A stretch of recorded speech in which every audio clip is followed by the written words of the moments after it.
Absolute beings who had created countless universes since time immemorial in search of infinity. These beings possessed a power beyond any limits of imagination, and their desire for knowledge was inexhaustible. The absolute being kept on creating more and more creations, and so laws, souls, and various matter were born, but nothing could dispel the boredom of the Absolute. He began to watch the warfare of the creatures he created, studying their conflicts and intrigue. In every battle, in every clash, he sought answers to the questions that had troubled his mind since he began to create universes. He was also interested in the destructive power of these creatures. The creatures had to fight, die, and be reborn again in an endless war, and it was all to amuse his creator. This was the case until the unforeseen happened. An absolute being watching the battle was destroyed by his own creation. Absolute beings from other dimensions, upon learning of this, gathered together, turning their gaze to the world that had lost its creator. The death of their kind by a creature born of his hands is a dark omen. In these shadows, echoes of past evil, lies the true power of created being. However, this fact did not excite the absolute being. They only had one thought. The power that lost its owner would belong to the one who would be the first to take it away. The young boy Suho said that he had been accepted into the Korean National Institute of Arts. He still couldn't believe it. His friends couldn't believe that he was telling them the truth. They thought it couldn't be. Their facial expressions changed a lot. They didn't want to believe it. They doubted that such a rude person could pass the Art Institute entrance exam, one of them cried, and said that he should have retaken the exam. Suho laughed with them and said that he finally had freedom from this hell. But suddenly, he heard someone behind his back congratulate him on passing the entrance exam and asked if he got into the Art Institute. He turned around to see who it was. Suho saw that it was Kim Sung-chul who approached him again. Kim Sung-chul said that he didn't think he had a talent for it. He was wondering, since when did he become good at drawing? But the guy got mad at him. He told him that his name wasn't Kim Sung-chul, but Lee Un-chul. But Suho didn't care that he was mad at him. He pretended that he didn't mix up his name on purpose. He said that thanks to Suho, his plan to go to a high school failed. Suho replied that thanks to him, he was able to graduate. The other students noticed that Un-chul was provoking him again. They realized that it wouldn't be long before they would have graduation. Yet he continued to act like a child, ignoring the maturity and responsibility that was already required of him at this important moment. The students couldn't understand why Un-chul was picking on a man who was trying his best to live a happy life after his parents disappeared. Lee Un-chul wanted to hit him. He shouted his name loudly and started to attack him, but Suho stood still. He was completely calm and sure he could repel his attack. Suho reacted incredibly fast to his attack, striking him back, which made Lee Un-chul fall to the floor. Leaving, Suho told him to be quiet until graduation. But suddenly Lee Un-chul stood up, determined and ready to continue the fight. His eyes blazed with determination, and he made it clear that he had not given up yet, despite the difficulty. He told Suho that he was not hurt at all. His hand was covered with an unknown energy that Suho saw for the first time. This power seemed mysterious and unfamiliar to Lee.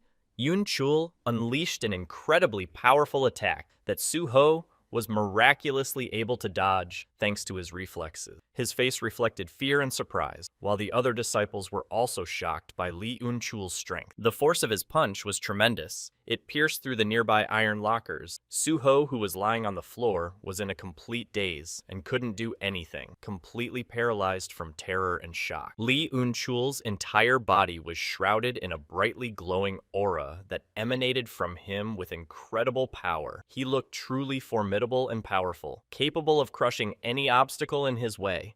2 years had passed since that incident.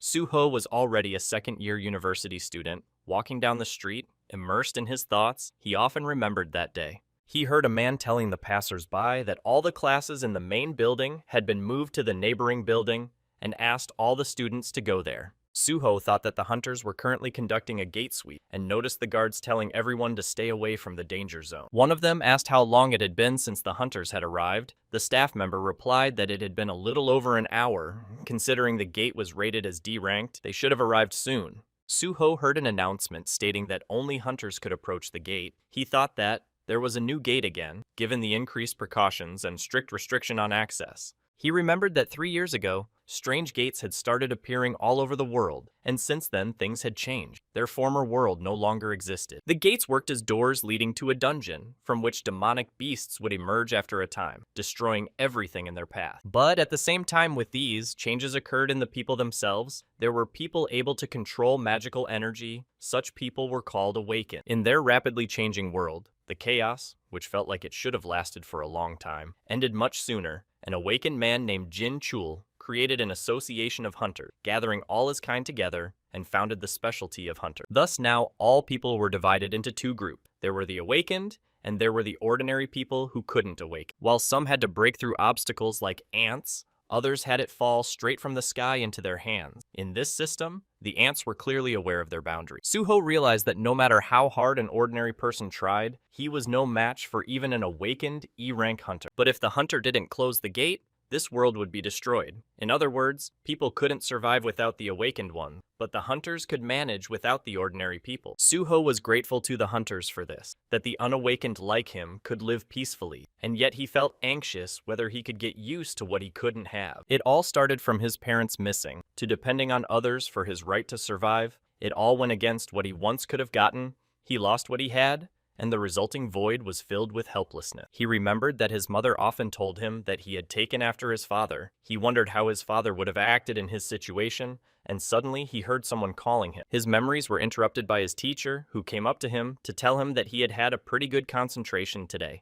He looked at his drawing and asked if it was interesting to draw like that. Suho replied that he just did it without thinking, to which the teacher replied that his ant was quite ingenious for an insect. But looking closer, he said that it was not just an ant, but a human ant. Suho looked at his painting and could not understand why he had drawn it in the first place. All of the staff who were fencing the gate saw that the hunters were coming back and everyone had to get ready to meet. The people gathered around the gate noticed that the atmosphere around them was relaxed, which meant that their raid was a success. One of the staff members thanked Hunter Kim Jong-soo for their work, to which he replied that the dungeon had been successfully cleared and he had information to pass on to the association. He said that they had found a new species of demonic beasts. They were humanoid-like creatures that spewed blue flames from their eyes and mouths. They used claws and fangs, but their killing power was low. The hunter said that he was a little hurt, but since no complications had been revealed, they were just harmless monsters. And yet, they definitely hadn't met such demonic beasts before, so he was glad that they weren't dangerous. When he told them about the new beasts, the staff asked him to detail everything in the association report. Suddenly, blue flames appeared from the hunter's wound, and the hunter felt a sharp pain. He let go of his sword and hands. It was as if an unknown force enveloped him. He lowered his head and froze. The staff member noticed that his eyes were sparkling with blue flame. He called out to him, but there was no response from him. Before the employee could speak, the hunter turned around and attacked him. He was under the power of the blue flame and could not resist it. It destroyed the employee standing next to him. The hunters who were walking behind him were shocked that their leader had destroyed a man who posed no threat to him. They realized that the flames in this dungeon were not ordinary. It had infected the hunter, after which he could infect anyone he would bite. The people panicked and began to retreat from the gate, terrified that the hunter had just destroyed a human.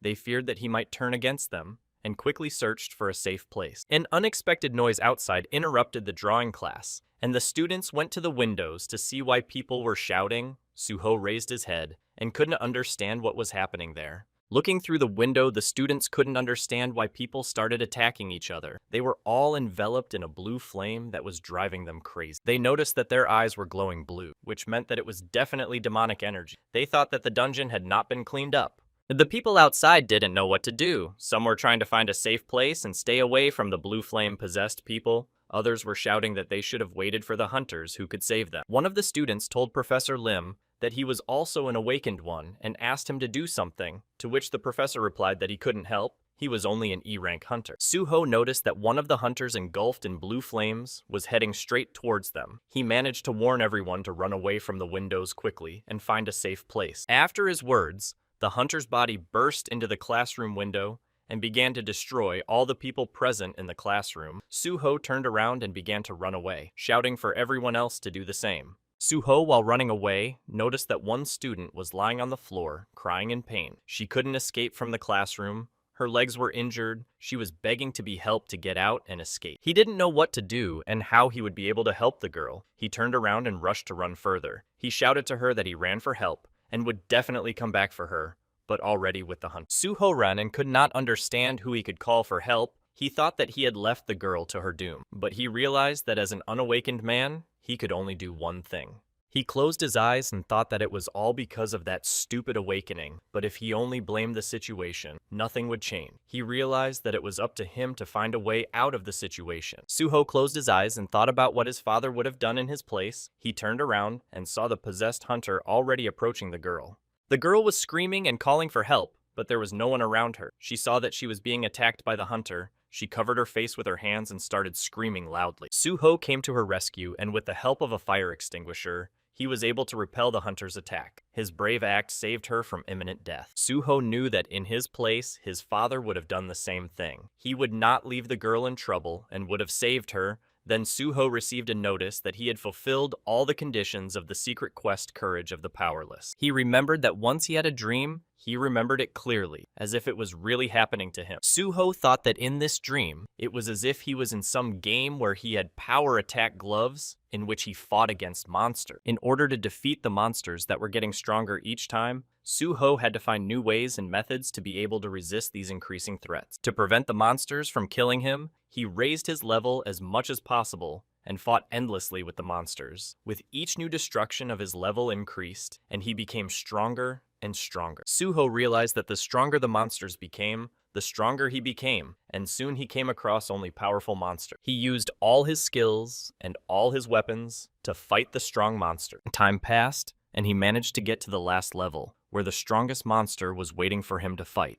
Suho remembered that the boss he met there was very strong, although he was his enemy, but his power caused him respect and even envy. Well, for some reason, the boss was a character he wanted to wake up to. He couldn't and didn't want to fight him, and he couldn't wake up either. The main boss in the last level was his father. When he saw him, he realized that he would not be able to destroy him. He thought that maybe he was just a projection of his dream. Strong and unflappable father. He wondered how his friend gained such strength. Suho took the fire extinguisher to save the girl from the mad hunter. He kept thinking about his father. He wondered what he would do in such a situation. He ran at the monster and thought that if his father was in this abnormal situation, how would he deal with the hunter who wanted to destroy them? The hunter's entire body was engulfed in a blue flame that completely took over him. He went mad and went to infect other people, turning them into similar monsters. Suho fought the hunter as best he could. He hit him with a fire extinguisher, preventing him from biting everyone in the class. He was sure that his father would have done the same thing. He would have sacrificed himself to save an innocent man, so he decided to do the same. He managed to fend off the attack of an incredibly strong hunter. He realized that they should have found a safe place now. He realized that it wouldn't last long, and he didn't know what to do now. He had heard that the unawakened couldn't hurt monsters without magic. Suho realized that he had been too reckless in running to save the girl. He hadn't thought of the consequences, and now his life was in danger. He had no magic, and he wouldn't be able to stop the monster. He noticed one strange thing. The monster didn't fall down. It was like it was suspended in the air. Suho couldn't understand what kind of magic it was. Who possessed such power? Suho looked at the girl, who also froze and did not move. Everything around him froze. He could not understand what was happening. He received a notice that had not been opened yet. He was shocked that time had stopped around him. His thoughts were running through his head one after another. He opened the notification and read that he had successfully completed the secret quest, The Courage of a Weakling, and the system was offering him to become a player. Suddenly, he realized that this was just like his dream, where he had to fight his father in the final fight.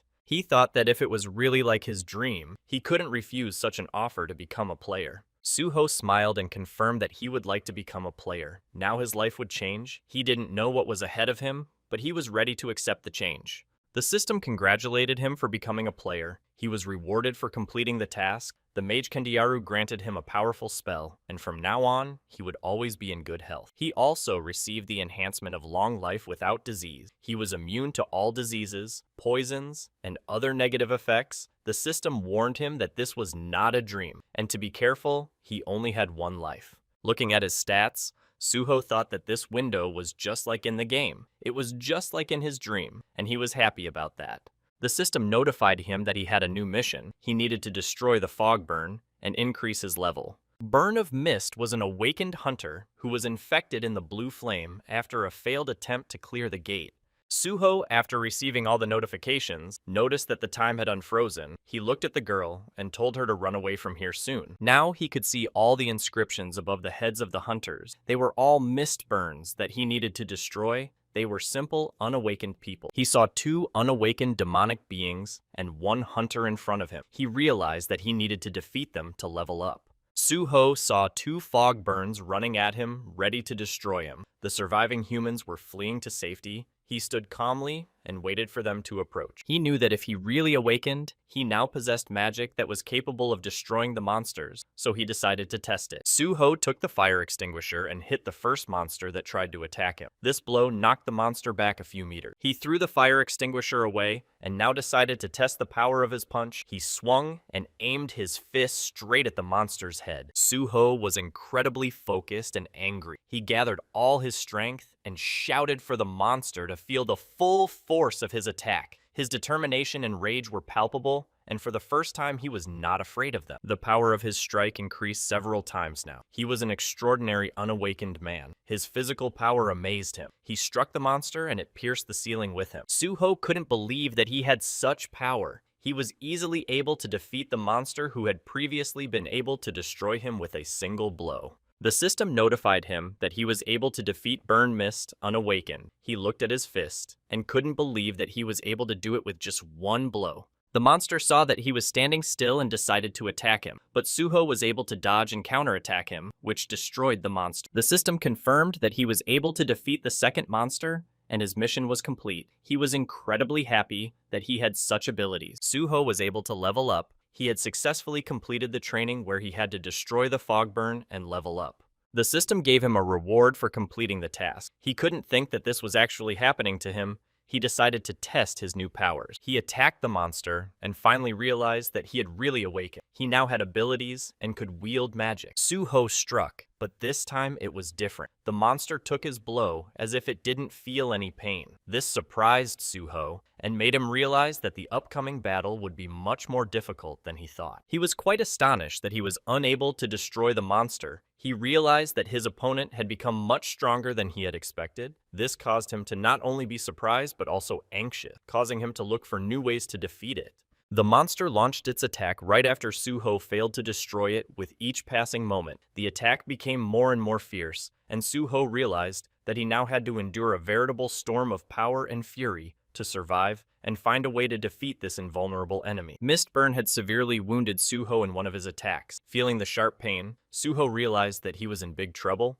The situation had become critical, and he realized that he had to change his strategy to survive and continue the fight. Suho gathered his strength and kicked the monster, which allowed him to break free and jump back to a safe distance. Once at a distance, he took a deep breath, realizing that this temporary escape gave him pause to think about his next move. He saw the heavy wounds on himself and thought that now he could turn into a demonic creature. After such an injury, it scared him because he had only just been able to awaken. The system notified him that they had detected life-threatening injuries, and now the effect of long life without sickness had been activated. He couldn't figure out what the skill was, but then he remembered that the ability was in one of the notifications. He had gotten it as a reward for killing monster. The monster pounced on him and knocked him to the ground, trying to inflict maximum damage. It was incredibly strong, and Suho could hardly contain it. He thought that since he was weaker than a D-ranked demonic creature, it meant that his rank was E. He was glad that he was able to awaken, but didn't understand why he had such a low rank.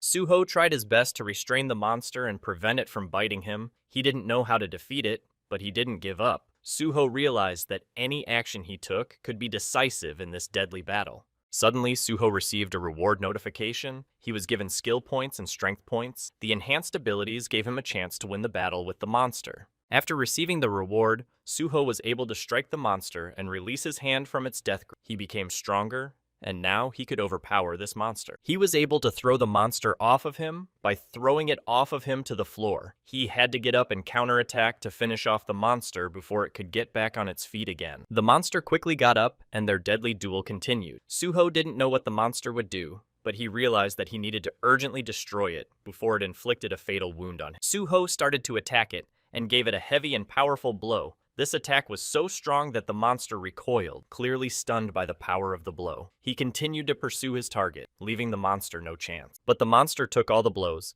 and still tried to destroy Suho, who couldn't believe that the monster was able to attack him back after receiving such heavy blows. Suho thought that even with such strength, he couldn't overpower the monster. He decided that the skill points given to him, he would have to invest in strength. He invested the skill points and his strength increased. He thought that this would be enough to defeat the monster, who was an incredibly powerful opponent. Suho thought that an awakened who had increased his level, he had never heard of such a thing before. The rank of an awakened was determined upon awakening, and it was impossible to overcome this rank. He dodged the monster's attack and prepared to attack it. He didn't know that he determined the ranks of the unawakened as well, but that was the least of his worries right now. He had a dangerous monster to defeat. Suho thought that apparently he had the power to go beyond this unfair system. Feeling a new power and capability, he felt that he was now able to overcome the limitations and change the course of events in his favor. He struck another incredibly strong blow. After he increased his strength, the monster flew several meters away and could only stop when it hit the wall. Suho decided that it could not be given the slightest chance. He started attacking it before it could get up, and his strikes reached their target and were much stronger than the past attacks. There was no stopping him. He delivered blow after blow, and the monster could do nothing. It did not defend itself and only took all the blows. After a series of monstrous attacks, Suho struck it in the hope that he had managed to destroy it. The tension and fatigue was making itself felt, but Suho was determined. Suho was breathing heavily. It was becoming difficult for him to continue the battle. He approached the monster's body to see if he had succeeded in destroying it. The system notified him that he had defeated the monster. He was able to increase his level by several levels. The enhanced abilities and new abilities gave him confidence, and he felt that his efforts were not in vain. Suho decided to sit down and rest. He needed to catch his breath. He was happy that the monster was finally finished. He looked at his own again, which was slightly bloody. He clenched his fist and finally realized that he had become an awakened player. Suho realized that now he would have a completely different future. Now he didn't feel like an ant. Now he was more confident and knew what he had to do next. He was sure that now he would succeed. Now that he was awakened, he could save people and deal with all the chaos that enveloped his world. The unknown hunter moved through the other monsters towards the building where Suho was. In his hands was a heavy sword that he dragged along the ground. As the hunter approached the building, he jumped incredibly high. In the air, his movements were swift and graceful. His goal was clear, and he aimed to reach it with maximum precision and speed. Suho went to the window to see what was happening outside, but suddenly he noticed that a swift attack was launched at him. He saw the fog burn was already nearby. Drawing his sword to attack, Suho, in a slight daze, didn't know what to do. He had to find a way to avoid being hit and work out a plan of action to avoid falling victim to the swift attack. He was attacked by an incredibly strong monster. It was a Mistburn Awakened. It was C rank, and stopping it would be quite difficult considering Suho's own rank. Burn Mist launched an attack that sent piles of rocks flying down. The debris piled up all around, creating clouds of dust and chaos. Suho needed to quickly orient himself to avoid the effects of the attack and find a way to continue fighting. Throughout the city, an announcement was sounded to the residents that was very important, and it came from all corners of the city and was repeated more than once. There was an escape from an underground prison in the Korean University district. Residents in the surrounding areas were to evacuate immediately. The soldiers stood on one of the rooftops and watched what was happening below. They were not supposed to interfere with what was happening and waited for the proper order. They were upset that the people below were dying, and they were supposed to just stand by and watch it. The commander asked when the hunters from the association would arrive. His subordinate replied that they needed time to allocate them B-rank hunter, but the other soldier was surprised by his answer. He thought a D rank was needed here. He replied that the Hunters Association assumed that hunters in the area could have encountered serious harm. Looking over the list of infected hunters on his tablet, the soldier saw a familiar face and couldn't believe that he was also infected. He couldn't believe that even C-rank hunters could be infected given their level of training and defense. Suho saw the dangerous Mistburner in front of him, who had jumped onto his floor. He was holding his sword and was about to attack him. He looked at him and thought that he had only frightened him with his attack. He couldn't believe that he had come running to him from the lowest floors. In front of him was a AES ring awakened by the fog. Suho realized that judging from the fact that it came to him with weapons, it was different from other monsters. But Suho was confident in his strength since he had recently managed to raise his level. He had no doubt that he would be able to fight him for life. The monster launched its attack and tried to damage him with its weapon, but Suho managed to dodge the swift attack in time. Suho, after dodging the attack, felt his heart beat faster with excitement. He quickly recovered, trying not to lose concentration, and prepared for the next step to respond to the attack. The monster, did not launch another attack, leaving Suho in the dark. This temporary lull only increased his tension, and he tensely waited to see what would happen next, preparing for the monster's possible attack. Suho thought that he was a psychopath. His cruelty and unpredictability made him feel uneasy. Suho realized that he was facing an enemy whose motives and habits were difficult to understand, making him even more dangerous in this intense battle. The monster once again drew his sword, intending to attack Suho, who was standing near the wall. He was incredibly strong and vicious. He was ready to destroy anyone who would stand in his way. As soon as the monster made its attack, Suho threw a fire extinguisher at it, which the monster chopped in half, and its contents filled the entire room. The entire room was shrouded in a thick fog that was formed after the recent attack. It made it difficult to see. Suho, in the midst of this darkness, felt the tension building up and knew that any move he made could be decisive in such conditions. He decided to take advantage of the situation and escape from the room. While he had the chance, he decided that the monster was too strong to continue fighting him. Suho thought that it was too much to have such a monster. There was a reason why his awakening level was divided. He realized that he needed to hold out until the other hunters came. He tried his best to leave the building, but there was already a monster behind him who saw where he was headed. Suho was not going to stop and continued to run.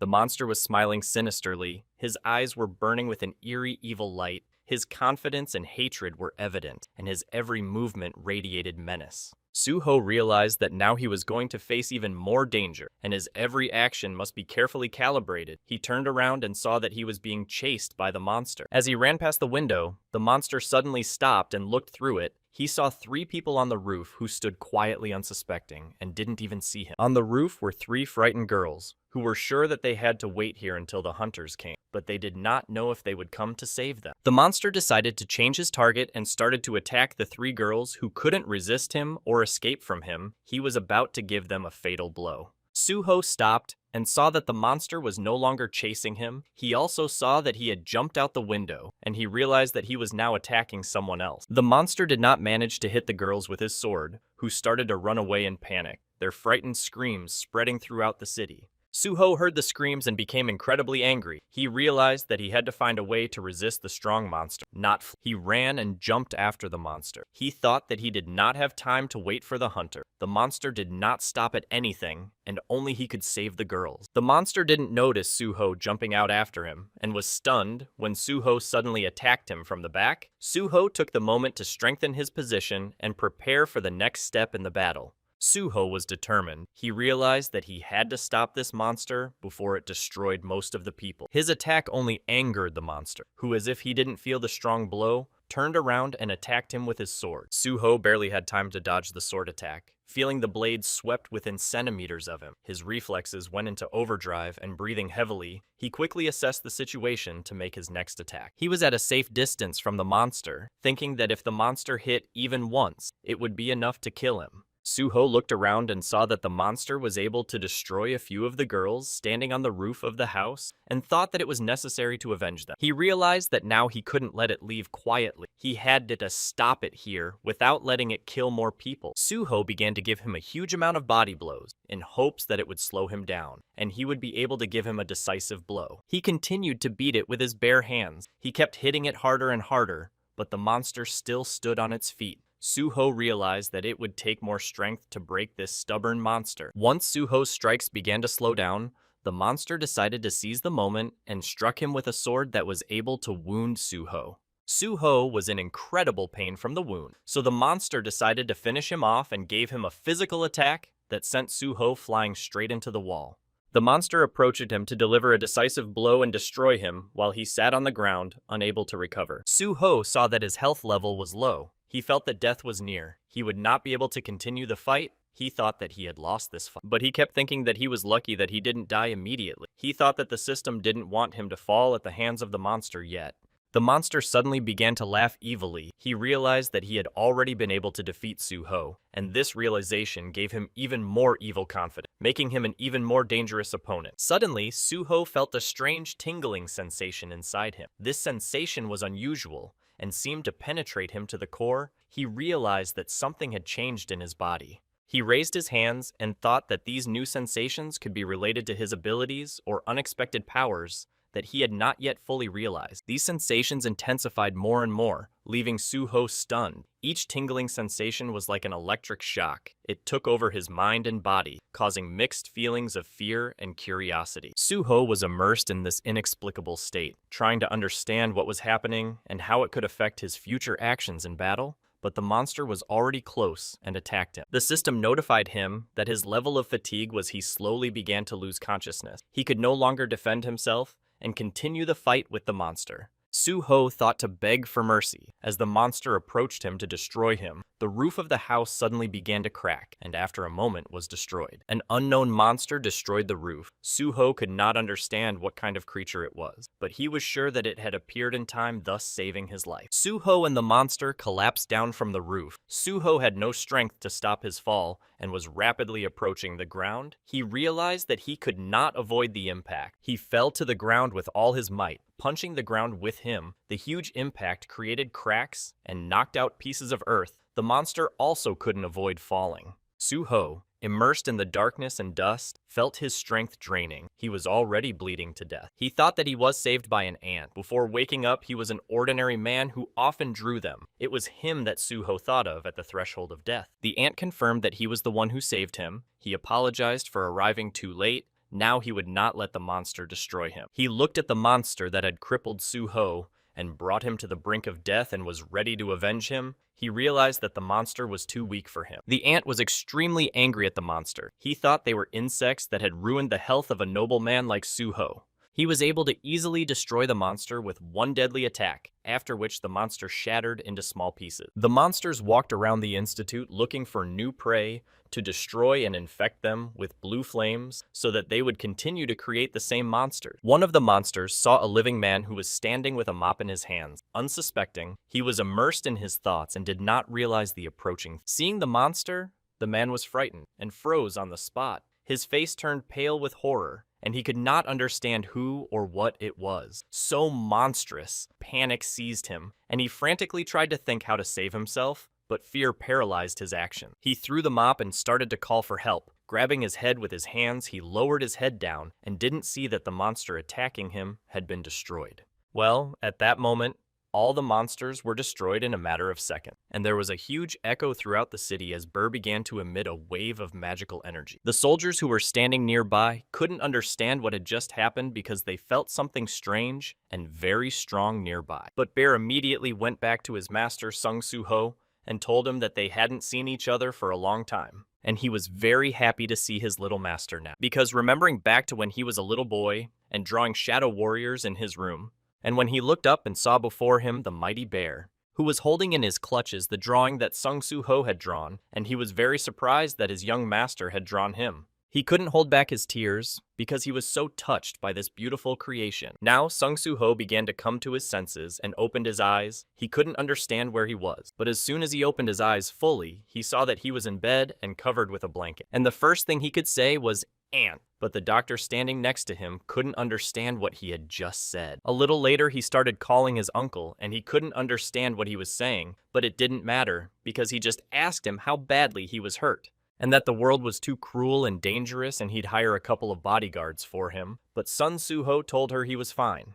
Then he started to watch on TV, and they showed the government commenting on the incident at the University of Arts. The incident, which injured many people, became a hot topic of discussion, was the discovery of the Mistborn monster, which charges hunters and turns them into monsters. Although the incident occurred in the heart of the city, the Hunters Association was unable to react quickly. And when the hunters arrived on the scene, they saw utter chaos and destruction. But what was even more amazing was that all the monsters were destroyed, and the only question was who or what destroyed them. But some witnesses started saying that suddenly the people who had turned into monsters came out of nowhere. Sung Suho, watching all this, he couldn't realize that he wasn't really dreaming, because it was really real and it wasn't just some stupid dream, and that the awakened one becomes stronger by increasing his level, because at the moment, Sung Suho is level 5, and he realized that it must be true, that he got a small rank and during a battle with a hunter who was charged, but he couldn't understand how he managed to survive. At that moment, he heard a voice that said it was because Bear got rid of those parasites, and as soon as he looked down at the floor, he saw a huge shadow looking at him with its huge eyes, and as soon as Bear regained his shadow form, he said it was good to see him again after all these years as a young lord, and that as a young lord when he has grown up and become such a wonderful person, and he can't contain his feeling. But Sung Soo-ho slowly began to put the pieces of lost memories together, and that she knows it's the ants, because as a child he loved him very much. He was one of the black creatures that had been with him in her childhood, but he couldn't understand why he could only remember it now, and Burr said that the young ruler had crossed the measurement boundary to meet him. But still Sung Soo-ho couldn't understand why he had lived with these black creatures as a child, but now he was asking himself too many questions. For now, what was more important was his memories. He was bigger, but Burr replied that traveling through a dimension requires a lot of mana, and came out he was big and intimidating. But the card system indicated the level of a soldier, and as soon as Beer found out that he was down to a common soldier, he was furious. He didn't like that he was down to a common soldier. Sung Soo-ho immediately got to his feet and started to say that he was feeling better and that it was really his doing, to which Burr replied that it was true no matter how you looked at it. He was a great healer, and his original mission was to dispel the Shadow Seal, but it seems he's already broken it of his own free will, indeed his young ruler. But Sung Soo-ho couldn't understand what this seal had to do with him and us, but Bear began to explain that he could accept that all he had seen was what he had really lived through, and he had become much stronger since he had fought him last, and that the great Shadow Lord Sung Jin-woo had sealed his power along with his memory because he wanted him to live an ordinary life as its lord. But Sung Soo-ho couldn't believe his own ears because he was his father, so he's in touch with his father who left home, but Burr said he didn't leave home, he went into space. Sung Soo-ho couldn't understand what space was, but Burr began to explain in brief that the Shadow Adeka is in space now, fighting monsters for this world, and his father is defending their world with his own life fighting powerful beings. More specifically, he's fighting against the powerful and the tariffs. Itarimi is a creature who is trying to take over their world by sending his apostles to bat, and his father and Bear fought, but to meet him, he defeated many enemies on the way here. And the opening of the gates on Earth is also the effect of the war that is still going on right now. But Sung Soo-ho asked him what it means that his mother is out there too, because she disappeared on the day when he was still with his father, and he thought they were together somewhere. When he heard that, Beirai got really angry because he couldn't understand. How is it possible that Mrs. Hae-in has disappeared, and it's probably definitely the Apostles' trickery? There's no doubt about it. Sung Soo-ho heard this and asked if he wanted to say that it's all the fault of the Itarim, and his parents can't come back because the Itarim interfered in their lives. But Bear realized that the young lord really wanted to meet the two of them. Sung Soo-ho replied that of course he wanted to, and now there's only one way to get stronger to save his mother and meet his father. But Bear said that because of the Dark Lord's war, he can't return to Earth, so the young lord needs to become stronger to find and rescue Hae-in himself. And now they will use this key to raise his level. And at that moment, a notification window appeared that showed that he has a new quest Shadow Test. He is the son of the Great One. Now all his innate abilities are sealed. To deal with this great power, he needs to prove his qualifications and enter the Dark Dungeon and prove his ability. And this item is the key to the Dark Dungeon. This key will allow you to travel to the Dark Dungeon. It can be used in the shadow of the Sacred Protector. Beer immediately said that the young master must insert this key into his own shadow. And as soon as he did so, shadow gates began to appear in front of him. And in the shadow gate, there was a portal that he had to go through right now. Beer briefly told him to go in and get back his powers that belonged to him alone. But Sung Soo-ho, thinking about it, couldn't quite believe that there's a cosmos, a war of the gods, a lord of shadows, and it all just doesn't make sense. But now all he has to do is gather his strength and save his mother and father. Because if he can only face them when he's stronger, he decided that he would level up as much as he could just to get strong enough to fight.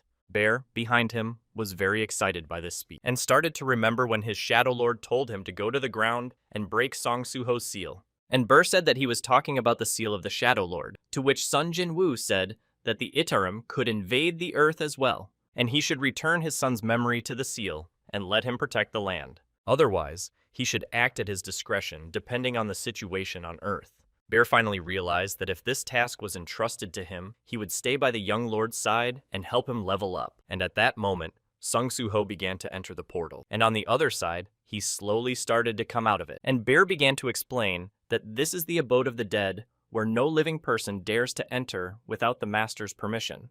And this is the Dark Dungeon in which it is inhabited by many creatures. Sung Soo-ho immediately realized that it is a dungeon of shadows and looks more like a ruined city than a dungeon. But suddenly he couldn't understand why he felt uncomfortable here. but it also seemed very familiar to him, as if he had been here before. But at that moment, his thoughts were shattered by the notification system, which started showing him a status window. And it said about the leadership of the task of survival in the Dungeon of Shadows, will never recognize such a weakling as a master in his lands. He must hold on for the allotted time and prove his competence. Sung Soo-ho read the notice and realized that she had allotted him an hour. And as soon as the trial began, a creature appeared behind Sung Soo-ho that didn't hesitate for a second and started to attack him in the back. Sung Soo-ho sensed its presence and swung around and kicked the goblin, causing it to fly off to the side. Sung Soo-ho realized that he had to keep his eyes open because this goblin had come out of nowhere. But when he looked closely, he saw that it wasn't just any goblin, but a scout goblin. To which Brer said that if the scout was here, there were other goblins around, and that he should deal with him before he called his friends. Soo-ho rushed into battle, but Brer warned his young lord that of course there were goblins, but that he should not be so careless. He immediately told Soo-ho that he didn't even have a name or color,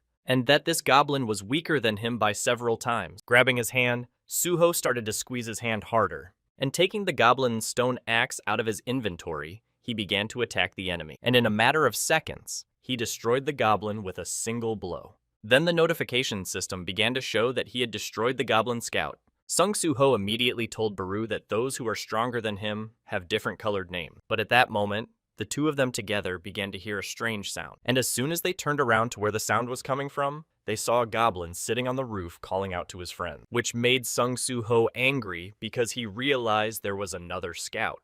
And just a minute later, other goblins with yellow-colored names showed up. The goblin captains also arrived after the others. And seeing all this, Sung Soo-ho started to ask Burr if he could help him, and he replied that he said he was willing to fight, but he was too far away from the Overlord, so he couldn't replenish his magic power, and so he had to save his strength. And besides, if he participates in the battle, the amount of experience points he'll get will be greatly reduced. Sung Soo-ho immediately realized that means he won't help.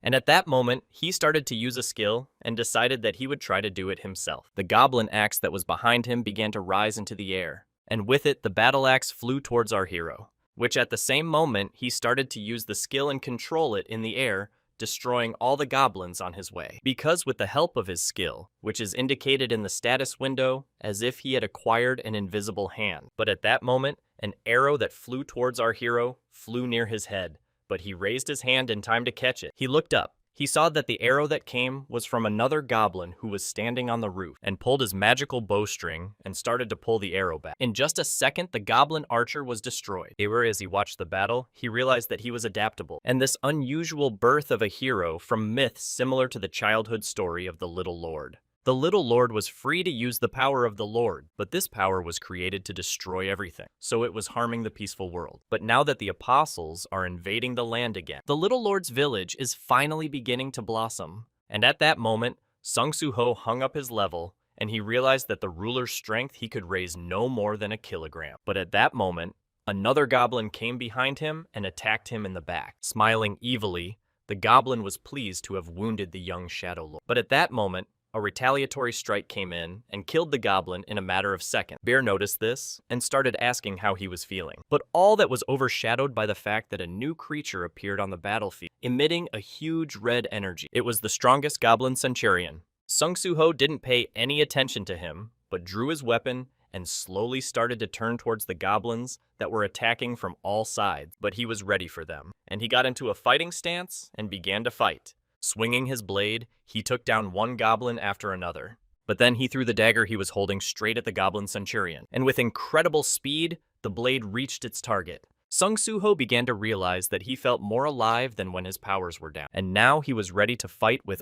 all the strength he had at the moment. And as he fought, and the Young point and the Ohin point slowly dropped, but it wasn't over. He fought with all his might, and he was sure he could beat it and hold on for 4 hours, because it was the only good chance he had to level up against tough opponents. And just a few minutes later, the notification system showed that he had learned the resilience skill and his level had been raised. Soon after that, he managed to take out all the goblins that were in his way, but also the notification system said he had minutes to complete the mission. And Bear said that he was doing great, and he had no doubt for a minute that he would pass the challenge. And the notification system also said that he had received a reward for completing the challenge. And the reward was a runestone. If he used it, he would get this shadow extraction skill. Bear was very happy because the young lord would be extracting shadows. Sung Soo-ho also noticed that during the battle, he also got the skill Resilience. So after awakening, he gets the skills and the level up system. And compared to the time before awakening, he seems to have become too powerful. Bear explained that his leveling system is an improved version of the system that the Lord used in the past, and it is also a means for his steady growth. And he thought he wasn't awakened, but he turned out to be the strongest Shadow Lord ever, and that he got the runestone so he could break the runestone and absorb it from me. And once he cracked the runestone, the notification system said that he had learned the shadow extraction skill, and realized that he could create Shadow Soldier. This skill exceeds the dead body of a monster into a soldier like him, and that is the power that makes the current Shadow Lord Sung Jin-woo exist. It's kind of like a necromancer,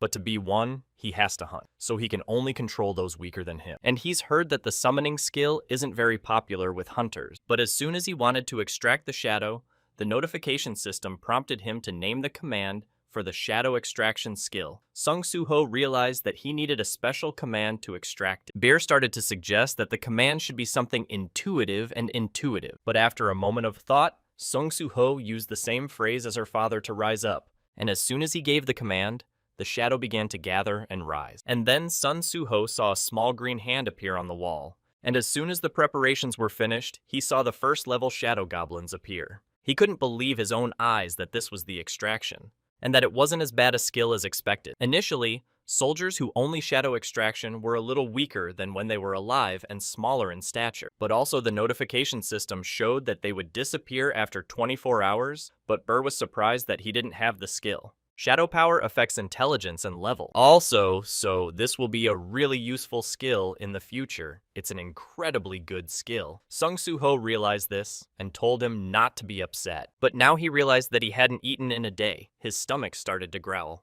He started asking Bera how he could get out of here, and he said that with the key to the Shadow Dungeon, he could get out at any time. So they decided that they would go and eat. A little while later, Sung Soo-ho was sitting in her hospital tent enjoying her meal. He also had no idea that hospital food was so delicious. Bear watching him said that his little overlord he will explain to him what to do next, and they are given only 3 tasks. The first is to protect the Earth from demons from outer space, to which Sung Soo-ho suggested they go into the dungeon and catch demonic creatures. Beer also confirmed that as they hunt the creatures, their level will increase, and the stronger they are, the safer the Earth will be. 3 is to find his missing mom, and is there any way to find out where she is? Asked Sung Soo-ho. But Burr said that if they keep catching these creatures, maybe they can find a clue and eventually they need to go to the dungeon. And the final 3rd task is the most important one. Bear has to regain his strength because he doesn't like the regular soldiers, and he wants to show him all his enemy power.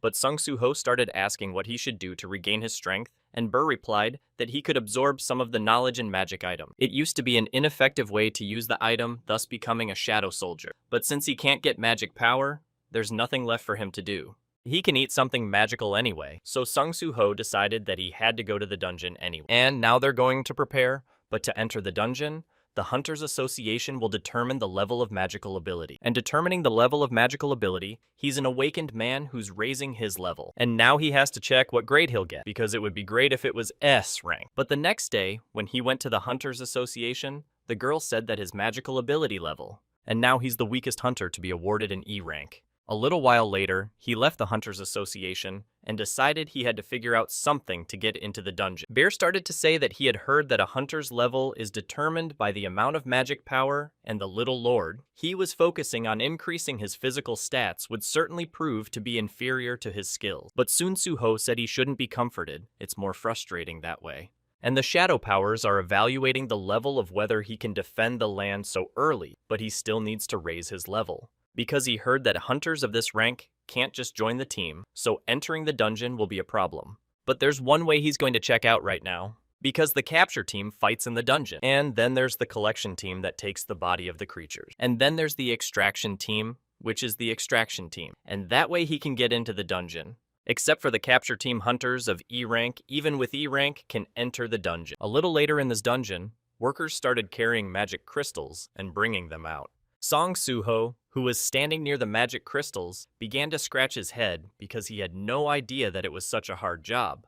He turned around and began to tell another hunter who was standing next to him that he was thankful to know him because he didn't know any other than him. This guy is a teacher's aide, and in the art department of a Korean university, he is also a self-awakened E rank, and that he was lucky to have him around because he was able to work in the dungeon. But suddenly the guy asked Sung Soo-ho. He started apologizing to him for giving him problems at the university because there were no other awakened people there besides him, and he got scared and ran away. Sung Soo-ho recalled this situation when he was told that he was an awakened person and should do something, to which he replied that he had an E rank.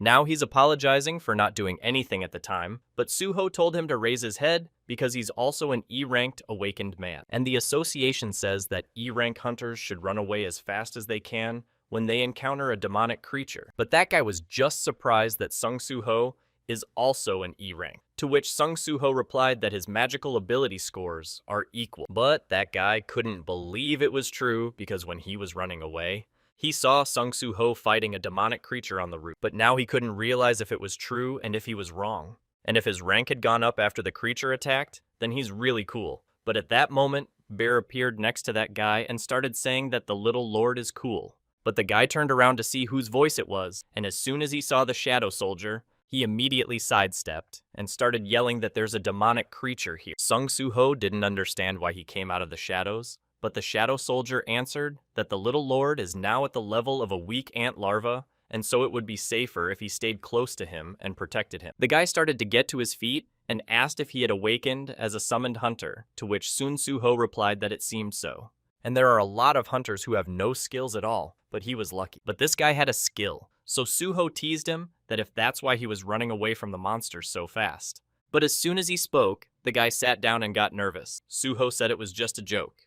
And then he turned around and started telling Soo-ho that he had finally killed him. Sung Soo-ho started looking into the cave and realized that this was the first time he was in a dungeon other than the Shadow Dungeon. And now he's facing a task force going after demonic creatures. And this Rapture team is looking at what appears to be an empty dungeon and judging by the fact that they've only come across demonic wolves. But wolf pelt is worth a lot of money, so they need to collect that stuff too. But there are also sometimes groups of magic stone, so there's nothing left to do but keep looking. Don't get frustrated, just go through the dungeon to the end to find out. But at that moment, a guy showed up and started telling the captain that there was something here. And as soon as they got inside, they saw this huge room that was glowing brightly. They couldn't figure out what the ruins were, and maybe they should go out and call for backup. And they couldn't recognize any demonic creatures, but they couldn't understand why there was such a structure but no monsters, and now they decided to find out.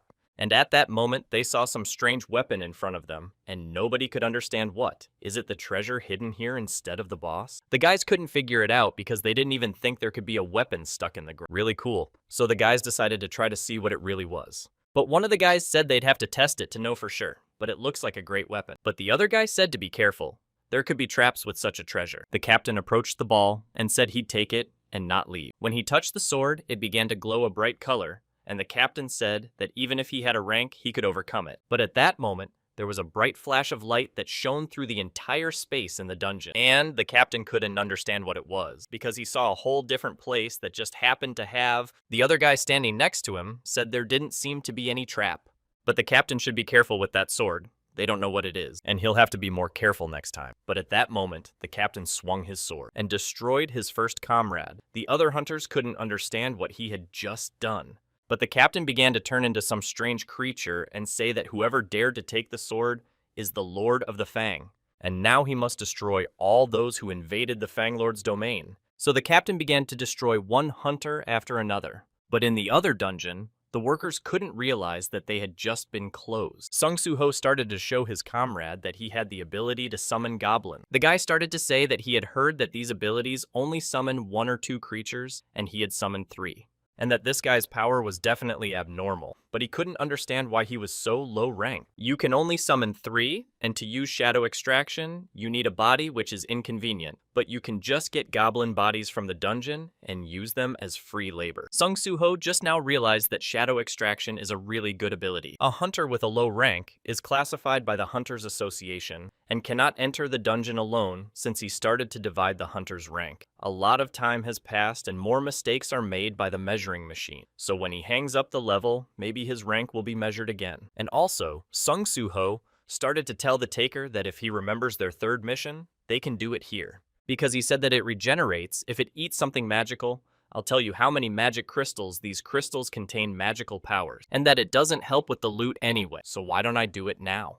Sung Soo-ho suddenly asked the bear, "Did the Overlord really show up here? Maybe something his father?" But the bar replied that it wasn't like that. His father wasn't the only Overlord. If it was his father, his village would be rebuilt in a second. But this creature and that odor were something else entirely, and right now they needed to be wary. The other diggers who were in this dungeon couldn't figure out what that noise was coming from the cave. As soon as they turned towards it, they realized that all that rumbling was coming from the cave right in front of them. And then they wondered if they had any direction to where their capture team was headed. But that's when they started looking closer. And they noticed that some strange creature had begun to emerge from the cave. As they got closer, the diggers realized it wasn't human. And this is a demonic creature, but they could not understand where they came from because the hunters had recently entered the cave. At the same moment, they started to turn around and run with all their might towards the exit to escape. But one of the workers started waving at the demonic creature in panic, and although he was gripped by panic, he desperately continued waving his pickaxe. But the demon dog came closer and grabbed the pickaxe with its huge mouth.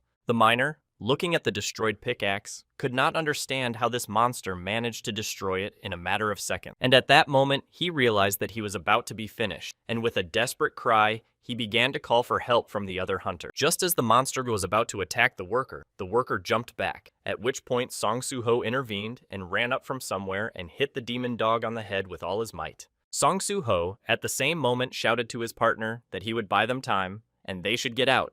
Desperately, his comrade started to run away, with all his legs, and lastly said only that he was grateful to him. Sung Soo-ho, for his part, started looking at the demonic dogs and realized that their names were highlighted in orange.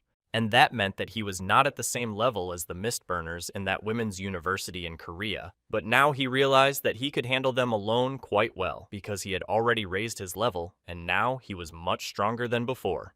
But suddenly he felt angry and started telling him that he was ordering him to run outside. After all, he didn't have to help every time of his own free will, but his comrade replied in a desperate voice that he was all alone and he would try his best to help him. Sung Soo-ho, on the other hand, turned his head and asked him to intercede if he was in danger, but he would still leave 3 goblins to protect him just in case. And now he took out his inventory and began to select the weapons he would use to fight against the demonic dogs. After all, this was the goblin weapon he had gotten in the Shadow Dungeon, and right now, it would be better than a pickaxe. His comrade didn't understand. Could he really even summon weapons? And where did he get such abilities from? Without thinking long, our hero with all his might began to rush towards the demonic dog. Not even a moment later, the notification system showed Sung Soo-ho that he had defeated the steel-toothed raccoon. The comrades left behind only looked on and rejoiced that their young lord was so strong. But Sung Soo-ho reached back and began to command the demonic dog to let his shadow rise. The 3 goblins and his comrade looked on in horror as he was able to summon the demonic dog. And as soon as the demonic dog was summoned, it immediately started attacking the other demonic dogs, thus helping Sung Soo-ho. Aer, who was watching his little lord, was happy that he was already getting used to fighting using shadow power. But our hero realized that retrieving and summoning shadows didn't waste his mana. If he could summon more creatures as his magic power increased, he would have an entire region. Once he destroyed the demon dog, he immediately decided to summon it. The goblin who was standing beside our hero's partner watched with the same amazement as he summoned another demon dog. At this moment, the notification system once again showed that he was able to defeat the steel-toothed Rican, and he had gained a new level. But following that, Sung Soo-ho began to summon another wolf, and this time, it was the last one he had defeated. At this moment, his comrade began to ask Sung Soo-ho, "What is this? After all, this is clearly not a rank E ability. How could he be able to resurrect demonic beings?" Sung Soo-ho suddenly hesitated,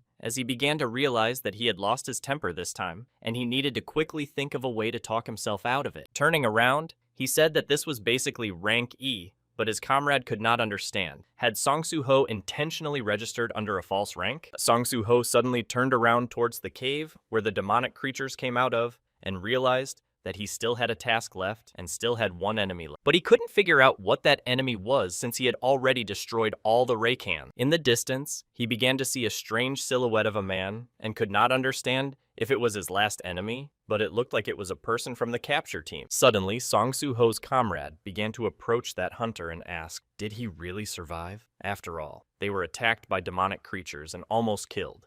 At this moment, the expression on the hunter's face changed, and the guys realized that now, and as soon as the hunter, Song Soo-ho pulled his comrade aside at the same moment, because right in front of his face flew a sword that broke his glasses. As soon as the huge sword struck the ground, Song Soo-ho managed to pull his comrade aside. In fear, Song Soo-ho immediately began to order his wolves to attack this hunter. Without a second thought, the wolves from all sides began to pounce on the hunter to destroy him. At the same time, Song Soo-ho began to pull his comrade away and said that he was unlucky this time because he had once again been caught by a demonic creature that had lost its mind. And to make matters worse, the color of his name had turned red, which meant that he was a very strong opponent. After all, the redder the color, the more dangerous the creature. And at the Women's University in Korea, he had heartily felt how strong red-level creatures were. So the sensible thing to do would be to take his comrade and run as far away from this place as possible. As soon as they left the area where that hunter was, our hero began to ask Bear what he meant when he said he could sense the Overlord. Bear replied that the hunter carries his energy, but is not even close in power to the Overlord. However, even so, he is not his equal yet. To which Song Soo-ho replied that he understands everything right now. For now, he needed to open his inventory and come up with a plan, but Bear couldn't understand. Did the little lord really want to fight? Song Soo-ho immediately replied that the system said that it was in some way a safety mechanism to ensure his growth, which meant that since he was given this assignment, he had a chance to win. Besides, if he wanted to meet his parents, he needed to get stronger sooner rather than later. And to get stronger, he needs to destroy this monster and raise his level. After scattering all the weapons he had in his inventory, he decided that he would defeat the enemy now and be able to raise his level. Bear looked at Song Soo-ho and was very touched by his words. Bear in turn began to say that he faces trials he can't handle over and over again and never avoids battles. And that with this weak character comes the character of a lord. And just as the hunter began to approach Song Soo-ho, Bear said that the body of that thing that had taken hold of the hunter was a sword. If he could wrestle the sword away from the bearer would no longer be able to move. At this moment, the hunter began to approach Song Soo-ho little by little, but at this moment, the shadow wolves began to surround him and attack him from all sides. As soon as one of those wolves was able to grab the hunter's sword, our hero realized that hunter was indeed up again after using magic. Bear added that shadow soldiers are essentially immortal. If there is magic, they can regenerate as long as they want. Song Soo-ho realized at this moment that the power of the shadow soldiers was the key to superiority over any enemy. But at this moment, he saw that the hunter had easily destroyed his shadow wolf with one swing of his sword. Bear added that the hunter was destroying the shadows so easily because his magic was still weak. Suddenly, the hunter turned to Song Soo-ho, saying how a lowly person like him could use the power of a shadow lord. Song Soo-ho was surprised that the hunter could speak, but Bear jumped into the conversation and started yelling at the hunter. How dare he call a lord from the Shadow Lord lineage a lowlife? The hunter didn't like this, and replied that he hadn't thought of meeting the Shadow Lord lineage again. Without thinking long, the hunter started shouting that Song Soo-ho was the Fang Lord's enemy. Without thinking long, Song Soo-ho began to raise his weapon and said that he would now begin to test his level. With all speed, he started throwing his weapon, destroying the goblins, and aiming it straight at the hunter, but the hunter easily began to repel all of his attack. And then Song Soo-ho realized that, as expected from the red name, the hunter was easily repelled. After scattering his weapons all over the area, Song Soo-ho decided that he would act differently in this case. Without thinking long, he extended his arm and decided that he would just take quantity now. Bear, being behind him, realized that this was the ruler's strength that he had been using since he was an infant. As he continued to attack, Song Soo-ho made sure that all of his attacks were easily repelled by that red hunter. As soon as he came close, the hunter struck a few more times and broke the weapon he was holding. Looking at the hunter, Song Soo-ho saw an intimidating gaze directed straight at him. Dodging all of the hunter's attacks, Song Soo-ho realized that it felt like it was impossible for him to fight back. If this hunter hit him once, he would be finished. If he were to stall for time, his chances of winning would be gone. But suddenly, the hunter began to shout, "Are you really going to avoid the battle like this? Right now, you look like a coward hiding behind the Shadow Lord and the Shadow Soldier." But Song Soo-ho began to smile and replied to the hunter, "Affecting your parents is a violation of the rules, and you don't have the confidence to approach even if you provoke like this." Thinking back to that conversation with Bear, if his seal is wrong, why doesn't he regain the ability to climb the tower? But Bear replied that his powers were sealed when he was still young, and he could be said to have regained the skill of those shadows. If he had those powers, he could rival Iterum. However, this place isn't a dream or reality. It's a test to see if he can handle the powers. The physical strength was destined to disappear whether the test succeeded or not. Then it's true. It's just a game. The experience of being in the tower wasn't meaningless. Song Soo-ho recalled that he remembered precisely and clearly the sensations he felt when he passed the Tower of Trial. And at least if he had something like an iron glove like back then. Song Soo-ho recalled Beer's words. Shadow soldiers are essentially immortal. If there's magic, they can regenerate for as long as they want. And if you think of it that way, Bear can also change form at will. In that case, he can now come up with new plans to overpower this hunter. Once the preparations were over, he began to summon his shadow dogs anew. But the red hunter continued to attack and shouted, "Song Soo-ho, are you really at it again? Haven't you learned that it doesn't work to send those meaningless shadow dogs at me? Right now, I'll just cut you down to the point where your shadow soldiers can get close." But at this moment, something strange began to happen on the battlefield. Song Soo-ho began to extract shadows and transformed them into matter that enveloped his hand. At this moment, the red hunter made a decisive strike, causing a huge explosion to sound after the strike. But with his head down, the red hunter couldn't realize what had just happened, as his attack was simply blocked. As soon as he lowered his gaze, he saw Song Soo-ho blocking his attack and said, "Riken Steelfang lives up to his name. Just now the notification system showed that I was able to retrieve the Iron Glove transformation form." Song Soo-ho immediately realized that with this skill, he would be able to easily approach and deal with this hunter. As soon as they started exchanging blows, the entire atmosphere in the dungeon changed. Bear, who was watching from behind, couldn't believe his eyes. Song Soo-ho was able to use the Shadow Soldier's weapon. A far superior level Shadow Lord was in a state of mastery and could manipulate all shadows at will. Like an ant caterpillar that had just discovered shadow power, how was he able to discover the next stage of shadow power that no one had ever told him about? The martial arts mastery that Song Soo-ho had just shown was very impressive. This ruler power that Song Soo-ho had mastered without any support or hints was amazing. Most importantly, the way he used the shadow power. Bear realized that Song Soo-ho had completely mastered it. At this moment, Song Soo-ho threw the red hunter straight into the nearest wall with all his might, causing a huge explosion. But that wasn't enough. The red hunter suddenly jumped up from his seat and started screaming loudly. All of this was not enough, as the weapon that Song Soo-ho started to raise flew straight at the red hunter. Beer immediately noticed that his little lord had become much stronger than before. Right now, he realized that Song Soo-ho was a true prodigy. As soon as he managed to defeat the red hunter said that with his red name, he thought he wouldn't be defeated, but it was all over. Bear immediately added that he didn't doubt his victory for a moment. Raising his hand, Song Soo-ho realized that he had gotten used to a new fighting technique during this fight. He decided to look at his awards, and the notification system immediately showed them. The notification system asked if he wanted a quest reward, to which Song Soo-ho replied that he was willing to accept. The notification system started showing the rewards for the quest. The first reward was the Stormstrike runestone, and the second skill he had mastered was Stormstrike. At this moment, the aura enveloping Song Soo-ho began to glow bright blue, and he realized that the skill was the most coveted reward, and he instinctively already knew how to use it. He decided to test it in action while he had time and practice. He turned his attention to the weapon that lay at his feet. The voice kept saying to the red hunter that this was all disgusting, and how could he lose? After all, this was just boundless human greed. When Song Soo-ho raised his sword, it would completely devour him. As soon as Song Soo-ho raised the sword, the notification system showed that he had acquired a new item, the Raikan Fang. Song Soo-ho immediately noticed that this sword looked much better than the goblin sword he had gotten in the first dungeon when he was training and leveling up. But the voice from within the sword continued to ponder that there was really a person who had inherited the Fang and was not under its control.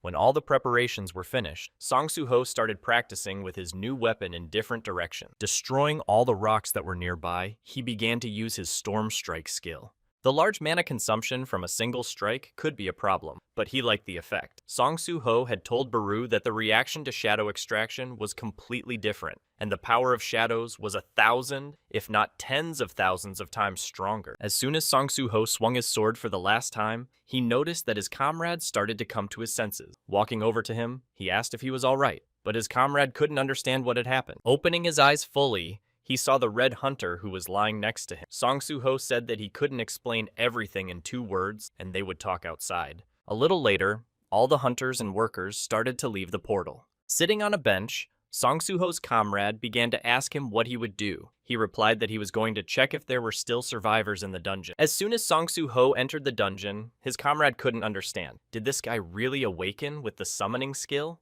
In such a trifling situation, he couldn't understand when Song Soo-ho had become so strong. Although right now, it didn't matter anymore. Watching all the survivors who called their relatives to say that they were fine, most of them couldn't understand what had happened inside the dungeon. The guy sitting on this bench realized that what mattered was that all these people were alive because of Song Soo-ho. Meanwhile, our hero inside the dungeon started destroying all the Iron Demon dogs. Once he destroyed some of them, he told Burr that there are still many more wolf monsters inside. Bear replied that they all counted as experience, and one should not miss them. Song Soo-ho turned around and started to wonder why the attack power of the sword had dropped drastically, but the voice inside the sword said that it was probably because it was helping the descendant of the Shadow Lord. Beer began to explain to the voice inside the sword that showing strength against those weaker than him was a pathetic act. The voice replied that he had ever seen a hunter chase after prey that was weaker than he was. But still, Bear added that the young lord had defeated him even though he was many times stronger. Song Soo-ho turned around and couldn't realize that he was now watching a talking bug and a talking sword, and he still couldn't get used to such a thing. A little later, he still reached the place where that sword was taken out from. After examining everything there, he saw that all the hunters who were there had been destroyed. The sword suddenly began to speak. Everyone who entered here will be destroyed. My mission is to protect the Fang Lord's shrine. But Song Soo-ho took the sword in his hands, and with all his might, he shoved it into the same place from which it had been taken out. Turning around, he started to look at the destroyed hunter, but the notification system immediately showed him that the target for releasing the shadow was present and asked if he wished to extract the shadow.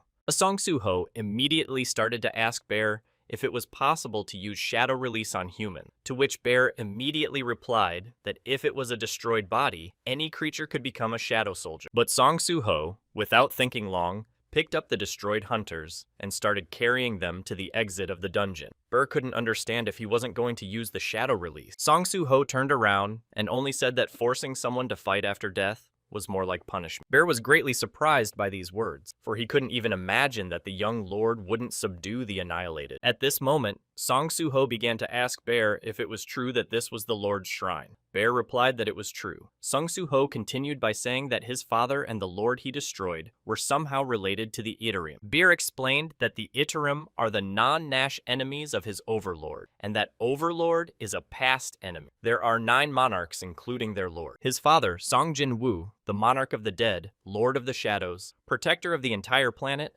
has saved it more than once. Then there is the king of beasts, the Lord of Fangs, who is as strong as the other monarch. After that comes the King of Insects, the Lord of Plague, King Yan, the Lord of Strength, the King of Demons, the Lord of Pale Mist. Also present is the King of Giants, the Lord of Beginnings, but he has never met him personally. Then there is the King of Snowmen, the Lord of Snow, the King of the Dead, the Lord of the Spirit World, and finally, the last King of Giants, the Lord of Destruction, and the Lord of Dragons. All 9 kings have power beyond comprehension, but 8 of them died trying to attack the Earth. And that's right, the Shadow Lord is his master, the one who destroyed the Fang Lord. At this moment, the sword began to speak. If my strength was at the proper level, I would have torn apart the Shadow Lord's blood descendant and thrown it to be eaten by the wolves. Song Soo-ho replied that it wasn't that he didn't understand his wishes, but his father had defeated the other kings just to protect the land. Was he also only trying to protect this place from invaders? No matter what side you're on, they're trying to protect what they care about. And all he cares about is that he only wants to fight him because of a blood bond. And if protecting this place is his mission, isn't it silly to show hatred for a father who couldn't defeat a Fang Lord?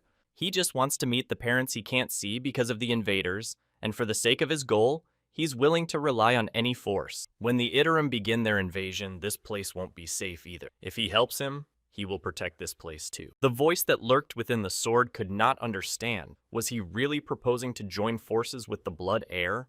Grasping the hilt of the sword, Song Soo-ho decided to make sure for sure. Would this sword agree to serve him, to protect this place and the entire planet? At this moment, the Shadow and Fangs would fight hand in hand on this front in unison. A little later, the reporters who were sitting in the cafe with Song Soo-ho's friend started asking questions regarding yesterday's incident in the dungeon. They wanted to know all the details that he could tell them since he was there personally. Lim Do-neun, the survivor of yesterday's incident, picked up his coffee cup and said that he would tell them everything. He actually wanted the case to get publicity and the attitude of Song Soo-ho, who has a rank of E, to improve. This is a great opportunity for Song Soo-ho for saving the day.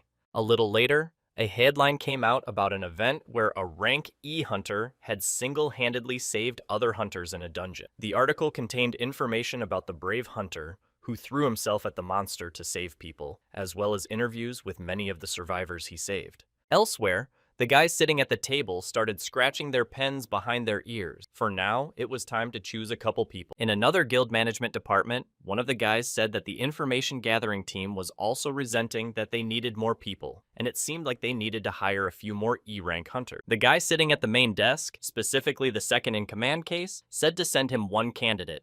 The guy at the computer started looking and saw that it was a rank E hunter who had fought monsters in the dungeon, evacuated a team of miners, and brought a wounded hunter out of the dungeon. The guys who saw that he had rank E were immediately surprised, but the second person in management started to say, "Don't they realize that it would be fine to take him to a big guild like ours and we can cover up one scandal?" At this moment, a guy asked if Hunter Song Soo-ho had replied to their letter, because the newcomer had already managed to get an invitation from the Black Turtles Guild, and he must be happy. But the other guy turned around and told the leader that he had declined the offer, causing the leader to not be able to understand why. After all, this guy is just a rank E rookie, and he's turning down such a big guild. "I don't understand. What's the point?" the leader said. The other guy replied that Hunter Song Soo-ho didn't want to join any guilds. The leader was angry with this kind of answer. He couldn't understand if this guy thought he was some S-ranked hunter. "This isn't the end yet. We're sure that Song Soo-ho himself will contact us soon. Sooner or later, he'll realize how difficult it is for a hunter without a guild." At this time, Song Soo-ho, while in his apartment, began to look at the notifications that came on his phone. He realized that once he visited that dungeon, he had no shortage of guild invitations. A lot of people want to get their hands on him specifically, but everyone wants to hire him as a porter or gatherer. He couldn't understand why there were so many. He figured it would be a hindrance to him, and an even bigger hindrance to leveling up with the system, and there was no point in joining them. Right now, he didn't care what the guild wanted to do or who they wanted to get. He had better things to do. Turning to his sword, he began to ask Fang Raikan if he wanted to continue the conversation, the one they had started in the dungeon when he suggested combining the powers of Shadow and Fang. Fang Raikan couldn't understand how he could calmly utter such nonsense. "Are you saying that a Shadow can become an ally instead of an enemy?" "Only under one condition, if you bring me to the Fang Lord's other holy land." At this moment, Song Soo-ho started to ask if he knew how to get there, to which Fang replied that he knew where all of the Fang Lord's holy lands were located, regardless of the distance. But he feels that the gate leading there has already disappeared, and what people call a dungeon breakthrough has most likely happened. Song Soo-ho immediately realized that this holy place must be an open dungeon. An open dungeon is where creepy and very strong monsters dwell. When a dungeon breach forms in the abandoned gate, the monsters take over the land, turning it into a wasteland. At this moment, Song Soo-ho, holding his phone in his hand, sent a message to his uncle that he would be gone for a while, and not to worry, even if he couldn't contact him. Right now, he needed to move out to seize even more power and raise his level as quickly as possible. A little later, Song Soo-ho started to ask Burr if they had arrived at that place, to which he replied that it was correct. But at the park-in, they noticed that it was forbidden to enter, and things were not good right now since the guild owned the place. Song Soo-ho immediately realized that the entrance is forbidden, and the Hyena Guild is made up of people who used to be gangsters, so they're all scary. Bear started to say that he shouldn't listen to these lowly creatures, because the young lord had better raise his level.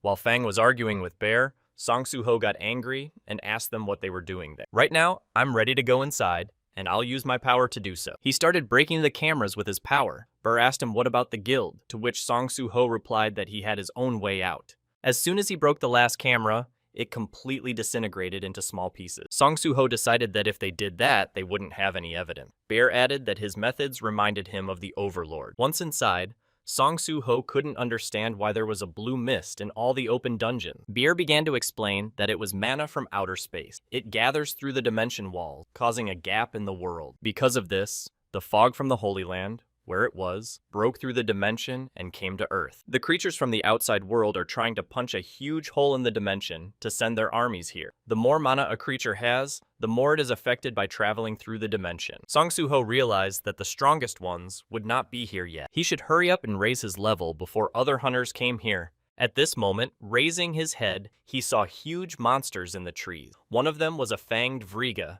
and the other was a black shadow rogue.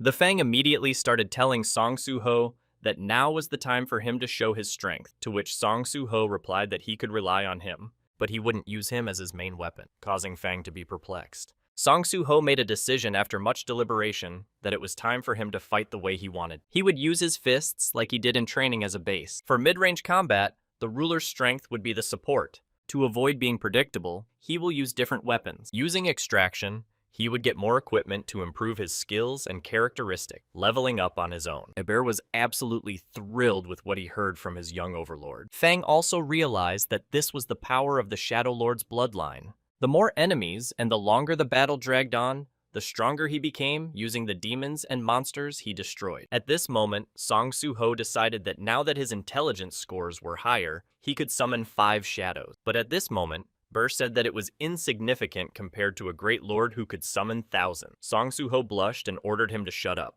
Going even further into the depths of the forest, Song Soo-ho saw that they had come to the very place that Fang was talking about. Fang began to say that there was a gate leading to the Holy Lands here, but now they were seeing some kind of strange warehouse. Song Soo-ho noticed that even though it was late, there were still people here. He wondered if there was a special reason for them to stay late. After all, hunting monsters was better during the day. At that moment, a car pulled up to the workers and hunters who were inside. The car began to bring out people who were tied up by their arms and legs. Song Soo-ho immediately realized that he was witnessing a kidnapping being performed right in front of his eyes. Bear supported him by saying that it looked exactly like what they were seeing. Bear began to address the young lord that they were here illegally, so they shouldn't interfere. If they realized he had trespassed into their territory, his hunters would have reason to attack. But as soon as Bear finished speaking and turned around, he saw that Song Soo-ho had disappeared. He couldn't understand where he had gone. Was he really going to go to those people? Song Soo-ho, who grew up in the arms of a police officer father who specialized in violent crimes and a legendary firefighter grandfather, couldn't stay away. He grew up with a sense of justice, and in this moment, he couldn't stand idly by. Song Soo-ho accelerated at full speed and began to approach the first hunter that was in his way. He had a deep habit of acting first and thinking later when it came to justice. At the same moment, Song Soo-ho accelerated with all his might and hit that guy with his shoe. The shadows who were watching were completely shocked by what they had just seen. The other hunters, seeing that their comrade had just been kicked in the head, were also shocked. After the kick, that guy's face had sealed right into the ground, and the guys only saw a silhouette flying by, which was Song Soo-ho. They couldn't understand who that guy was, but Song Soo-ho realized everything that was happening at that moment because he realized that his body reacted faster than his brain. He realized that he had invaded another guild's territory illegally, and now he didn't know what to do. Putting on his shadow mask, he turned around and began to ask, "Are you really kidnapping people? What is your guild hyena doing?" The other hunters began to ask back, asking what he was doing invading other people's territory and attacking them out of the blue. "It looks like you came here for us to destroy you." At the same moment, the other hunters started using their magic and enhanced equipment to deal with Song Soo-ho. One of the hunters started attacking Song Soo-ho, who successfully dodged all of his attacks. As he swung, Song Soo-ho thought about what he had learned earlier. The average rank of the hyena guild members was D. He definitely doesn't know their strength, so he shouldn't relax. Taking a swing, he hit one of the hunters with all his might, who flew away at an incredible speed. The other hunters, noticing the silhouette of their comrade flying away, couldn't understand what had just happened. Following this, Song Soo-ho began to eliminate one by one the hunters who were approaching him from all directions. Bear, who was watching the battle, could not believe that the awakened ones, who had reached the D rank by human standards, were no longer competitors for Song Soo-ho. Right now, the status window indicated that Song Soo-ho possessed level 16. A little later, Song Soo-ho decided to tie up all the hunters so that they wouldn't be able to leave the area while he went about his business. Bear beside him began to say that it was a graceful completion. Song Soo-ho began to untie all the guys who had been kidnapped by the guild. They began to thank him for saving them. They also asked if he was from the Hunter Association. He replied that they could assume that he was. He said he would handle things here, and they should quickly evacuate to safety. Once the guys got into the car and drove away, Song Soo-ho couldn't understand why the guild was kidnapping people. At this moment, Fang started telling Song Soo-ho that he was feeling something. Song Soo-ho asked him, "Feel what?" Fang's replied that was why he asked him to come here. As soon as they reached the fence, they started to go inside the room. What Song Soo-ho saw shocked him. He couldn't believe his own eyes. There were many cages inside the room. Bear also added that there was a sense of energy in the room, although it was very vague. Song Soo-ho turned his head and saw a locked dog in the nearest cages, but he couldn't understand why the hyena guild was doing this. Fang added that it seemed to him that it wasn't a dog, but a small wolf. "The descendant of this king of beasts, Lord Fang," Fang said. Hearing this, Song Soo-ho couldn't believe his own ears. Fang went on to say that right after his defeat in the war with the Shadow Lord, Lord Fang had ordered the surviving descendant to be hidden in the shrine and guarded because he believed that if the blood ties were not broken, another Lord Fang would appear. He honestly admitted that he didn't expect to find a Fang Lord in this particular place. At this moment, Song Soo-ho broke the shackles restraining the little wolf cub, and lifting him up in his arms, he finished listening to the story about how the Lord hoped that his clan would not be interrupted. He seems to vaguely sense the Fang Lord's aura and has lost a lot of energy. "He will die if left like this," Fang said. Bear asked the young lord what he would do. Song Soo-ho, after briefly thinking, replied that he thought there were only a few people there, but here was another one. He was angry now, realizing that there was one last one left that he should destroy. Turning his head around, he saw a demonic creature that began to tell Song Soo-ho that trusting people was useless. The creature, calling him Brocky, said that he had survived. Song Soo-ho immediately asked if they knew each other. The Fang replied that he knew him. "This is the hunter of the descendant I told you about," Fang said. Brocky immediately began telling Fang that it had been a long time since they had seen each other, and that Raikan Fang was also alive as he could see. A Fang Raikan immediately began to say that he hadn't forgotten that he had been sent to guard the descendant. "What were you doing all this time while that little wolf cub was in shackles?" Song Soo-ho, holding the wolf cub in his arms, didn't have time to notice when Brocky ran up to him with incredible speed and asked how dare he touch his property. Following that, Brocky struck hard with his tail, causing Song Soo-ho to fly off to the side. Bear noticed this and began to shout if his lord was all right. The impact was so strong that Song Soo-ho broke through the wall and crashed into the nearby containers on the street. Beer immediately flew over to him and started asking if his little lord was okay. Song Soo-ho replied that it was the most painful blow he had taken in a while. "I'm bleeding right now, but don't scream, my head is splitting from the sudden and loud noises," Song Soo-ho said. Beer, hearing this, went on to say that when he first came here, he felt a vague remaining energy and was sure what it was. I felt Itarim's energy from this guy," Bear said. Fang and Brocky started listening to Bear, who turned to Brocky and asked if he knew what he had done to the Overlord's descendant. Brocky interrupted his story and began to explain that he knew how he, who had lost his sanctuary, managed to maintain such a level of strength. According to natural selection, the strongest survive. The survival of the weak is determined by the whims of the strong. The weak become food for the strong. It's a law of nature. Although this guy is quite weak, he belongs to the Fang Lord's bloodline and can be said to be the best source of nourishment. That's why I feed on it, to gain strength and be as strong as I am at the moment. Periodically, I draw the energy of the Lord's descendant from this little wolf cub as well. After this story, Brocky vowed that once he was done here, he would definitely destroy Fang. At this moment, Song Soo-ho raised his hand and said that his death was a proof of weakness. But Brocky interrupted Song Soo-ho and told him that his body was fit for the strong. Just as Brocky continued to say that the next Fang Lord would be fit, Song Soo-ho used his sword to attack Brocky with his strength. Bear took advantage of the moment, grabbed the little wolf cub, and began to carry it away from the battle site. Following that, the sword returned to Song Soo-ho's hands. Once he was sure that the little wolf cub was all right, Song Soo-ho also began to address Fang. "I thought you were angry with me, but it's all right. However, I have a case with that guy too. After all, right now will be the first clash between Fang and Shadow. Right now, I've finally found a lead leading to my father." At that moment, the notification system began to show our hero that he had received an assignment. The content of the assignment an urgent hyena hunt. He must defeat the hyena to ensure safety. That's when Song Soo-ho realized that he guessed who the guild was named after. Once the monster managed to create a guild by kidnapping people, and how it was all related to a terrorist. The other hunters in the guild who were connected to Song Soo-ho started yelling for Brocky to release them. They said that this guy wasn't that easy, and they would also help him fight him if he untied them. Song Soo-ho at the same moment shouted out that he wouldn't stand silently by and watch. At this moment, Brocky attacked his guild subordinates and destroyed them with a single blow.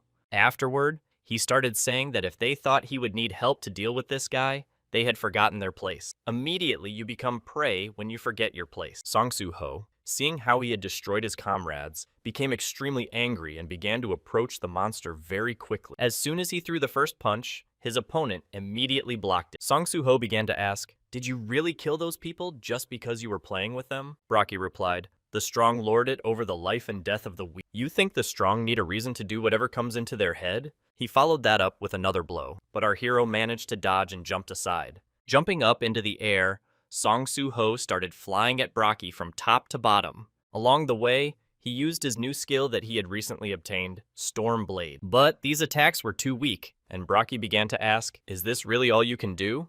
You're dishonoring the name of the owner of the Fang heirloom." Suddenly, from the other side, a sword flew straight at the monster, and the monster couldn't understand where such a hidden attack was coming from. Song Soo-ho, who was standing in front of it, started waving his hand and controlling the sword, saying that this wasn't the end. Fang suddenly began to ask Brocky, "Why have you changed so much? After all, you originally swore your loyalty and honored Raikan, but now I don't understand why you've changed so much." But Brocky questioned, "Why did I honor Raikan? I don't really have any respect for him. I was only afraid of his power. I didn't want to continue living such an insignificant life, and as soon as I got the chance, I decided to change everything with my own hands." Spreading out, he gave a powerful punch to Song Soo-ho and said, "There's no time to worry about anyone else right now." As soon as the punch was executed, Song Soo-ho felt all the pain, and he felt like all his bones were broken. However, Song Soo-ho began to remember something that had been long forgotten. After all, when I think of my father who right now could be fighting someone, a supposed tree for some... I am filled with incredible strength, and this strength gives me more understanding that I shouldn't give up. Gathering all his strength into one punch, he began to use the shadow technique, reinforcing his fists with armor. With all his might, he struck his opponent, for he couldn't lose to some pathetic monster right now. Bear, who was watching the battle, couldn't believe that his young lord was so strong at his young age. Fang Raikan, who was lying on the ground, began to remember the strength combined from the broken sword. Would he really be destroyed like this? The survival of the descendants and the future of the Fang all depends only on Song Soo-ho right now, and he still wants to fight. He's still waiting for the battle. At this moment, the little wolf cub began to rise up, even though it was very hard for him. Fang Raikan saw this and realized that the little wolf cub, Sir Raikan's descendant, was rising up, disregarding the pain he was feeling. He noticed that Song Soo-ho's fighting spirit inspired the little wolf cub. The last thing I can do is I can pass on the remaining power in me to the descendant. At this time, Song Soo-ho continued to fight, and although his opponent was very strong, our hero continued to hold back all of his blows. As soon as he was thrown aside, he began to slowly raise his head and looked at the monster that was slowly approaching him. As he lifted his head, he saw a notification in front of him, and the system was showing that he had hit points left. The monster came closer and closer, and with its terrifying aura said, "For a mere worm, you have good stamina." At this moment, it swung around to finally deliver the final blow and destroy Song Soo-ho. But at this moment, the wolf worm, having gained strength, clawed at the paw of the monster that had just wanted to finish Song Soo-ho off. Song Soo-ho couldn't understand what had just happened and where the wolf cub had come from. As soon as the wolf cub completed its attack, he stood up in defense of the young Shadow Lord. Following that, the notification system showed that the Fang descendant was paying tribute to the player's fighting spirit and offered to accept him as an ally. Song Soo-ho didn't realize if the Fang descendant was the wolf cub he had met earlier. Do I really have to accept him as an ally? The monster in front of them began to speak. Is he really a descendant? Has he absorbed the magic power of the Raikan Fang? Hearing this, Song Soo-ho actually realized that this wolf had absorbed the power of the sword. It turns out that Raikan Fang sacrificed himself to save his pup. Song Soo-ho had been trying to cooperate with the Fang from the beginning. After looking at the system notification, he decided that there was no reason to refuse and accepted the invitation. Taking the Fang descendant as an ally, the notification system showed a new window. Data synchronization was now underway. Song Soo-ho began to notice that something was entering his head. He began to see strange memories of his opponent sitting in a cave near a small wolf cub and saying that they would confront the Lord. After all, in this world it is survival of the fittest, and we will lose a lot if we lose. We will surely become stronger for the future of the Fang. Bringing his hand up to the wolf cub, he began stroking its head. A little while later, some strange creatures came to their cave, causing the little wolf cub to start shaking with fear. Young Fang began to ask those creatures why they wouldn't destroy him right here and now. The creature in front of him said that he thought this demonic beast was quite useful and had some good abilities. Touching him, the creature transferred some of its power and said it was choosing him. Now Brocky's hyena is to collect people alive and deliver them to them. This power will help him get rid of unnecessary problems, of course, depending on how he uses it. Most likely, this power would be contrary to his desires. At this moment, Song Soo-ho began to realize that these were the memories of a Fang descendant. These beings who put something in his head are the main instigators who are directly related to Iterum. The Fang descendant didn't want to take revenge on Brocky. He wanted to stop an enraged Brocky. If it had anything to do with their plot, it was necessary to defeat Brocky right here and now. But right now, Song Soo-ho realized that he didn't have enough strength to defeat him. At this moment, the notification system began to show that an additional quest had opened with the appearance of a companion. The quest information is Monarch's Descendants Quest. He must find the descendants of the monarch and make them his ally. The descendants of the monarch becoming allies is one of 8. Due to the proximity with Fang's descendants, the bonding skill is formed. At this moment, the huge blue aura began to glow brightly, and Song Soo-ho realized that something was happening here. Bear noticed that the young lord was undergoing a change, not the same as the lord. Brocky, seeing this, couldn't understand what it was. Flying towards Song Soo-ho with all his speed, he swung, determined to stop everything right here and now. As soon as he swung, struck with all his strength, causing everything in the vicinity to start collapsing. But the notification system began to show Song Soo-ho that a skill was being created due to the connection with the Fang descendant. Right now, he had linked his strength together with the Fang's strength. This bonding skill is a level 1 beast transformation, consuming 1 mana per second. The Fang descendant is instilled into his body, strengthening his body and developing beast-like senses. Song Soo-ho couldn't realize if he had absorbed the descendant this time. His body became light and very strong. He felt his senses sharpened. Everything became so unfamiliar and incomprehensible. It helped him move better, avoiding danger. As soon as he dodged all the attacks, he kicked the monster with all his strength. The one couldn't understand where he got such strength from and why he was losing right now. After all, if you look closely, this is the same kid who fought him a few minutes ago. He can't lose to some person right now. After all, he had spent a lot of effort to achieve and obtain the power he has. Bear, who was watching the battle, realized that the magical power had now jumped up a lot. The beast began to shout that he had no idea what kind of trick he was using, but there was no way he would lose to a human. After all, strength defines the difference between species. He should blame himself for being an inferior being called a human. At this moment, Song Soo-ho began to use a skill and learn the skill of hand-to-hand combat. Ayer, who was nearby, was angered that this beast was discussing the difference between species in the presence of a young lord. After all, there's no one higher than a Shadow Lord, and that means he's wrong. He's about to be finished now. As soon as the beast heard these words, it couldn't realize if this kid was really a Shadow Lord. At that moment, Song Soo-ho jumped back and delivered a perfect and precise punch, which knocked his opponent into the ground. He still did not die, and only continued to say that he had to become stronger. That's all he was interested in, just getting stronger. At last, he saw the silhouette of his master Reincarnation. He was angry at himself for not being able to protect him. At the end of the battle, the descendant of the Fang approached his teacher and bowed his head over him, regretting the loss that had just occurred in his life.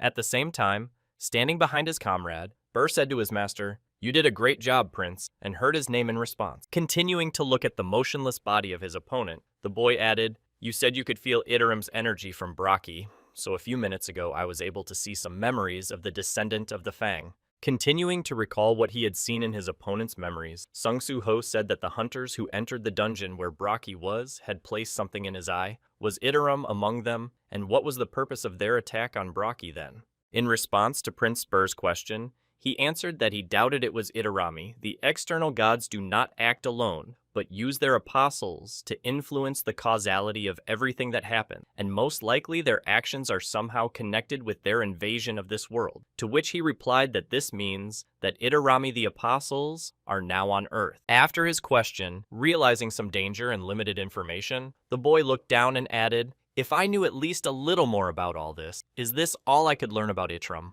In response to his prince's question, Beer confidently replied, "Actually, no, there is another way," to which the prince replied in surprise that indeed there was. Then the subject added that Braki most likely has memories of Adoram. If I eat Braki's body, I will be able to see some of his memories, and it will help me in restoring my strength with one shot of 2 birds with 1 stone. After hearing the request from his friend, Sung Soo Ho turned his head to the side and said in surprise, "You had such an ability too, you surprised me." After the conversation was over, the boy's attention turned to the Fang descendant, who was mourning the loss of his teacher. Approaching him to ask for permission, the boy said, "If you don't mind, I want to take you somewhere." The next moment, the canine offspring threw his arms around his master and began to lick him, and the boy clearly understood that he was not against going with him. With that agreement, the young master took out his shadow key and used it to open a portal to another world. Once the exit was arranged, before leaving, Song Soo-ho spoke to his subject, whom he was leaving behind to retrieve his memories. "I'm counting on you, Ter."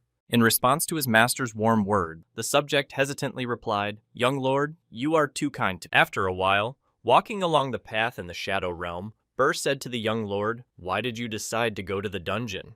In response to the question of his subject, the boy confidently said, "I want to go to the house of the descendants of the Fang," to which he replied in surprise, "In the Shadow Dungeon." After receiving the question, turning his gaze to the wolf, the boy confidently replied, "We are now allies with him. He has no protector, and his sanctuary has also disappeared. I am sorry for him." As soon as he said that, he received a system notification that said, "An ally of the Fang descendant wants you to name it. Please name the Fang descendant." Seeing this, Sung Soo-ho said in surprise, pointing to himself, "You want me to give you a name?"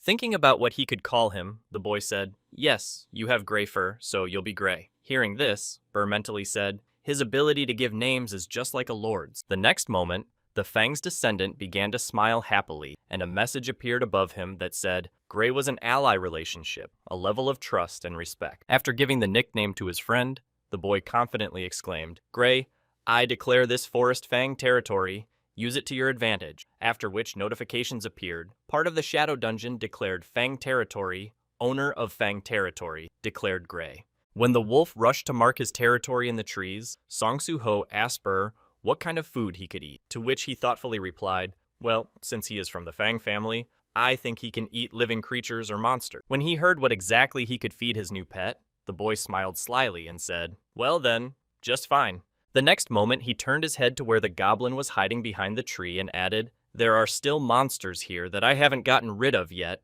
so it would be a good idea to ask Gray to clean it up." A few minutes later, the hunt for the monsters that still remained in the possession of the descendant of the Fang began.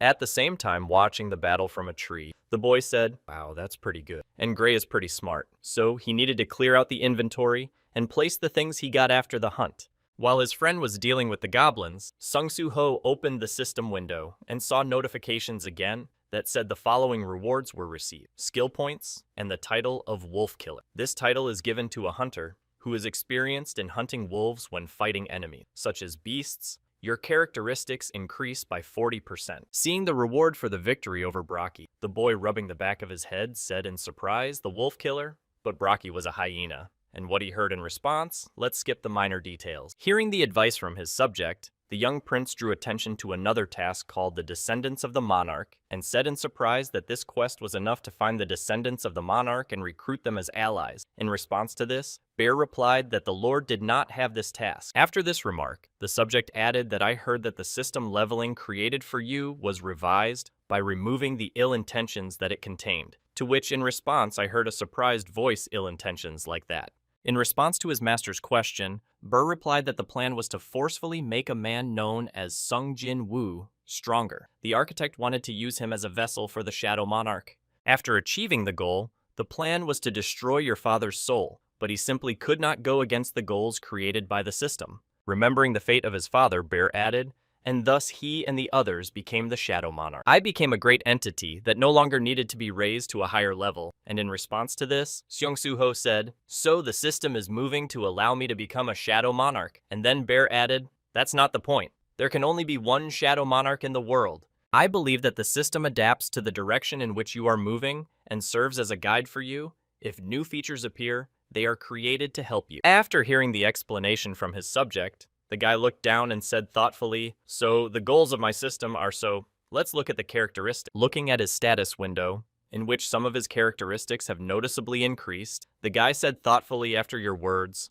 I think I understand why I still do not have a class. Immersed in his memories from the past, the boy thoughtfully said, since I faced the flame creatures, my characteristics have increased significantly, and I have gained many useful skills. After that, seeing that his pet had already dealt with the enemies, he added in his head, but I still remain weak, even in the last battle. If it wasn't for Gray and the communication skill, I would have lost to Brocky. However, since the tasks given by the system are in line with my desires, I need to complete them, and maybe after completing them, I will be able to meet my parents. Jumping down from this tree, after completing the clearing of the territory of the descendants of the Fang, Seong-Soo-ho said to his subject, by the way, you could find any traces of the Itarim in Brocky's memories. In response to his master's question, Burr replied that I had looked through them, but I was unable to find the apostles who had been brainwashing Brocky. After receiving an unequivocal answer from his friend, Song-Soo-ho thoughtfully replied that we have no clue, to which he replied, don't jump to conclusion. Recalling useful information in addition to the apostles of Itarim, Burr said there were some other memories of one person. Continuing to introduce other details, the subject added that she founded a hyena guild for Brocky and also took kidnapped people, and his guild was called the Guild of the Hyena. Hearing some new testimony from his subject, Song-Soo-ho was surprised to hear that he had a guild. Continuing his story without being interrupted by the questions of his prince, Bear said, if we dig into this guild, I think we can learn more about the Itarim. At the same time, somewhere in the guild, a man picked up the phone after the call and asked what happened to Lim Do-jen. Didn't you go to Southeast Asia to help with the raid? In response to the question, the man heard over the phone, now it doesn't matter. You saw the news. You were behind the hyena incident, weren't you? To which he replied that you can see the hyena incident at the zoo. In response to his interlocutor's mockery, the man replied menacingly, don't change the subject to Lee Min-suk, to which he said, I don't like your tone, and then added, oh, you do. I've already found out that you were doing some errands for the Hyena Guild, and the association will soon find out about it, to which Lee Min-seok replied that they can ask me, and I'll just say that I didn't do anything, and when I mobilize my lawyers, even the association will do nothing. Hearing his interlocutor's excuse, Lim Do-jen said sternly, even so, leave this overconfidence. The law may not be strong enough, but the leader of the association is not easy to deal with. Continuing to warn his friend against some negative consequences, the man added, you should clean up after yourself before I come back. Hearing his friend's remark, Lee Min-seok exclaimed in frustration that he still had the nerve to hang up on him when he had said everything he wanted to say. He was just my driver, and now that he was S rank, his arrogance was still there. After expressing his dissatisfaction in verbal terms, the man, unable to withstand the influx of emotions, slammed his fist on the table so hard that it shattered into small pieces. After a certain amount of emotions of rage were released, the man said the guy who defeated Brocky and destroyed the Hyena Guild was the only one who survived, and the only thing the survivors said was that it was a young hunter in a black mask. Reaching into his stash for an item, Lee Min-suk added, well, I can't waste time on someone I don't have enough information about right now. Taking out the pearl from his hiding place, Lee Min-seok, the vice president of the Grim Reaper Guild, and also an A-ranked hunter, slyly added, I have something more important. Holding the precious item in his hands, he added Stardust, a stimulant to awaken hunters. If business goes up, no one will be able to look down on me anymore. At the same time, in the Dungeon of Shadows, Mr. Bear approached his apprentice and said, you're already fighting quite well. Try harder to be useful to the young master. Climbing on the back of the canine's offspring, Bear added, come on, eat to your heart's content. Hearing his subject's conversation with his pet, Song-Soo-ho said in surprise, why would Gray suddenly become a roarer? In any case, I'm glad he's adapting quickly. The next moment, as soon as the hunt was over, the guy received a notification saying that Gray's ally had received experience points from hunting monsters and had reached the goal of experience shared with the player. 50% of the experience points were received. Immediately after, the boy nervously exclaimed, I get experience points from hunting Gray. This is the system that existed before, and he heard that indeed. Approaching his prince, Burr looked at the notification and said thoughtfully, I can't say for sure, but something similar happened when Shadow Soldiers fought and earned experience points for the Shadow Monarch, and he heard in response something similar to the experience sharing system in Party Game. Turning his gaze to his pet, he added, although I only get half of it, The automatic leveling up is quite useful, to which the subject replied, let Gray continue to hunt. The next moment, noticing a new notification that said that after killing a certain number of monsters inside the Shadow Dungeon, you have fulfilled the conditions for holding the quest. The guy said that a new notification. The next moment, a new notification appeared, telling him the daily task of clearing the Shadow Dungeon to kill 100 goblins, 10 goblin captains, and 1 goblin centurion. Seeing this, Song-Soo-Ho said, daily quest, I need to kill goblins. Immediately after, he added thoughtfully that there should be a reward for this. Then it turns out that I will be able to receive them every day, to which Burr replied, it seems that the system wants to make this place your territory. Hearing the words of his subject, the boy sighed heavily and said, oh, it's hard to find 100 goblins in such a huge territory. However, instead of suffering in search of enemies, the guy used another way. He called up his inventory and began to look for the right item. A few seconds later, he found a flute horn in his hands, which is used by goblins and centurions when they want to summon their subjects, and then the boy said happily, I got it when I was killing goblins. Immediately afterwards, without hesitation, the boy blew the flute and summoned enemies instead of looking for the surrendered flute, which summoned the nearest enemy. The next moment, goblins from the forest began to run towards Song-Soo-Ho from all directions at the call of the flute horn. Seeing that the horn really worked, the boy happily said, I knew it, and Burr added, who would have thought you would summon goblins using a horn flute? As soon as the enemies began to approach him, the boy began his preparations for the battle, and since he was a hand-to-hand fighter, he only had to swing. The next moment, as soon as the first enemy approached, the young prince made his first blow, crushing the goblin's skull inward. After that, the shockwave that followed demolished some of the other enemies that were approaching him. Continuing his battle with the enemies, the guy said in his head, I'm getting bored fighting goblins, but if I have to destroy a whole bunch of them, I'll do it. Having dealt with the enemies who arrived at the first call, Song-Soo-Ho again used the flute horn and summoned more enemies. After the closest enemies responded to the call, he used the flute again to summon as many enemies as possible and not to waste much time on them. Seeing how many enemies were heading in his direction, the boy said, I need at least this many. The next moment, while the crowd of enemies was approaching, the young Shadow Lord used his summoning skill and shouted, Rise up, and summoned shadows from the dead monster. As soon as the shadow subjects rose up, they immediately joined the battle on the side of Song-Soo-Ho, destroying all the goblins that came their way.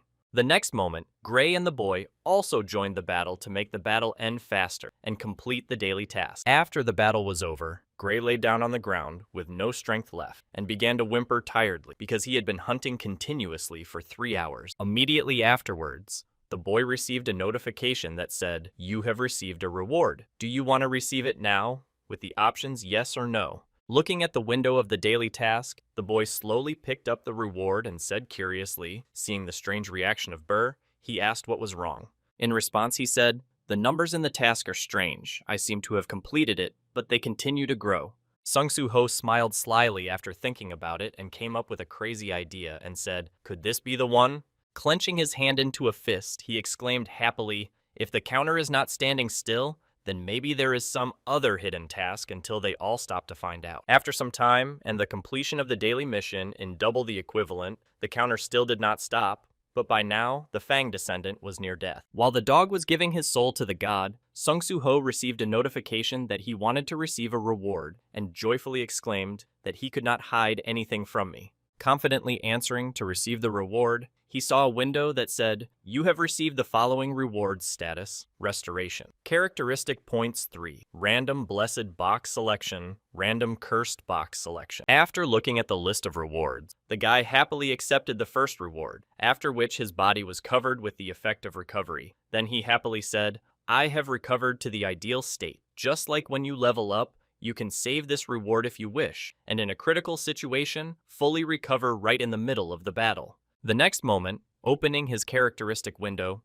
he added, it becomes more and more difficult to accept the second reward with leveling up, and with this reward, daily improvements and characteristics are guaranteed. After that, faced with a choice, the guy thoughtfully said, well, now the last reward is here. Looking at the blessed and cursed boxes, the guy thoughtfully said, what I want is not necessarily a necessity, and what I need hardly coincides with my desires. Continuing to think hard about the choice, he added that what I want is too vague, and the list of things I need will not fit on one sheet of paper, so I take the damned box. As soon as he made his choice, an item appeared from the selected box and a notification appeared. The volcano horn was received, and the guy was surprised to see that it was gloves. Looking at the item from the box, the guy was pleasantly surprised and said, I couldn't turn shadow soldiers into weapons all the time, so a separate weapon would be very useful.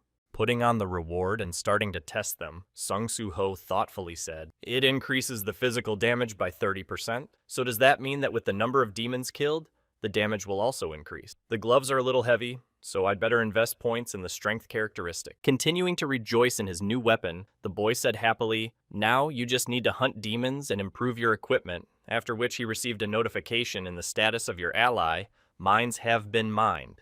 Turning his gaze to the descendant of the Fang, the prince saw an exhausted Gray and heard from Burr, the young lord, Rick is not a shadow soldier with endless stamina, to which he awkwardly replied, oh, sorry, let's call it a day. I would like to find something outside. Using the shadow key, the guy went out into the portal and received a notification that you are leaving the shadow dungeon, and once on the ground, he asked what the name of the hyena-related guild was, and was told that it was the Grim Reaper. After hearing the answer to his question, Seung Soo Ho thoughtfully said, then where should I start my investigation? As soon as he said this, he heard the notification signals in his phone, picked it up, and saw who was writing to him, and was surprised to hear that the teacher was writing to Soo-ho, please help me. Going to the place where he was called by the teacher, Sun Soo-ho arrived at the Seoul station, which was a dangerous area. Seeing his student nearby, the teacher waved his hand and happily called out to Soo-ho, I'm here, come here, thank you so much for coming. As soon as the student approached, Lim Do-gyun said, I was going to go to the dungeon, but at the last moment, the whole team left me. Hearing this, the guy was surprised to hear that the whole team did not go to work, and then he added that none of them did. After being informed that something had happened, the teacher clenched his hand into a fist and gritted his teeth in anger and said angrily, assholes, I'm sure they're drinking somewhere now. Seeing that his teacher was in a bad mood, the guy said awkwardly, I'll help you, but please calm down. Hearing that he really agreed to help, Lim Do-gyun handed him a protective suit and said happily, Soo-ho, you're the best. Take this. Seeing the suit, the student was surprised to hear that it was a protective suit, and then he heard that the work of a cleaner is much harder than that of a digger, so the suit is a necessity. Recalling the duties of each member of the dungeon clearing team, the teacher added that the miner team simply digs up resources after the clearing is complete, and the collectors take out the items left after the monsters are killed by the strike team, so we should follow them.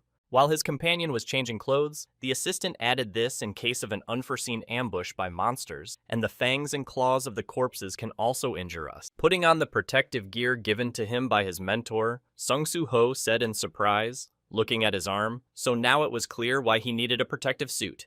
A few seconds after the training was completed, the strike team arrived, and as the leader approached the pair of guys, he asked why there were so few pickers. In response to a question from the strike team commander, Lim Do-gyun replied, I'm sorry, our team just disappeared, to which he replied, we have a contract. How can we allow such irresponsibility? Do you know how much money we paid the Frowning Reapers for the right to enter this dungeon? Stepping forward, the leader of the group said unhappily, if you dare to lag behind, I will send an official complaint directly to the association and be sure that you will not see the work of a picker again. The teacher nervously replied, yes, we will do our best. Please believe us. Hearing finally from the leader of this expedition the dissatisfaction and complete irresponsibility of Lim Do-gyun, he said sadly, I'm not even the captain of the team of pickers. Looking at the backs of the people who went to the clearing, Sung Soo Ho mentally said, 4 D-ranked sorcerers, 5 D-ranked fighters, and 1 C-ranked healer. The one who is yelling at us now looks like a healer from the strike team. The random cursed box gave me what I needed. The volcano horn is a weapon that absorbs demon souls. Hearing the warning from his comrade, who said,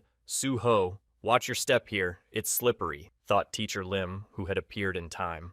Continuing on his way to the dungeon, he added in his mind that it was also a field-type dungeon owned by the Grim Reaper Guild, which could not be a coincidence. At the same time, some strange events were happening in this dungeon. Unknown persons were destroying the monsters that inhabited this dungeon. Anticipating the strange chains of events that were intertwined together at the right time and the right place, Song Soo-ho added in his mind that I feel that something terrible will happen very soon. Starting their journey in the dungeon, one of the soldiers said to his comrades to light the way, and then they used fire magic. As soon as the light appeared, the cleansing team noticed a huge number of monsters in front of them, who reacted to the bright flames in the darkness, and the leader shouted to take up combat position. Not far from the cleansing group were lizard-like monsters, and there were quite a few of them. As soon as the first enemies appeared in front of the group, the healer from the clearing group said the gathering command, "Since there are not many of you, do not go far and work quickly." Hearing the healer's order, the assistant said, "I can't believe we are being forced to stay closer than the strike team." At the same time, Sung-Soo Ho thought, if a random cursed box gave me a volcano horn, then I thought there would be a demonic type of monster. As he watched the battle against the lizards in the dungeon, he mentally added, this would be a good opportunity to watch the hunter's team fight.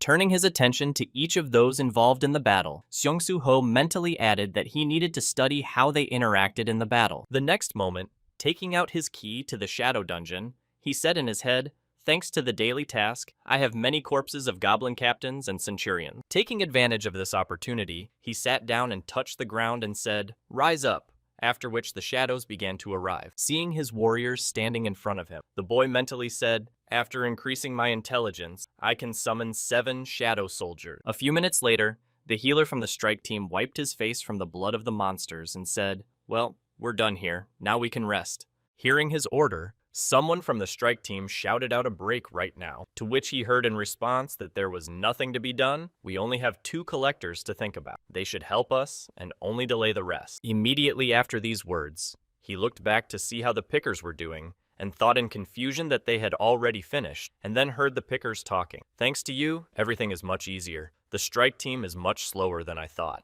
Approaching one of the goblin shadows, the healer exclaimed in confusion that your summoned creatures were there, to which Song Soo-ho replied in surprise, "Yes? Why do you ask?" Then Lim Do-gyun thought if he was trying to start a fight again.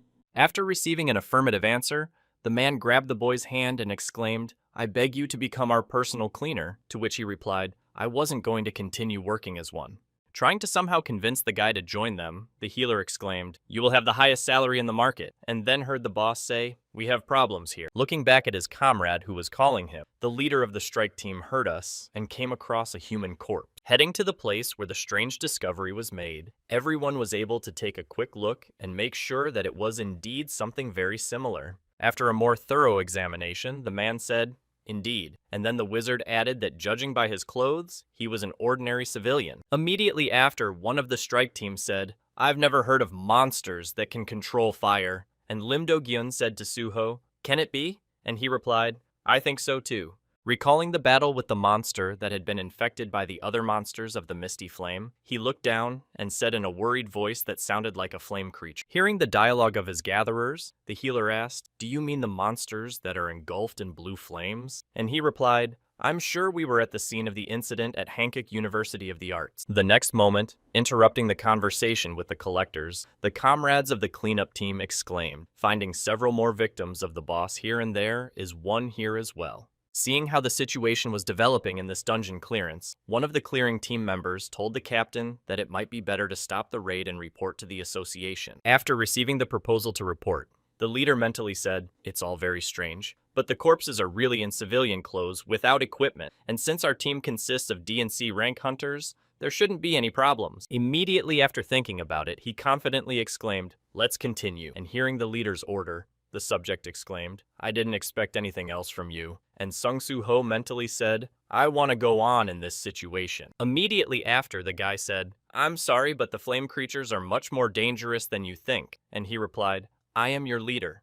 The last word is mine. The gathering team, when you're done, follow us." Hearing the order from the healer, Lim Do-gyun said disappointedly, "I'll have to face these creatures again." Sung Soo-ho asked, "You have the skill of running, right?" He replied, "Yes, but what about him?" After hearing the affirmative answer, the boy said in a stern tone, "If you suddenly feel danger approaching, run away without looking back." In response to this warning from his friend, the assistant said, "I feel that nothing good is coming our way." At the same time, somewhere on the lower floors of the dungeon, people were being abused, set on fire, and forced to burn alive with horrific screams. Observing the production, one of those involved said that the firepower leaves much to be desired, as the progress of providing us with large amounts of fuel is progressing. In response to his comrade's question, the other person replied, There were some problems with resources, so getting fuel has become more difficult. Looks like it's time to ask that person to set up a new supplier for us. Hearing the dialogue of his two comrades, the third monster involved in the case replied that we need more fuel immediately. After his colleagues expressed their opinion, the first unknown person said, "Who would have thought that the hyenas responsible for fuel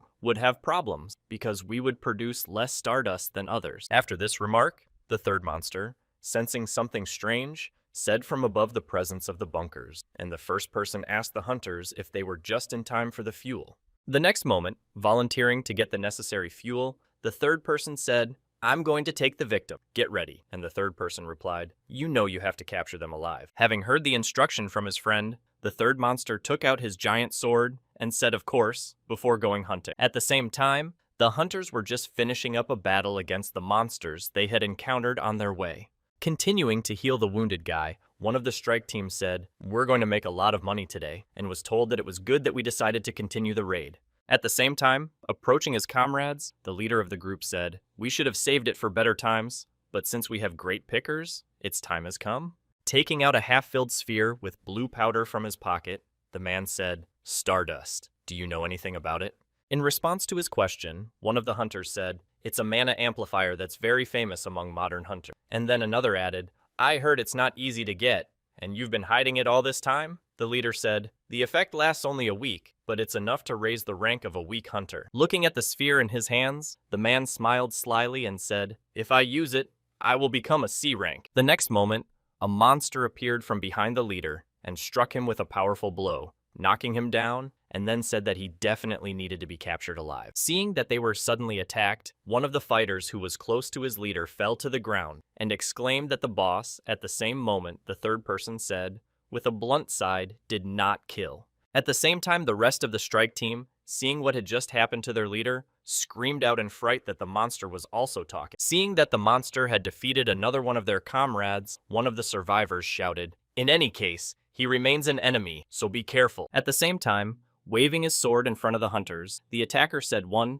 2, 3, 10 in total, so they will be quite strong opponents. Taking out a ball of stardust from his pocket, the monster who suddenly attacked the strike team said 10 people are not needed to destroy the strong hunter. At the same time, one of the hunters nervously shouted out, "Stardust, even monsters use." Hearing the hunter's guesses, a third person smiled sinisterly at the bingo caller who had come to the dungeon to get materials from the enemies and get rich. The next moment, noticing that he had used stardust, one of the hunters shouted out to deal with him before the effect began to take effect and all attack. Having attacked the enemy with the whole crowd, the hunters began to be defeated one by one, trying to attack the monster with a magic attack. The mage did not notice how the enemy had already approached. After the flames died down and the battlefield was engulfed in darkness, the rest of the hunters lost, and at the end of the battle, the monster took the leader by the collar, who lost consciousness, and dragged him away.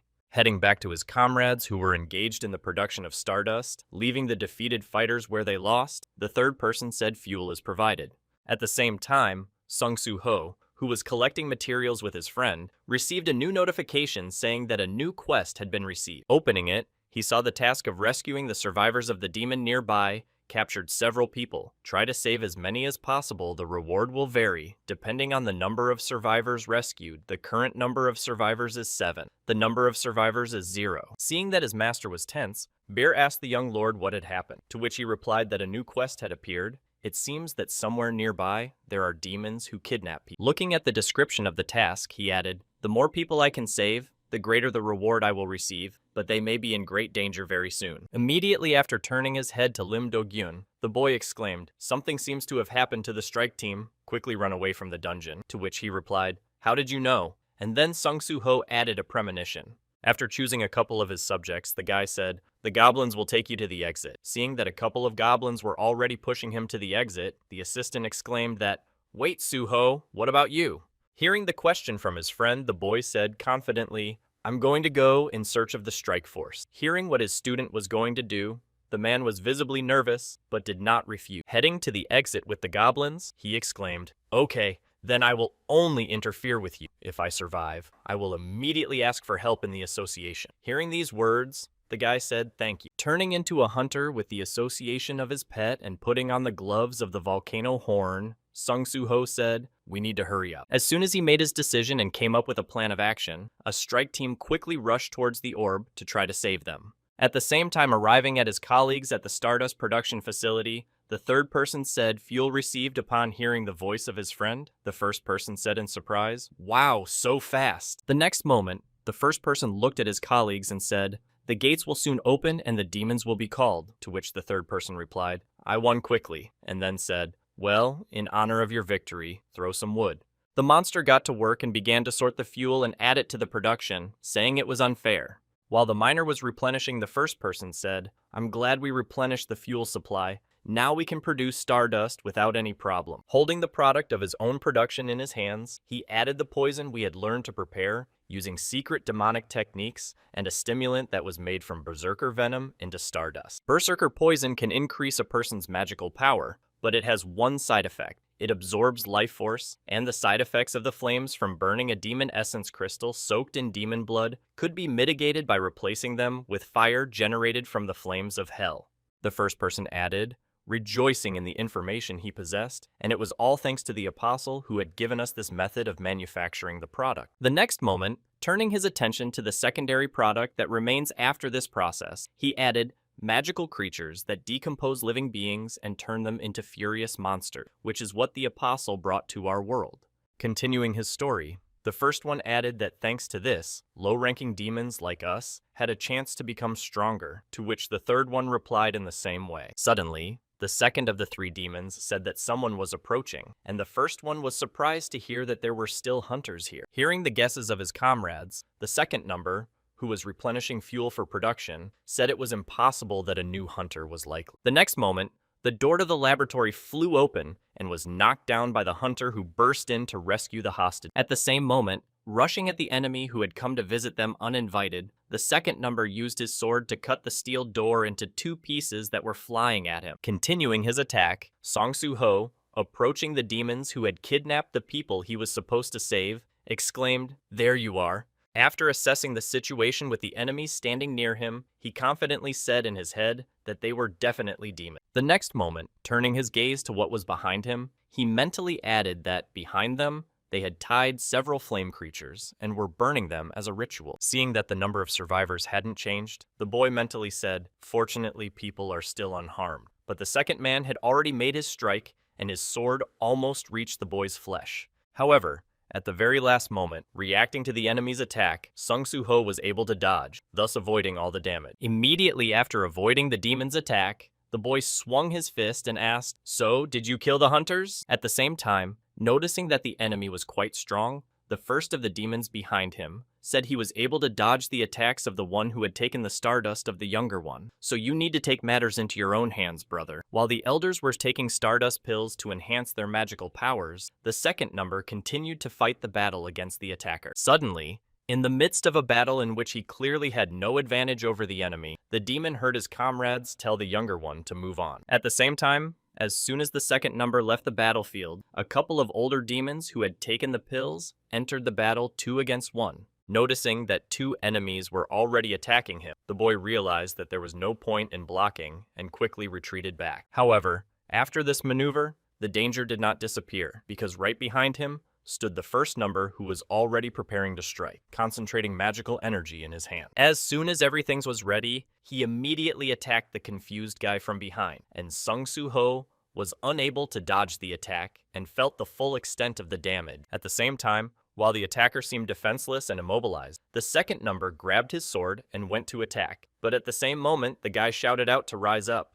As a result of this command, his summoned goblin shadows appeared and prevented one of the demons from delivering the final blow. Seeing that the enemy was reinforced, the first number said in surprise, but as soon as he loosened his grip, the boy came to his senses and attacked from behind. With a punch with his left hand over his right shoulder right into the enemy's jaw, Sung Soo-ho managed to drive one of the few demons away from him. When the two gathered in one place, the first said to his brother, "Yes," to which the second replied, "Yes." Recalling the same moment, he said it looks 1-to-1 like the power of the Shadow Monarch that we demons observed on the day of our destruction. At the same time, hearing the conversation of his brothers, the third number who was destroying the Shadow Guy spoke confidently and nevertheless. Chopping shadow goblins to pieces to break through, he added, he was much weaker than the true Shadow Monarch. Then he continued to stand still and watch his shadows regenerate in battle with their enemies, who defeated them time and time again. The next moment, one of the shadows, having appreciated the true power of the hunter who broke into their laboratory, said that there was no need to be afraid of him. At the same time, standing in front of his enemies, the boy mentally said,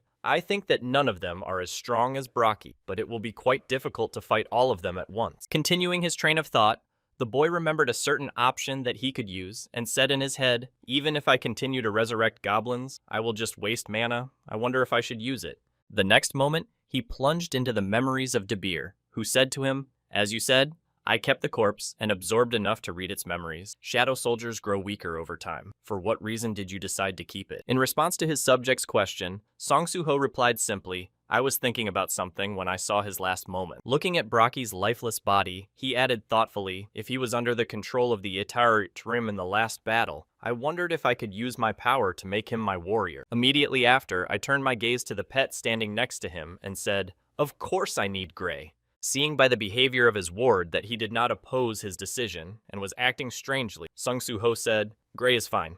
Daring to do what he had planned, the boy used the key to the Shadow Gate and said to Brocky, Rebel, if you repent, I'll give you a chance to fight. Continuing to call upon his previously defeated opponent as a shadow to stand by his side, the boy added, tell me if you still have the thirst for battle.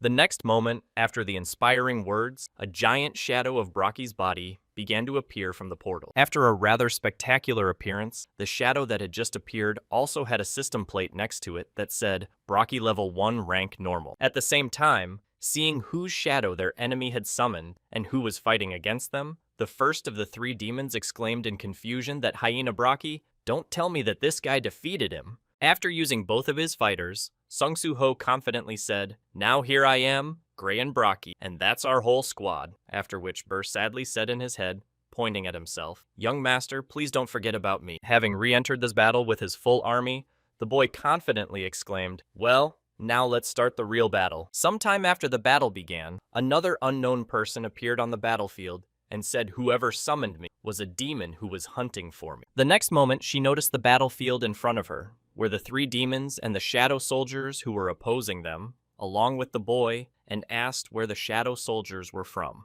As his shadow soldier took on the third demon, Sung Soo-ho continued to fight the hard battle and thought, now we have one less enemy to deal with. Seeing that his ally was currently being pinned down by the number one demon, he again used his electric sphere attack and fired it in the direction of the boy to save the number two demon. Dodging the enemy's attack, which forced him to retreat from his series of attacks, the guy sighed heavily and then mentally said, they got in my way again.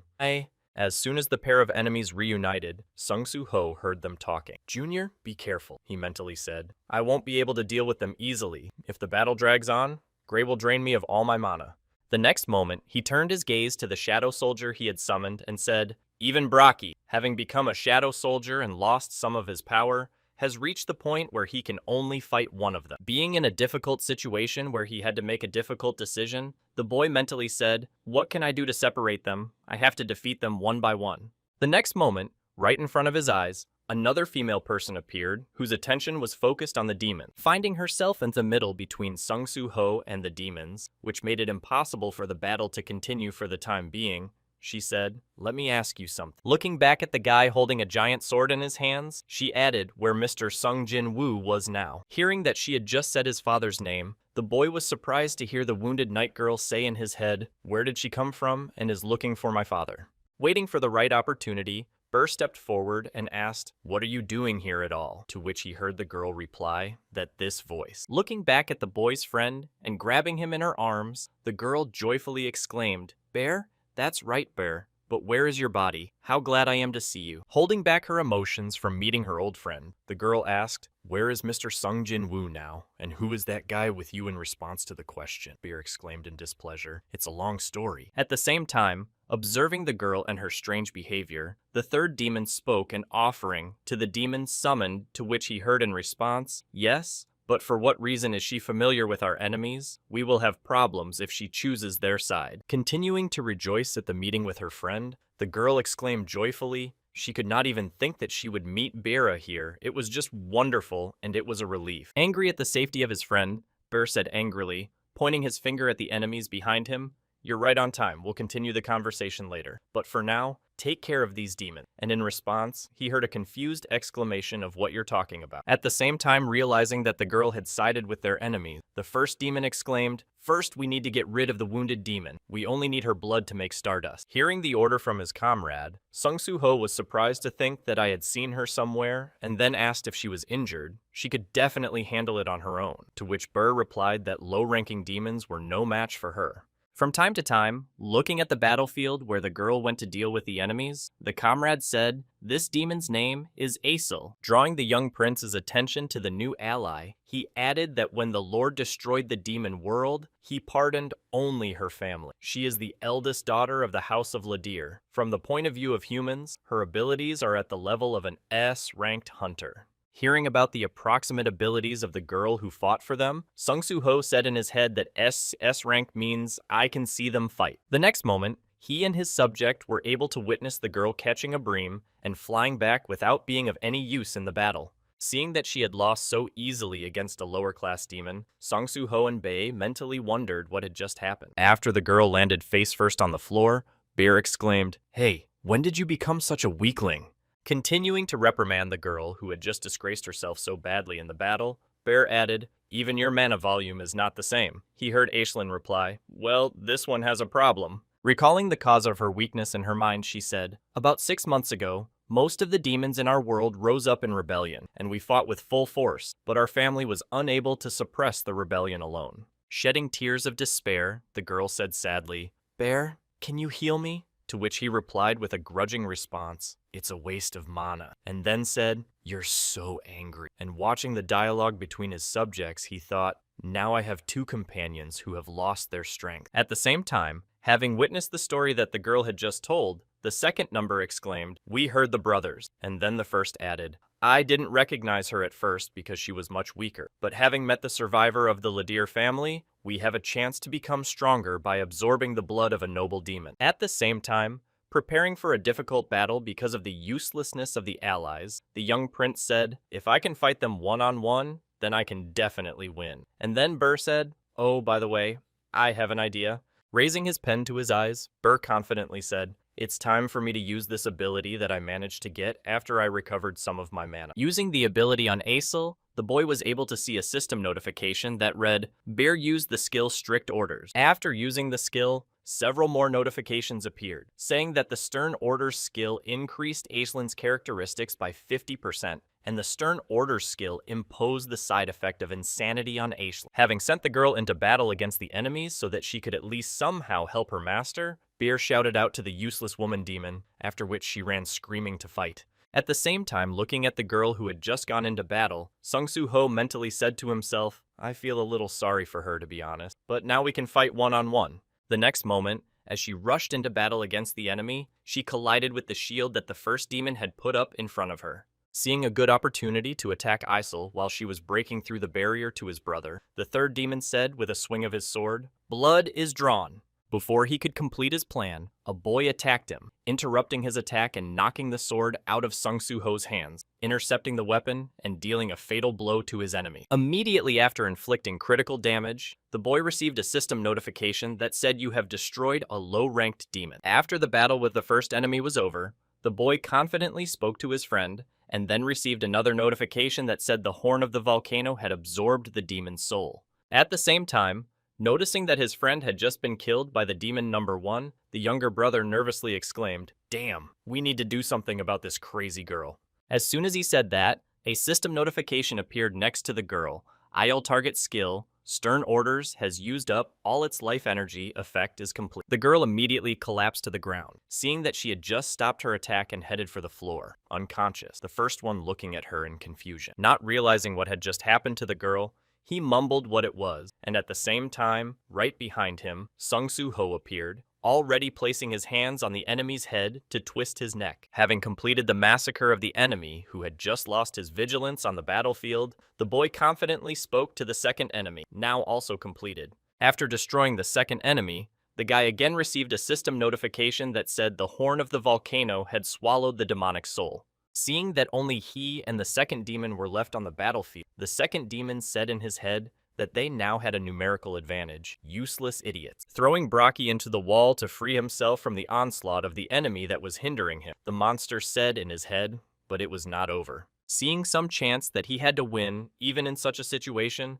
the demon took off running and rushed towards Isel. In a few seconds, the enemy was almost able to reach her and grab her, all to drink her blood and become much stronger. When his target was at arm's length, the second number spoke, "I need to become stronger by absorbing the blood of a noble demon." Noticing the intentions of his enemy who was heading towards the unconscious girl, Sung Soo-ho interrupted his approach and shouted, "No way, I won't let you do that!"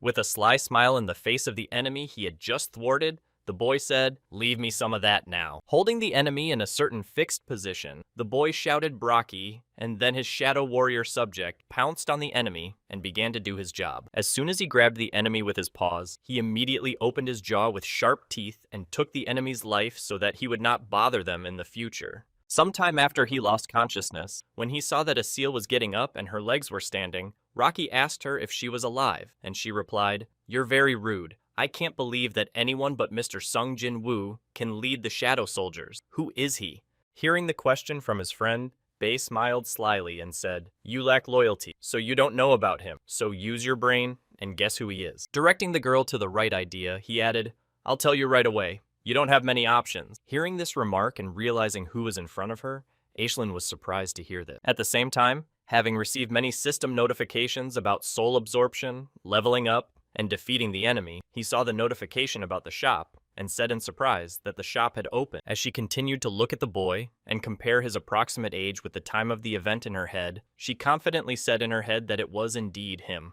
When she came to the conclusion of who exactly the boy was in front of her, she nervously exclaimed, "Young master!" Finally realizing who was in front of her after the prompts of her friend, Azel, kneeling down after coming to her senses, said, "It was you, young master." Not understanding this girl's reaction to him, Sung Soo-ho looked at her out of the corner of his eye and mentally said, "She just called me young master." The next moment, he turned his gaze to her and heard her nervously add, "You've changed so much since then that I couldn't even recognize you." Immediately afterwards, the girl, fainting from exhaustion, leaned to the side and said, "But you look just like Mr. Sung Jin Woo," and then collapsed to the ground. Seeing that she had just fallen to the ground again without showing any signs of life, the guy was visibly nervous, because something had happened to his new subject. While his friend was examining the girl, Song Soo-ho asked Bae if she was going to be okay, and he heard in response that it seemed she had fainted from overwork. She was still alive, so there was no point in worrying. After reassuring his soul that his subject was not in danger, Song Soo-ho went to the hostages, and having freed them all, sat them down in a row against the wall.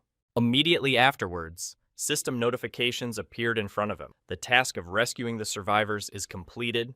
The number of survivors rescued is 7. You received a reward for completing the quest upon seeing him. The guy said, "Well done for saving all 7. Immediately afterwards, 2 more system notifications appeared that said you received the following reward. Reward 1 skill point plus 3. Reward 2, 700 gold. You received 700 gold. When the guy saw that he had been credited with money, he was surprised to hear that it was all gold. Immediately afterwards, he used the new leveled up feature and said to open the shop after reviewing it. He mentally added, "As I thought, I guess I can buy items in the shop window for gold, and there are quite a few items and potions to buy."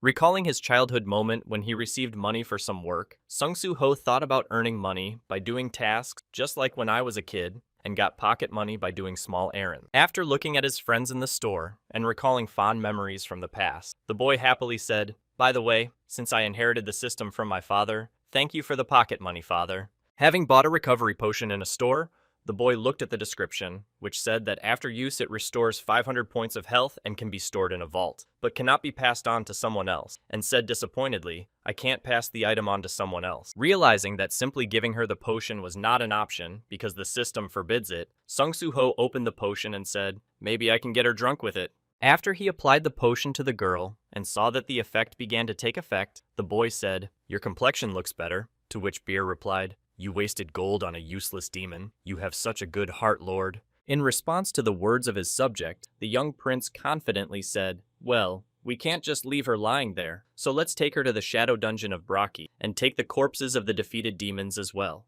Hearing the order from his commander, The shadow fighter obeyed him and took a few more bodies of the enemies and headed for the shadow dungeon. When they were all in the dungeon, Burr asked why you were not leaving, young sir, and the man looked at the sword he had picked up and said, I still have some work to do.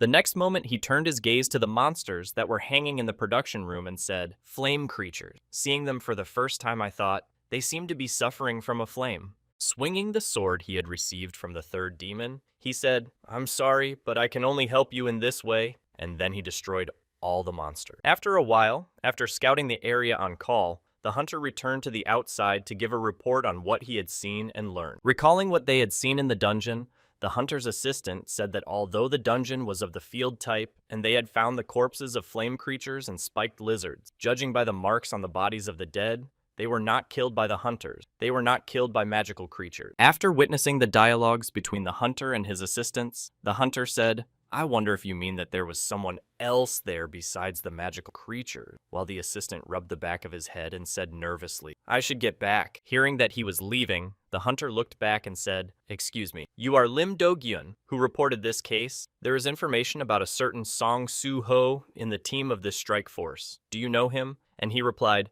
yes, he is my junior colleague who agreed to help. After receiving the answer to his question, the hunter said sternly, you have no idea where he is at this time. In response to the question of the man who was leading the investigation, the boy said confusedly, well, how can I put it to you?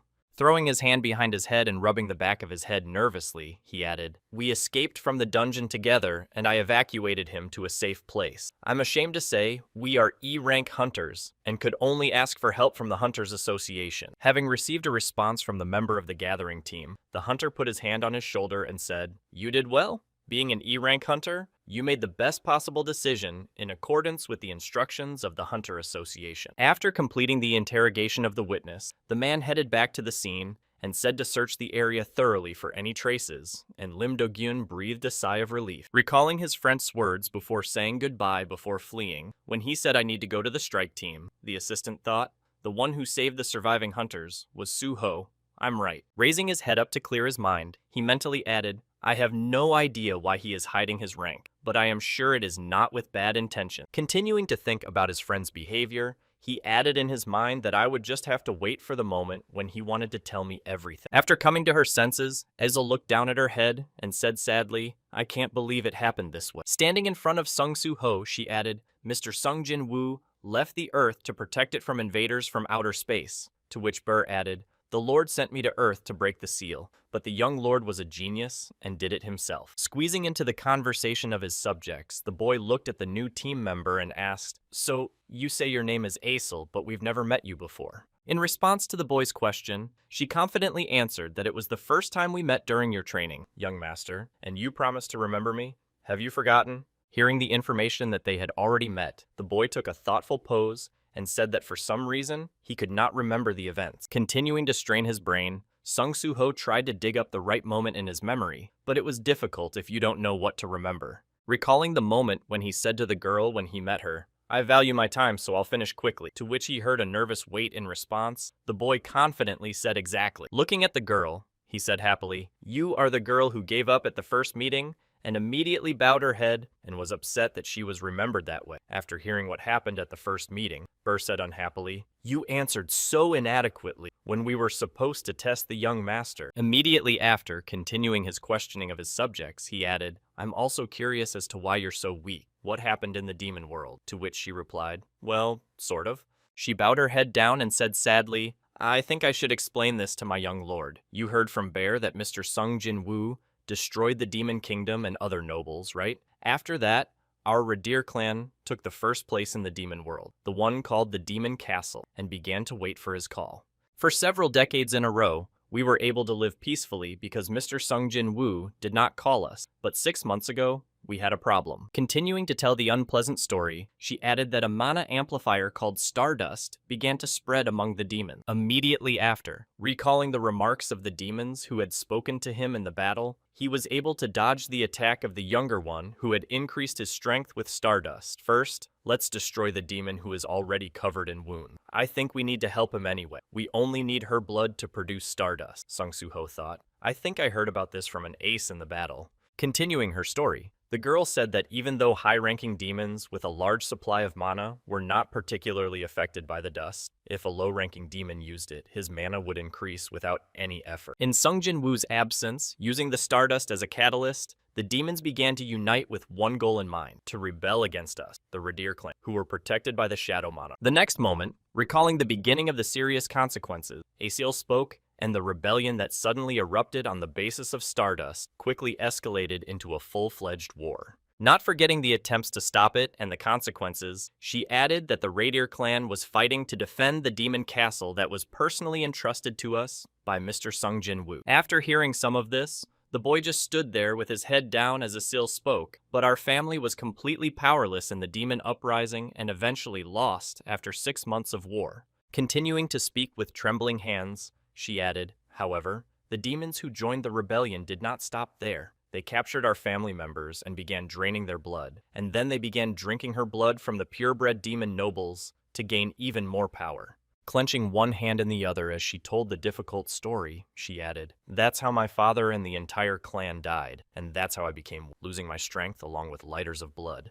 Looking down after the hard story, Aciel added the pitiful sight of being the only survivor when everyone died, and I don't know what Mr. Sung Jin-woo will say to me when he finds out that the demon world has been taken over. At the end of her story, instead of being condemned, the girl heard a good job in her address. Trying to comfort his subject, Sung Soo-ho threw his arm around her neck and added, "Sometimes I wonder what my father would have done in this or that situation, and I think he would have said the same thing to you and the members of your clan who fought to the last even in his absence." Smiling happily, the boy added, "I also want to thank you for fighting for my father to the very end." Continuing his consolation, the young prince confidently added, "I will try to help in any way I can. Let's bring back the Radir Aciel clan together." Immediately after this proposal, he mentally said, "Besides, you said that there is always a struggle for power between the demon clans, and I will make the Radish clan #1. As soon as the girl heard this, the young lord immediately replied, and at that time, he received a new notification saying that the last survivor of the clan of purebred demon, the nobles Aciel Radir,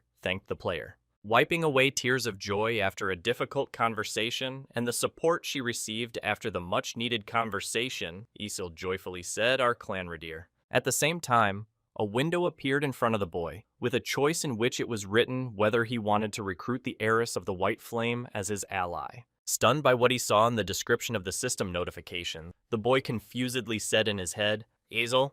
The next moment, turning his gaze to the girl who was surprised to hear the young lord speak, the boy mentally added the second descendant of the monarch. Looking again at the message that said the last survivor of the nobleman's clan of pureblood demons, Aciel Radir, thanks the player, he mentally added that perhaps the reason was that she was the last surviving pureblood demon, and then confidently said, "Accept." The next moment, a notification appeared in front of the girl, which said the skill of communication demon strike percentage of charge is 0. You receive the energy of the descendant of the owner of the White Flame, which allows you to deliver a powerful blow. Hearing the girl's question, Sung Soo-ho asked, "Gray can't speak," which I didn't know, but my allies can also see, and the young lord asked if he could, and he confidently answered yes. Without taking his eyes off his subject, the boy confidently added, "Aciel has become my ally and a descendant of the White Flame," the girl thought confusedly. "I am a descendant of the White Flame." The next moment, after a long dialogue, the guy said, "Well, let's try a new skill. Are you ready, Aciel?" And she confidently replied, "Yes, young sir." As soon as all the aspects of preparation were completed, a system notification appeared in front of the guy. Demonic Strike Link skill activated. Immediately after, Sung Soo-ho began to prepare for the strike and was able to create a sphere with destructive power. After applying this power and seeing the result of its power, the guy surprisingly said, "Wow, not bad." Immediately after turning his head back, he added, "So this is my skill of connection with Aciel," and then noticed that she collapsed to the ground. Not understanding what happened, the guy was surprised to hear Aciel say what happened, to which she replied with a difficulty, "I'm sorry, but he used up all my energy," and then she said, "I understand, rest." After testing the new skill, the boy was surprised to hear in his head that only one skill had used up all her power. How powerful was this skill? At the same time, lying on the floor, completely exhausted, the girl who was still conscious mentally said the skill that allows me to transfer my power to the young master. Watching as he began to practice his kicks in the air, Aciel added that his damage was probably incredibly high. Using the girl's power, the boy struck the wall in the shadowy dungeon to test the power of this linked skill. However, they were not satisfied with the result, as the impact left only a small dent, and Sung Soo Ho and Beer stared at the ridiculous sight. The next moment, Burr said something not much different from your usual attack, to which the boy added, not unlike Gray's communication skill. At the same time, seeing the weakness of her skill, the girl thought anxiously, this is all I can do. The next moment, looking at the description of the skill, the guy said thoughtfully, maybe it happened because the charge level is 0. Nothing is said about increasing the charge level, so I have no idea what to do with it. In response to his master's words, Bear said, young master, I have an idea, and Sung Soo Ho said, I'm listening to you. Turning his gaze to the corpses of his enemies, the subject said, may I eat the bodies of the demons you brought to the shadow dungeon? In response, the boy said, no, they will most likely be useful for pulling out shadows for you. Bear added, but you have not done this yet. Do you want to try it? Hearing the offer from his subject, the boy approached the bodies of the enemies and used his summoning skill and said a chant. Immediately after the attempt, the guy received a notification stating that the mana of the selected target was infected with shadow extraction and could not be used on the selected target. After seeing this, the guy said in confusion, the system forbids me to make them shadow soldiers because their mana is infected. In response to this, he said even the Lord himself could not extract the contaminated souls of demons, so he commanded them, by appealing to the contract, Radier did the same. Immediately after hearing this, the boy confidently said, well, if their souls are contaminated, you can't do anything about it. You can eat them. And he replied, thank you. And at the same time, hearing the words of Burr, Asil thought sadly that we were infected with evil. While his subject was absorbing the demons, the boy approached the girl and handed her a potion and said, this should help you. And she replied, thank you, but I have a feeling I'm only bothering you. In response to this, she said, don't worry about it. You have nowhere else to go in this neighborhood. You can feel at home. To which the young lord replied, I don't deserve your kindness. In response to the girl's worried words, Song Soo Ho smiled happily and said, don't worry, we are allies. After the dialogue with the girl was over, the prince noticed the strange behavior of his friend and asked Bei what had happened, to which the young lord replied with concern in the memories of these demons. Immediately after verifying the authenticity of the information, he confidently added, I have found a clue related to the apostle Iter. Hearing that they now had new information about the information he was interested in, the guy gathered all his subjects to listen and sat them down in front of Bear. Seeing that the entire audience was attentively ready to listen to him, the subject said, well then, I will tell you what I saw in the memories of the demons. But before I begin, I must clarify something for you. Stardust is spreading all over the earth, and the creatures of the flame are monsters that came from outer space. Hearing only a small part of the information, Asil exclaimed in surprise, you mean stardust is not only spreading here? And then Sung Soo Ho added, so flame creatures came from outer space. Then pointing to the shadow warrior in front of him, he added, it was fate or coincidence, but the demons I absorbed were connected to Brokey, in other words, the hyena guild from Mount Wanaxen. Imagining this picture of cooperation in his mind, Bear added that the hyena clan characterized people and supplied them to demons who were used as materials for stardust. Continuing his story, he added that of course stardust is also produced in other places, and they are called stardust factories. So what we end up with is that the first hyena clan kidnapped humans to make stardust and infected them with the flame creature. The next moment, picturing the image of a reaper in his head, he added, after that, the Reaper clan took over and delivered them to the factory. And already at the factories where these materials were delivered, the production of this stardust was launched. Upon completion of the disclosure of the entire process of the stardust creation chain, Bear added, and of course, that Itarami was the liaison between the three parties. Thinking about the information just given by Bei, Song Soo Ho mentally said, all of this has to do with the invasion of the Itarim. The next moment, interrupting the boy's thoughts, Bei added that there was also a person who built this whole system of stardust production, and hearing this, the boy mentally exclaimed that person. Continuing his story about the production of stardust, Bear said that the apostle Itarima is hiding somewhere on Earth, and I managed to find out that he is not working alone. Trying to recall that person while he is leading his comrades to the truth, Bear builds an image from the shadow of the speaker and helps him in this. Having completed the creation of the figure of a person and its beginning, he confidently added the vice president of the Reaper clan, Lee Min-sung. It seems that we will be able to find the apostle Itarim by making the necessary inquiries. After some time, when the information went to the masses, many journalists gathered near the central exit of the Reapers Guild when suddenly one of them exclaimed, Is it possible? Having noticed a couple of guards leaving the building, and then a person heading for the exit, one of the reporters exclaimed, "It's him! It's really him!" As soon as the image of the guild's vice president appeared in public, journalists eager for a scoop shouted out Lee Min-sung. Pulling their microphones toward the man, the reporters shouted out, "Let me interview Mr. Lee Min-sung about the progress of the investigation of the Hunters Association," to which he replied that no charges had been filed. Upon hearing this, the reporter exclaimed, "You really didn't know that the Hyena clan led by the Reaper was kidnapping citizens, and there are cases of hunters being killed near the Seoul station run by the Reaper clan. What do you think about that?" In response to the reporter's question, Lee Min-sung decided to finally clear himself of all accusations in front of the public, turning on his acting skills, and said, "We are the Reaper clan." Standing in the bright light of the spotlight, the vice president said he had done everything for the disorderly world that came after the cataclysm 2 years ago. The reason we supported the Hyena clan was because they were mostly D-ranked hunters who could quickly perform their duties for the good of society. And as for Seoul Station, I thought it would serve as a great place for new hunters, and it was worth sending more than just the Reaper clan members there. Immediately after turning his gaze to the audience, as he confidently added, "I could not have imagined that my well-intentioned actions would lead to such tragic consequences." Starting to shed tears to make a stronger impact on the audience and clasping one hand over his face, he said in a mocking tone that if only I had spent more time on this, all the suffering could have been prevented. Bowing his head to the audience and walking to his car, he said, "I am sorry for all the misery." After seeing the performance, the journalist began to talk in surprise, suggesting that the Reaper's clan had nothing to do with it, which is probably true if the association has not yet pressed charges, meaning that the Reaper's clan has been doing noble things here all this time. Continuing his thoughts,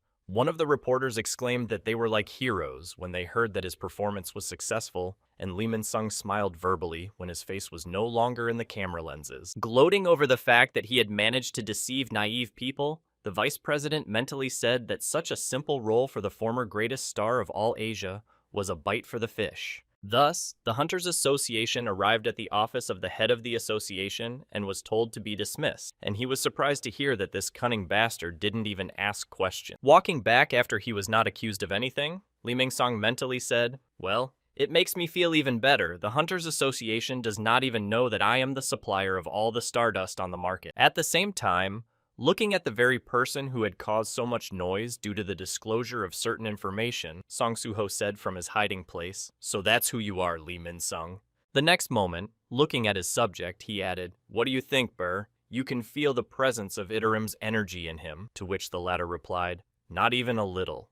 Continuing to look for the suspect in collaboration with the invaders, the boy added that he was not their puppet, to which Burr replied exactly. Angry that they had not been able to find out anything in this case, the guy said, "We will find out soon." Having prevented his master from committing rash actions, Bear exclaimed in no uncertain term. Recalling the cases of battles with strong enemies, the subject added, "I am well aware that you have defeated many powerful enemies, young lord, but this time I will have to stop you at any cost." Turning his gaze to the man in front of them, Bear spoke the mana that Lee Min-sung radiated. The next moment, the vice president looked back, feeling someone's scrutiny. Seeing the strange behavior of their leader, the guards asked what was going on and were told that nothing was wrong. Continuing his conversation with the owner, who was about to start a fight, the subject added, "You are not at the level to fight with him now." After some time, Li Ming returned home, having had a good evening, smoking a few jeng and savoring alcohol, spent time with the girl, and in the moment spoke too simply. That's how a small action can change public opinion. Afterwards,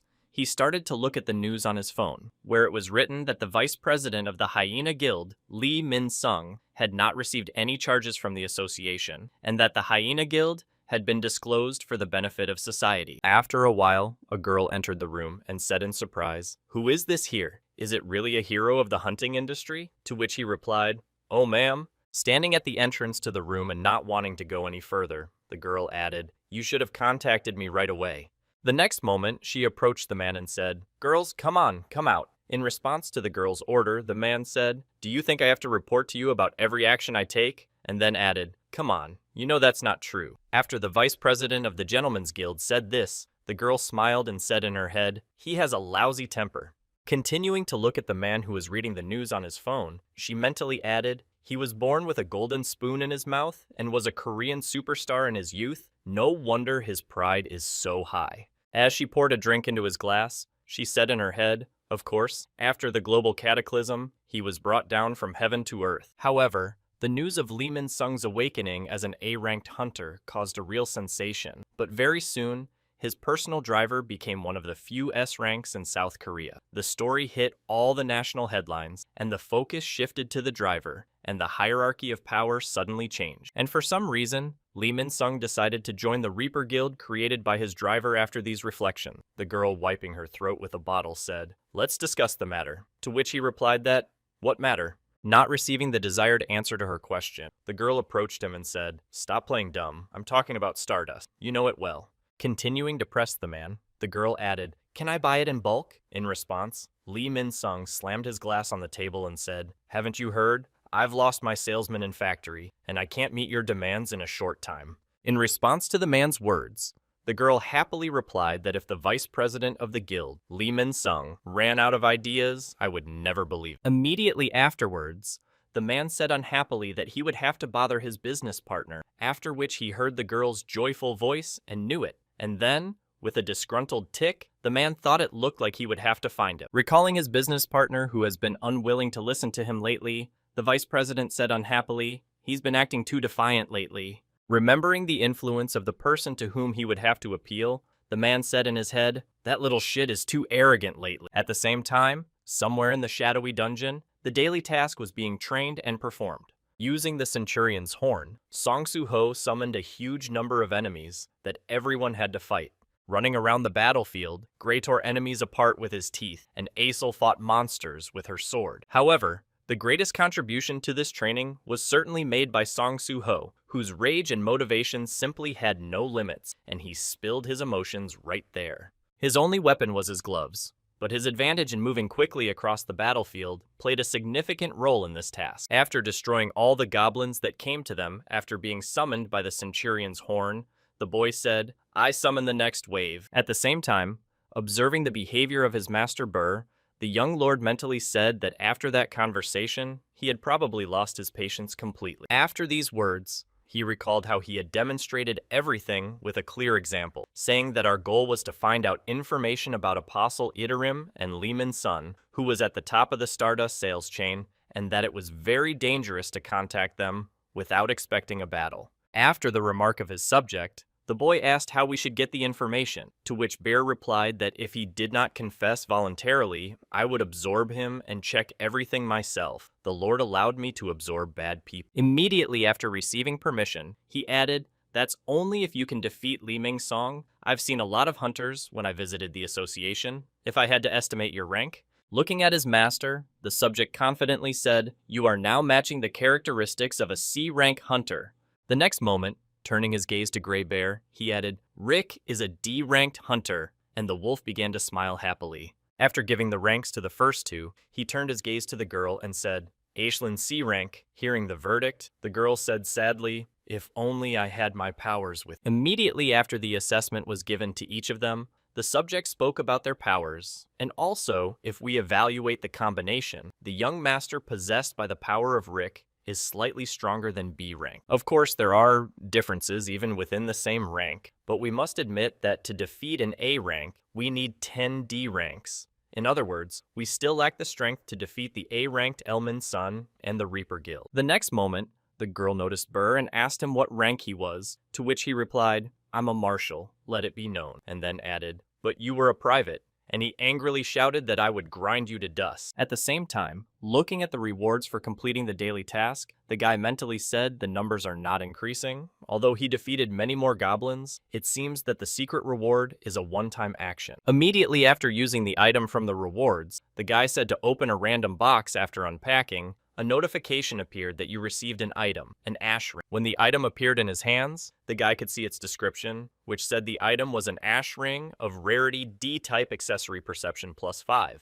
You have equipped the ash ring with perception points 34. Seeing the effect of the item, Sung Soo-ho mentally said ring that improves perception by 5. Immediately after the momentary joy, he spoke in disappointment in his head while looking at the object. but it didn't change the course of events very much. The next moment, he turned his gaze to the monsters lying on the battlefield and said in disappointment, "Hunting goblins doesn't increase my level." Immediately after looking at the description of his gauntlets that said the item was a volcano horn, the effect of the thirst for destruction increases physical damage by 33%. He mentally added that after hunting demons, the damage of the volcano horn increased by only 3%. Putting on his gloves again after putting on the ring, the guy mentally said, "I need to build up my strength as quickly as possible, but I don't have many ways." Thinking about the possibilities of how he could continue to progress further, the guy said in his head, "I need to enter the dungeon and defeat the magical creatures to level up." Sometime after leaving the shadowy dungeon, the guy said while looking at the notifications, "Hey, I'm getting orders to work in a mining squad or as a collector," and he knew that no squad wants to see an E-rank hunter in their ranks, and it is strictly forbidden to enter the dungeon without the permission of the association. After hearing this, Burr said, "Maybe you should reevaluate your strength," to which he replied that they would write an article about me, about a hunter who had reawakened on the main page of the association, which I should avoid. Continuing his thought and recalling his main rivals, Sung Soo Ho added that, "I know that the apostle of the Iterum is somewhere on Earth, and I cannot become a burden to my father by revealing my identity." After these words, he thought about further actions and said thoughtfully, "I can't even defeat Lee Min Sung, let alone the apostle." Hearing the disappointment in his master's voice, Burr confidently said, "If this is really the apostle of the Iterum, then there is no point in worrying about him now." Continuing his speech, Bear added that since he arrived on Earth before me, I can imagine that the effect of traveling between dimensions still affects him. To which the guy replied, "Traveling between dimensions, what are you talking about?" In response to the gentleman's question, the subject replied that to move between the dimensions of outer space, there is a spatial rift that must be crossed, but the walls of this rift are too narrow and have the property of colliding with mana. Even if the outer walls are expanded, they immediately narrow, so the larger the creature and the more mana it has, the more time it takes to move. And that's why the countless army of Aterim waging war in outer space is unable to invade our galaxy, and that's why our Lord can't easily get here. Hearing some information from his subject, the guy said thoughtfully, in other words, someone rather weak to be able to travel between dimensions arrived here, and that's why they relied on Brocky and the demons without revealing themselves. Immediately after thinking about some points, he nervously said that if the Iterum invasion ever happens, it will be the right time to build up our strength. Without interrupting his master's thoughts while he was forming an opinion, Burr said in his head, "I think that this is the case right now." Immediately afterwards, the subject recalled the moment when he was sent to the ground, and Sung Jin Woo told him, "Since I cannot assess the current situation on the ground, I give you the right to make your own decision." Giving the key to the Shadow Gate to his subject, the Shadow Lord added, "If you need help, take this and go to him." At that moment, the subject remembered the person his master had mentioned, saying that he would be able to provide invaluable assistance to Soo Ho. At the end of the recollection, the subject mentally said to the thoughtful boy another reason why his master gave him the sword key. "I will use it right now." Just as he was about to speak to his master, the young lord suddenly interrupted him and exclaimed, putting his hand in his pocket after a brilliant thought struck him. The guy confidently said, "Why didn't I think of that before?" Pulling out his phone, the guy smiled slyly and said that the way to secretly enter the dungeon without violating the rules of the Hunters Association was at arm's length. When he arrived at the person who could help him, he heard, "It's been a long time, Soo Ho, and this is the first time we've seen each other since you managed to awaken. I was very much interested in your sudden offer to meet, but I could not even think that you would come to me with an offer." Soo Ho grew very tall and then said, "This is an offer you cannot refuse." Hearing the boy's words, his subject, who was hiding in the closet of Sung Woo Ho, spoke in his head, as expected of a young lord. Looking at the person to whom they had arrived, Burr mentally said, he himself had personally arrived at the person the lord had mentioned, and then the other man said, "So you need an uncle." Smiling happily at the suggestion of his nephew Yoo Jin Ho, the president of the company, Jin, said, "I will help you enter the gate." The maximum load on the game's servers at one point reached 12,417,781 players. It was a virtual reality game that at some point became so popular that it held its position in the top for several years from the moment of its release, and it was called Brave New World. No one could even imagine that the person who created the best game in the industry would turn out to be the reckless younger son of a conglomerate, and the name of this company was ActionToon. And the CEO of this company was arriving at the building he needed. The guy was stopped by a guard and asked if he was Mr. Song-Soo-ho, to which he answered yes. After meeting an important person, the guard happily added, "I was expecting you. Our director said that he was expecting a special guest today. Please follow me." Hearing his guide's request, the boy nervously looked around and said in his head, "This is the first time I've come to my uncle's company." Assessing the staff he was passing, following the security guard, the boy wondered why there were so many awakened people among the employees. Suddenly, at one point, the guard looked back at the boy and said, "You must be wondering why there are so many awakened people in our company. Not everyone with power is willing to risk their lives by overestimating the dungeon. With decent pay, they can also participate in missions or work as guards." Then the guy said in surprise, "The game company provides hunters with missions," to which he heard in response, "At the moment we are working on a certain project." After giving some information, the man added, "But I can't tell you all the details," and Sung-Soo-ho thought to himself, "They're creating a game related to hunter." When the elevator arrived at the right floor, the company director immediately met the boy and exclaimed, "Oh, who's here?" Walking up to his important guest and putting his hands on his shoulders, the man happily said, "It's been a long time, Soo-ho, a long time.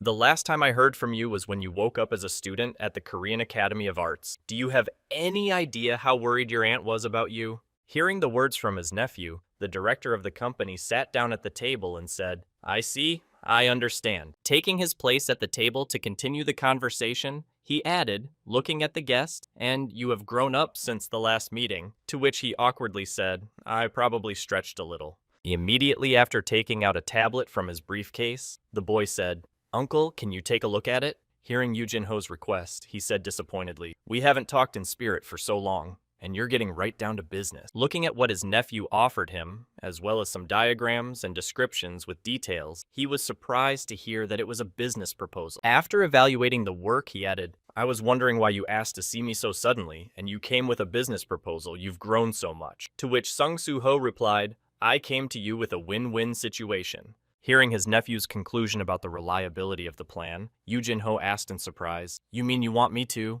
Smiling happily, after realizing what he wanted in return for his offer, the company director added, "I'll help you cross the gate like this." In response to this, the guy confidently replied, "Yes, if you help me buy the inventory and hire the combat team I need to pass, I will give you all the magic crystals that ActionSoft's D&C ranked dungeons are no problem for me." In response to his nephew's offer, the uncle looked at the boy with a stern look and asked, "Aren't you an E-ranked hunter?" After receiving the question from his uncle, the boy said, "Actually, I can clear the dungeon by myself." In response, Yujin-ho said, "Suho, you know that I am also awakened, although I am D rank, but I am one step above you, and my strength is enough to hunt inside the gate."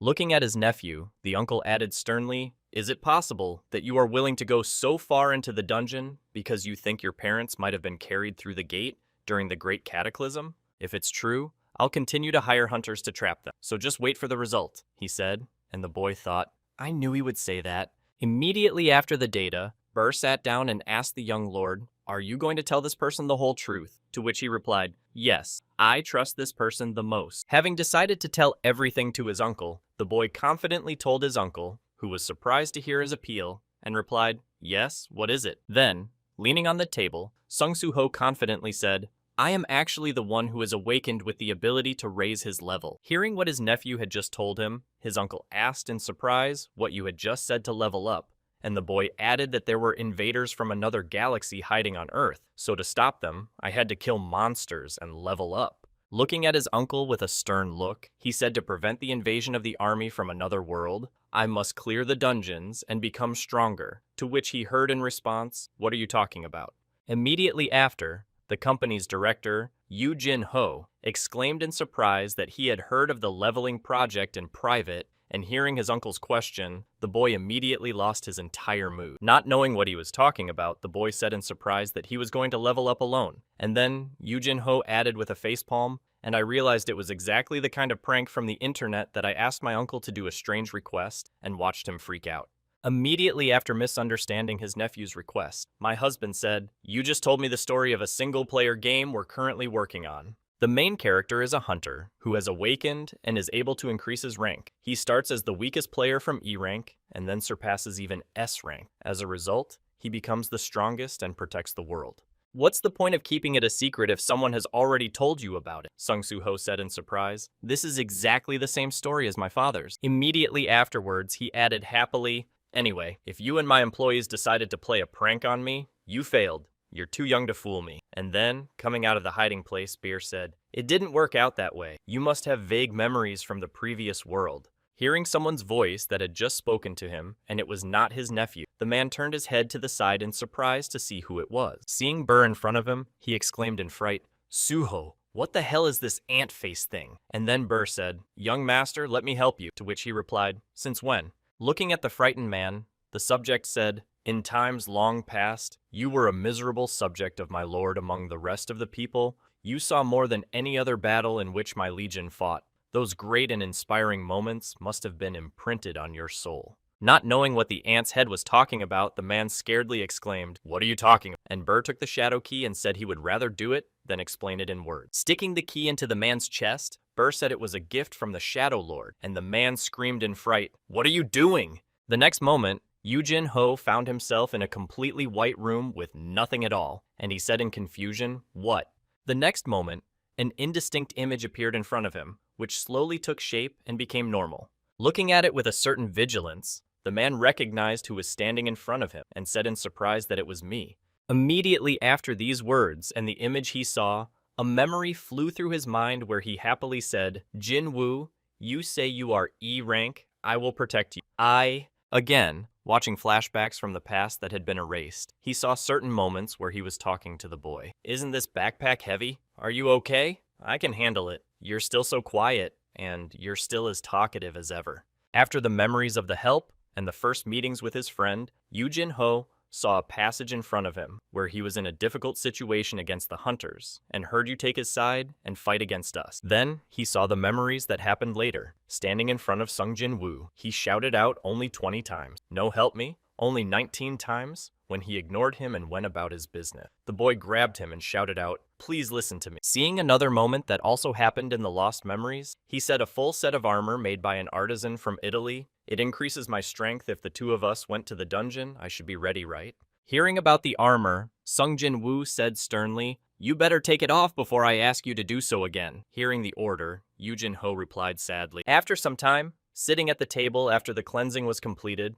the man said to his friend, you not only saved my life, but also helped me with the raids. You are closer to me than my blood brother. Hearing the words of his friend, with whom he had already experienced a lot of things together during the clearing of the dungeons, Sung Jin Woo said to him, if you consider me a blood brother, then you are. Holding out a shot glass of alcohol to him to confirm the words and cement their bond, Sung Jin Woo said, then I will consider you my brother as well. Recalling all the things he had forgotten from the past, the man did not realize how he started crying, and when he came to, he confusedly said what had just happened. Wiping away the tears that did not want to stop, he added that he was in this world to meet Jin Woo again. Seeing the man's strange behavior after being taken over by the subject, Song Soo-ho asked Burr what you did to him, and was told not to worry. There was no reason to worry. Turning his gaze to Yoo-jin Ho, who was trying hard to stop his tears and covered his face with his hand so that he wouldn't be seen like that, Bae added, I just restored his memories from the previous world.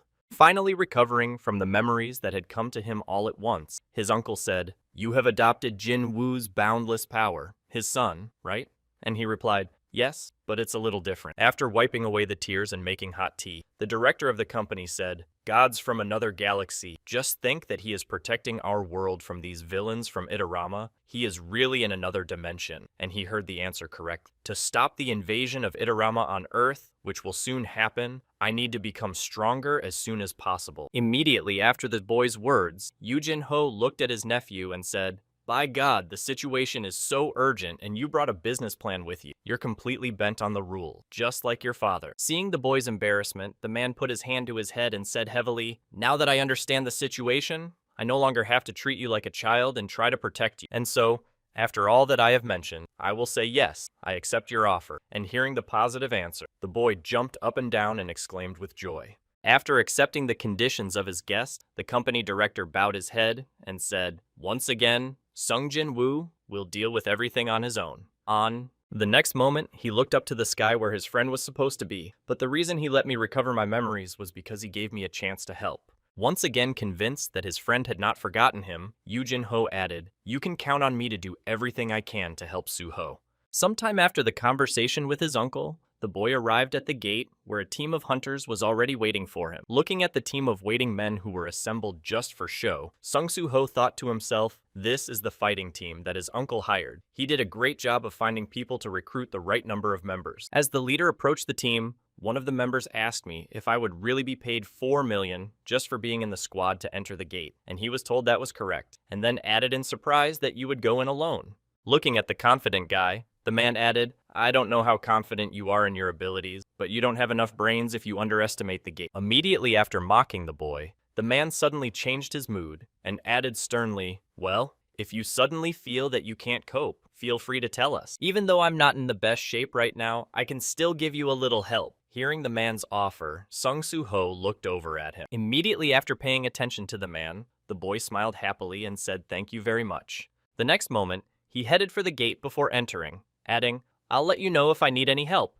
As he crossed the gate line, the boy confidently said in his head, "My father always dealt with many problems on his own, and he still does." As soon as he was on the other side of the gate, and the hunters could no longer see him, Sung-Soo-ho immediately hit his subjects by opening the shadow gate and saying Acel Gray. Continuing his thoughts with his gloved hands, he mentally added, "That's why I feel the warmth of his father's love in the command system I received." After going a little further beyond the gate and encountering a number of different monsters, he said, having fought with enemies to level up, he added in his mind that I did not want him to deal with everything on his own. At the same time, somewhere in the real world, having arrived at the right building, Lee Min-seok said to his driver, "Wait somewhere nearby," and he heard the reply, "I understand." On his way to a meeting with his business partner from whom he could ask for help to close the Stardust Order, the man thought, "I'll meet him for the first time in 3 months." Upon entering the penthouse, the masked vice president of the guild immediately caught the employee's attention. As he passed by the man, he heard in his back,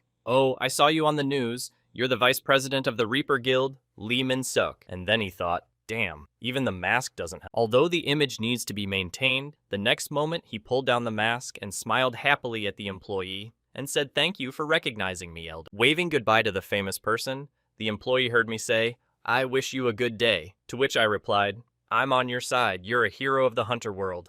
Walking further to the meeting point with my partner Lee Min-seok, I thought I was born into the family of the vice president of a construction company, Yujin, and from an early age, I made my debut in the entertainment industry and advertised many products. Thinking back to his past where he was successful, the man added, "When I became successful, I was called the Prince of Asia, and after the world changed, I awoke as an A-ranked hunter and was considered the highest elite. And that's why I never stopped thinking that I would continue to be a predator, which I was throughout my life. But at one point, while driving with my driver, he heard that I had awakened as an S-rank." Hearing the message from his driver, Lee Min-seok thought that before my driver Lim Do-jen had awakened as an S-rank hunter, he continued to boast, adding that my age was already forcing me to become a hunter, so I would have to quit my job as a driver. Looking in the mirror at his passenger, the man added, "You're an A-rank hunter. I'm right. The association recently offered me to start my own guild, so if you want to join me, you can." At the same moment, after learning about the intentions of his subject who was stronger than him, Lee Min-seok thought in displeasure, "I am not an A-ranked hunter, but a S-ranked driver." Feeling a giant gap between himself and him, the vice president added in his head, and from that moment on, I began to think that this world was over. The pyramidal structure that was destroyed with a snap of the fingers after that cataclysm, that's why I have to restore this whole structure that collapsed. Arriving at the room he needed and opening the door inside, Lee Min-seok confidently said in his head, "Even if I have to take the devil's hand." Finding himself among a crowd of people who were looking at their guests, the vice president of the guild said in a displeased tone, "Stop smiling so much before I tear your mouths open." As he continued to move around the room in search of the right person, he added, "Where is your master, and why doesn't he greet the owner of the house?" Suddenly, after his disgruntled speech, he suddenly heard a child's voice. "So you must be Lee Min-seok." Seeing the boy standing by the window, the man said menacingly, "You're the one with the hair color and those ugly eyes." Looking at the strange appearance of his business partner,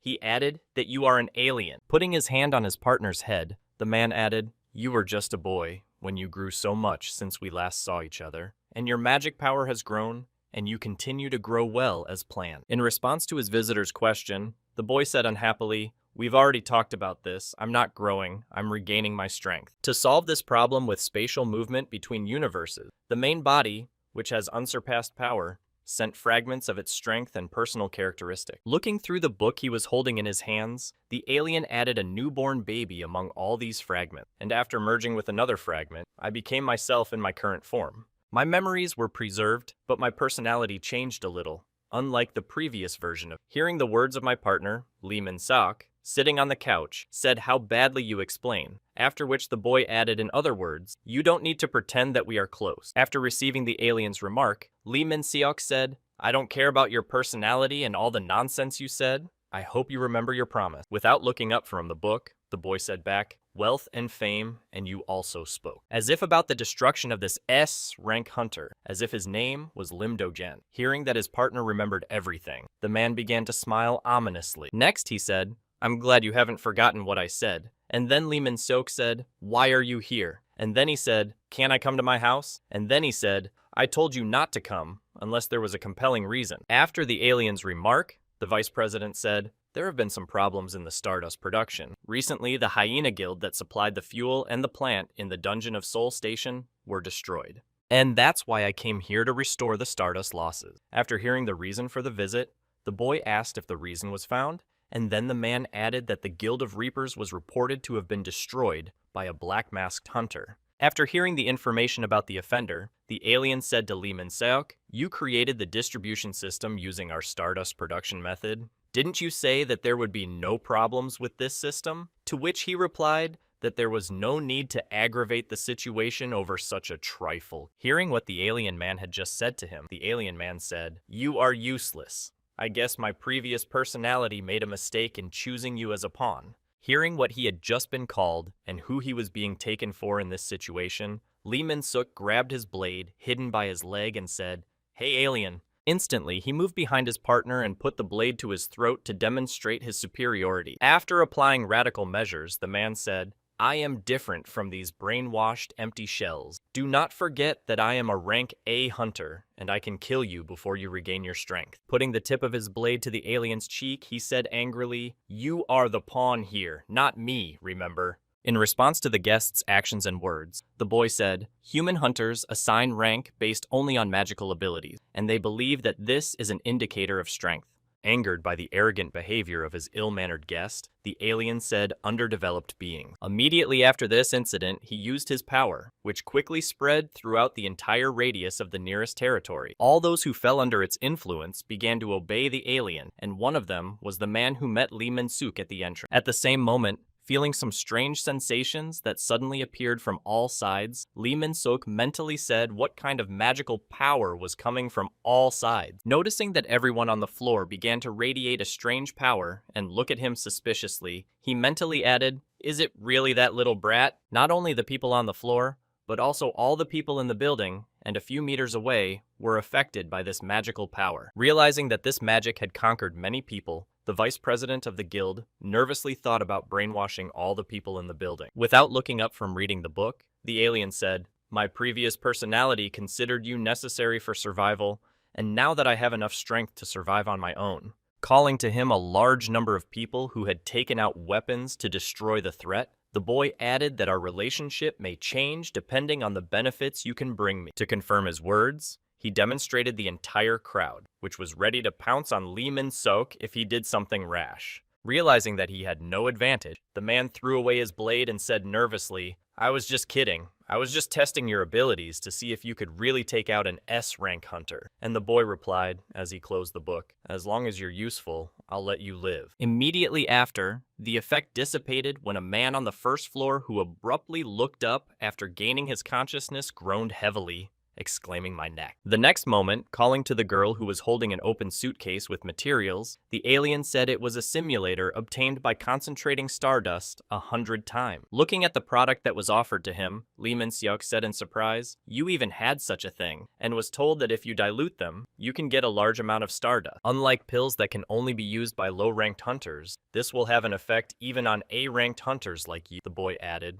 looking back and smiling slyly. "Maybe you should try it once." In response to the offer, the man said, "No, I'll refuse. And then thought, I can't put something in my mouth that I'm hearing about for the first time. He picked up a suitcase filled with stardust concentrate and walked away, saying, in any case, you have to keep your promise. And then thought, it doesn't concern me anymore. As soon as the man left the room, the boy standing in the center of it confidently said, I feel another fragment coming soon. Looking at his hand in anticipation of the soon-to-be received power, he added, if I get the next fragment, I will be able to act openly without hiding. Anticipating how strong he could become, the guy made plans for the future and spoke confidently even then. And at the same time, somewhere in the gate where Sung Soo Ho entered, a fierce battle against monsters was taking place, and at that moment, a seal faced a giant cobra.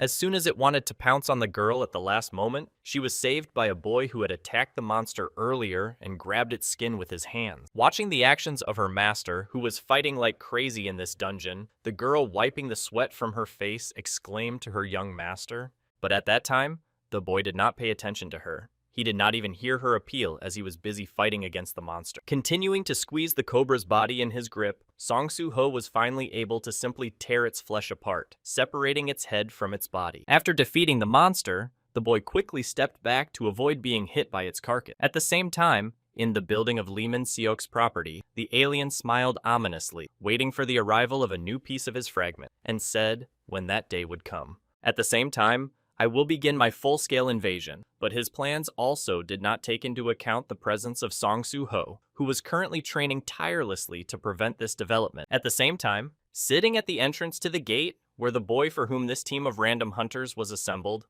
asked the girl, not too dangerous, right? Immediately after turning her gaze to her comrades, she added, we'll get 5 million won each just for sitting here and waiting for that guy to come back from the gate. And the only condition is to keep our mouths shut about everything we've seen and heard here. In response to the girl's question, the man said that this was the 4th time he had made this challenge, and that hunters always pay on time, serving the community by clearing the dungeons so that they do not harm anyone. And then the girl added that it was somehow wrong. Feeling a certain emotional responsibility for the guy, and easy work with high pay, she heard, then follow him, to which she replied, I don't want to. Hearing the girl's refusal, the man mentally said, it's true, the kid is suspicious. He didn't bring any porters or pickers with him, but he went straight to the clearing. But if you don't collect anything in the dungeon, there will be no prey. Turning his gaze to the entrance to the portal, he mentally added to this, he had only gone to the D rank gate, and now he went to C. What was he doing there? At the same time, somewhere in the dungeon, Burr was hurrying the goblins who were mining ore, and he shouted, come on, work faster. While the shadows were mining, Acelil, extracting materials from the destroyed monsters, said mining in dungeons is not an easy task, but Gray heard a confirmatory growl. After a brief dialogue with her friend who was collecting, the girl turned her head toward the boy and said, the young lord went off on his own to fight the C-rank boss. I hope he'll be okay. At the same time, while his loyal subjects were engaged in other cleaning work after clearing the dungeon, Song Soo Ho himself fought against the giant spider-like boss. He approached the enemy's body at a convenient moment and used his storm/skill. Immediately after the attack, 2 system notifications appeared in front of him, informing him that the paralyze effect of a high-strength target was activated and the effect would be weakened. Seeing that the enemy was indifferent to his attack, the guy was surprised to say, wow, he was able to survive? I just wanted to check the paralyzing effect of the blade I recently received. I wonder if it does not work on spiders. He drew his dagger again to strike again and finished the enemy off completely, and he knew that crawling vermin were the best. Immediately after, he moved his weapon to his inventory as it was useless against the enemy, and then simply swung his fist. The next moment, he delivered a powerful punch right to the enemy's jaw, knocking him out of his strength and balance. As soon as the enemy lost his balance after the guy used his usual technique, Sun Soo Ho started to hit with his bare hands. As he continued to strike a series of punches at the enemy, he thought to himself, I'm strong enough to defeat a C-rank boss by myself. As soon as the right moment came, he kicked his dagger into the air and said in his head, next time, I can go to the B-rank gate. As soon as he intercepted his dagger, he immediately rushed at the enemy, thinking, I also improved the ability to use the ruler's touch during the battle. That is, I pumped not only the level, but also the skills. Immediately after these words, realizing one interesting truth, he said in his head, if you think about it, I have always used the ruler's touch to move objects. After this reflection, he found himself in the air above his opponent and thoughtfully said in his head, I wonder what would happen if I used it with an attack. After coming up with the plan for a new use of his ability, the guy swung his fist and pointed the blade at the enemy. The next moment, there was a powerful collision in which he slammed his enemy into the ground, breaking his armor into 2 pieces. Immediately after this event, he received system notifications that said, "You have defeated a giant arachnid and your level has been increased." After defeating the enemy, the boy laid down on his dead body and said that this kind of use requires much more concentration. I get tired much faster. It will be difficult to use it several times in a row. After a little rest, the boy headed back to his comrade, thinking that using the ruler's touch would open up endless options for battle tactics. And then the young lord heard. Meeting their leader, Isel happily asked if you defeated the boss, to which he replied, "Yes, everything is fine." Then Burr added, "Now you are capable of this even without my support. I am very impressed." To which he happily replied, "Bear can absorb the remaining crystals of magical essence obtained from the monster." After hearing the permission from his young prince, the subject pointed to the materials from the monsters and said, "We have already collected all the materials," to which he heard in response, "Well done." After moving all the inventory and then selling it, the guy saw a system notification that said, "You have been added 500 gold," after which he was surprised to say how convenient it is that I can sell all the materials we have collected using the store. At the same time, while Sung Soo Ho was selling monster materials, Burr told him that according to the Earth Hunter's system, you have already reached rank B, to which he replied in surprise that it was true, although it didn't surprise me too much, as I had already been promoted 8 times. After his master's words, Burr also added, pointing to his comrades, "Moreover, you alone have become stronger, and the strength of your companions has also increased," to which Isel added, "Yes, the more I fight, the faster my former strength returns." Continuing to stretch after the battle, the girl added, surprisingly, "I didn't even have to restore the lost blood." Looking at his subjects, who were named Isil Ladir level 19 and Gray level 17, he added in surprise, "You both have levels now." Hearing her master's remarks, the girl exclaimed in surprise that it was really strange. "Unlike you and Mr. Jinwoo, we are not players." And then Suho asked if she could see the system window, to which she replied, "No." Hearing the negative answer, the boy thoughtfully said in his head, "They can't use characteristic points. Maybe they will increase with the level very well and they can become stronger with the level, but how then the team is formed questions become more and more." After finishing his thoughts, Sung Soo Ho said, "Let's see if you can raise your own level, huh?" To which Asil replied that, "But how?" In response to the question of his subject, the Lord smiled happily and said, "What are the options? Will you go with me to another raid there and see?" Hearing this, the girl exclaimed confusedly, "We have already been on sweeps twice or something." Trying to somehow reassure his comrades, the guy said, "Well, we can leave it for later. Let's do the daily task for now." After which Burr said, "Young lord, please be careful or you will develop an addiction." As soon as the subject finished speaking, a spatial portal appeared right in front of the squad, which appeared suddenly and out of nowhere. Seeing what had just happened in front of their eyes, Asil exclaimed in confusion as the gate opened at the same moment. Sung Soo Ho thought, covering his face with his hand, what a strong heat he was getting from the gate. Immediately after thinking about it, he exclaimed to Burr where the gate could have come from in the Shadow Dungeon, to which he replied, "I have no idea." Without finding out the reason for the Su Ho, received a notification that said that an urgent task had been received between the spatial rift, enter the dungeon behind the gate, and destroy the cause of the rift. After reviewing the notification and its description, the boy was surprised to hear the urgent task in his head. The next moment, taking out protective suits from his inventory and throwing them to his comrades, the guy exclaimed, "Great Gray Isle, put this on," and catching what they threw to her, the girl said in surprise, and a fireproof cloak appeared in her hand. Throwing on the cloak with heat protection, Sung Soo Ho said, "It's a good idea to go on a raid," as the opportunity to go to the gate immediately appeared. Entering the gate of the spatial rift that suddenly appeared before them, the team found themselves in the Egyptian pyramid in the dungeon. At the same time, somewhere in the pyramid, a B-rank hunter from the Asura Guild named Liu Xing was gritting his teeth and drawing his weapon, trying to intimidate his enemy with a menacing glare. Immediately after pointing his blade at his opponent, he exclaimed, "What kind of impudence is this? Why would we want to free the dungeon? We of the Asura Guild came here first." In response to the disgruntled shouts of the man and his comrades in the dungeon, the enemy said, "Who cares who was first?" Without budging, the other hunter added, "I warn you for the last time. At this very moment, everything belongs to us. If you continue to whine, I will consider it a declaration of war against my guild." Hearing the threat from the threshold, who did not want to leave the territory of the dungeon, Liu Xing said in his head, "Damn it, why is it like this?" Looking at Randolph, the A-ranked hunter from the Scavenger Guild, he mentally added, "We ran into the Scavenger Guild, and then I heard that in the face of such power, all your efforts will be in vain." With no desire to retreat from his goal, Asura, a member of the guild, grabbed his weapon and shouted to his comrades to get ready for battle. Just as he was about to pounce on the enemy, they were interrupted by Sung Soo Ho, who raised his hand and said, "Excuse me, please." Looking at the bunch of hunters who were having a certain conflict, the boy added in confusion, "Excuse me, but can I ask you something?"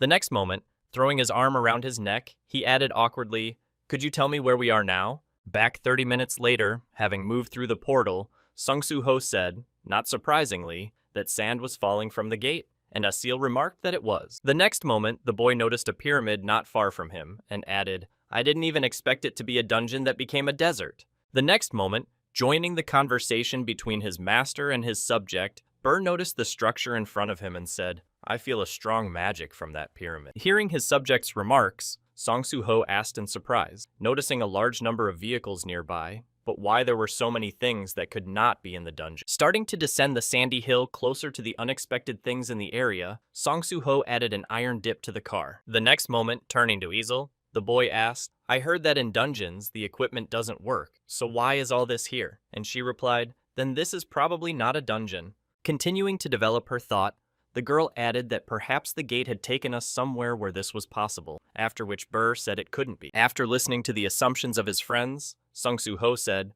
"Well, in any case, there will be no problems if the previous gate to the Shadow Dungeon is still there. I'll go check it out," which Easel said was right. It's worth checking. Immediately after the girl's words, Sung Soo-ho used the teleportation portal to find out if the gate was still there. A few seconds later, as soon as he returned back to his subjects, the girl happily asked how the younger lord was doing. Returning from the portal and looking at his subjects who were waiting for him with the news, Song Soo-ho said the gate in a confused voice. At the same time, somewhere else, one of the subjects also returned to his leader with a report and they disappeared. Looking at the portal shrinking before their eyes, a group of people shouted in confusion, the gate disappearing. So it turns out he finished the boss, but this guy hasn't left yet. We need to quickly report it to the emergency service. And now let's return to the present time, where Song Soo-ho and his comrades moved to the pyramid, where the conflict between the two groups of people was taking place. Starting to look around him, the boy mentally mumbled, "Well, at least we entered the pyramid." The next moment, seeing some people in front of him, he thought, "What a blessing that there are people here. They probably came in cars parked outside. They probably speak English, so it turns out that this is another country." Immediately afterwards, putting his hand behind his head, Sung Soo-ho awkwardly said, "Where am I?" and then mentally added, "Thank God I studied English to go to university." Hearing the boy's voice and turning his head to him, one of the participants in the conflict said, "Hunter, we didn't need scavengers, so they came from the east to claim the dungeon." After one man's remark, the other added, unhappily, that he hadn't expected such a swarm of insects to be so much trouble. The next moment, the man suddenly remembered the past when he was first given the task, when his grandmother told him the prophecy. Recalling exactly what the prophecy said, he said the seal was broken, and the life that was born out of death would appear in the grave and would have the power to raise the dead. Immediately after the prophecy was spoken, the man added that immediately after this prophecy, a dungeon field of pyramids appeared in Egypt, and that the graves of Egypt and death all fit together nicely. Continuing to give the order, the leader added, "Go and take the right to own this dungeon so that I can raid it after I finish with all the business." And he asked what I should do if other guilds interfere. Having received the question from his subject, the leader lowered his glasses and said what the actual question was about scavenger-style action. Recalling the instructions from his boss, the leader of the scavenger guild said, "Hey, if you're aiming for the dungeon, I'm warning you for the last time, if you get out of here now, I'll let you go." Hearing this, Sung Soo-ho mentally mimicked the dungeon, which meant that it was there. Continuing his thoughts about the man's threats, the boy added in his mind how belligerent he was. If this is a dungeon, then I have no choice but to capture it for the sake of completing an urgent quest, and then asked, what if I don't want to? Hearing the question from the guy who did not want to leave the place with the dungeon, the scavenger leader attacked him and said, "Then you will die." At the moment of the attack, seeing the sudden actions of the scavenger, the boy's subjects and the guild member Asura held their breath in confusion. After his opponent missed his attack, Sung Soo-ho said menacingly, Well, you started this fight first. The next moment, as soon as his punch reached the enemy, the boy mentally said, my strength has increased, so it's hard to say what damage I'll do. I hit the armor, so it's unlikely he'll die. At the same moment, feeling a strong blow that flew directly on his torso, the leader of the scavengers group angrily exclaimed, you little brat! Immediately after his words, the man struck at Sun Su-ho again, this time without missing a beat, and launched him into the wall. Gritting his teeth after his alleged assault, the man shouted, how dare you ignore my warning? I will destroy everyone. Whether it's the Asura Guild or some Asian, I will level everything to the ground. The next moment, rushing into battle against the enemy who had hit the boy, Aesol pointed her spear at the enemy and shouted, how dare you attack my sweet lord? At the same time, the leader of the guild, Asura, grabbed his swords and clenched his teeth, saying that a fight was inevitable. Starting to rise to his feet after the blow, Song Su-ho said heavily, oh my god, and then Bear asked him if he was okay, to which he replied, yes. The next moment, turning his gaze to the people who were fighting with each other, the boy added, do I really have to fight the hunters? I need to win this battle to complete an urgent quest, after which Bear said, it seems that it is necessary for the raid. At the same moment, furrowing his brow and looking at the scavengers, Song Su-ho added, first of all, it seems to me that the Guild of Men in Armor, one of whom attacked me, are enemy. The next moment, the guy stood up from his seat and moved quickly to attack the scavenger leader, after which he said, it would be great if you listened to the words of a strong man. At the same moment, having failed in his attack, Song Su-ho thought to himself, what a shame. I wanted to knock him out, but he held onto his armor. Immediately after his thoughts, preparing for his next attack, Song Su-ho added, I wonder if I can use this on a human. Recalling the results of the previous use, he mentally added the power of a ruler in the way I mastered last time. As he prepared to deliver a crushing blow to his enemy, Song Su-ho thought in his mind, what if I kill him by accident? Just as he was about to strike, the leader of the Asura Guild squeezed between them and finished off the scavenger. Landing on his feet after the enemy was eliminated, the man looked in his direction to make sure he was done. Seeing that he was helped, Song Su-ho hesitantly said thank you, to which he heard in response, I appreciated your skills when you dodged Reindolf's attacks. The next moment, holding the sword on his shoulders, the man looked back at the boy and added, but the moment you started to hesitate, you were afraid to kill the man. Continuing his speech, the leader of the Asura Guild added that not only monsters are dangerous for a hunter, you need to be able to protect yourself from dangerous people like lizards or out of rank. After a pause, Song Su-ho said in surprise in his head that I thought I could do it, that I was ready to fight and risk my life, but it was not enough. Starting to recall the past moments of the battles, the boy mentally added that until now I hadn't felt the need to be destroyed. Even when I fought the bandits from Hyena, I could not fight at full strength because we had a big difference in skill level. As Song Su-ho continued to think, he turned his gaze to Aesol and added, but how long will things go so well? If I don't finish it, I'll die, and if I don't finish it, I won't be able to protect her in this world where there's a major disaster.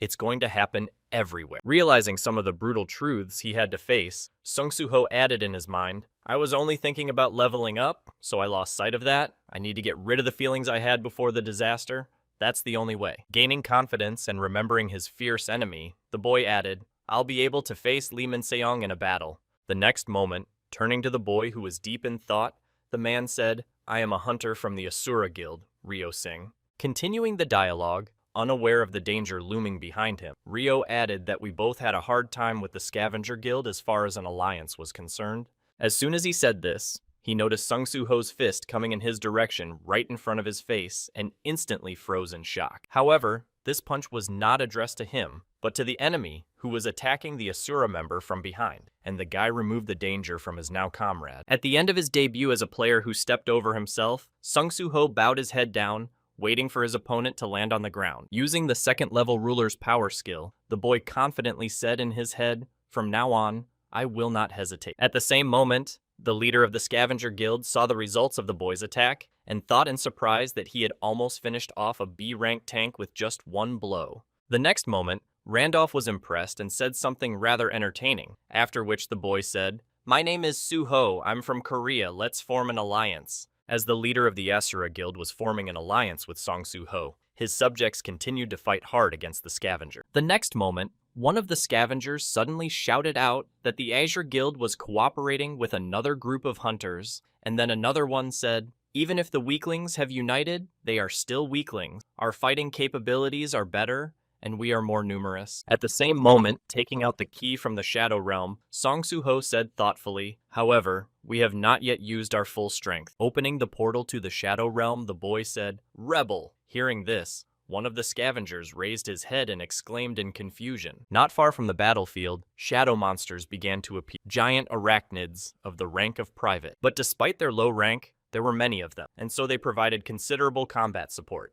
At the same moment, seeing what had just happened before his eyes, Ryo-sing thought in confusion that he was a summoner with such fighting skills and so many creatures at once. After which Song Soo-ho took up his sword and said, well then, I'm going too. Once free, the giant arachnid headed towards the members of the Scavenger Guild, who were now his enemy. But this offensive did not last long, and having taken the matter seriously, Rindolph dispelled one of the shadow monsters and froze in place. The next moment, rushing through another shadow monster at Song Soo-ho, he exclaimed, You've been hiding a lot, kid. That's interesting. Seeing who was coming towards him, Rindolph exclaimed, and then Beer added, the arachnid had become weaker when it turned into a shadow soldier, but still defeated the monster the younger lord had fought hard against with a single blow. This man seems to be the strongest here. Realizing that he couldn't do it alone, Song Soo-ho looked back and shouted out just in time for Gray's communication skill, after which Aizel nervously exclaimed to the younger master. Continuing to stare at her leader, the girl awkwardly added, Wait, Junior, Master? Catching Song Soo-ho's attention, she added, Can you use the link skill with me? This time we learned about the secret in the gate and how to understand the charge ratio. In response to Asil's suggestion, which Gray was clearly not happy about, Song Soo-ho hesitantly said, We've never trained a skill we've never used in a real battle before. Realizing that her proposal was rejected, she bowed her head down and said sadly, I would also like to help the younger lord. The next moment, the dead burst out of the dungeon, and one of the battle participants shouted out, Monsters are coming! Crossing his swords in front of him to protect himself from the monster's attack, Ryo-sing shouted out menacingly, wondering if they had come to the sound of the battlefield. After hearing the message from her comrade, Aizel noticed the monsters behind her and exclaimed that there were also monsters at the second entrance. At the same time, standing behind his subjects who were protecting him, Randolph folded his arms in front of him and thought, The living dead? Only now I understand the prophecy that the boss heard. The next moment, immersed in his memories, he spoke the words in his head, The seal is broken, and the life born of death will appear in the grave and will have the power to raise the dead. Looking again at the monsters in front of him who were coming down, Randolph mentally added that if the dead who were raised were mummies, then the one who is said to be in this dungeon is definitely the one who has the broken seal on life born from death. Immediately after his words, turning his head back to himself, Randolph mentally added that the boss had ordered him to take away the right to own this dungeon. But while the competition between the guilds was heating up,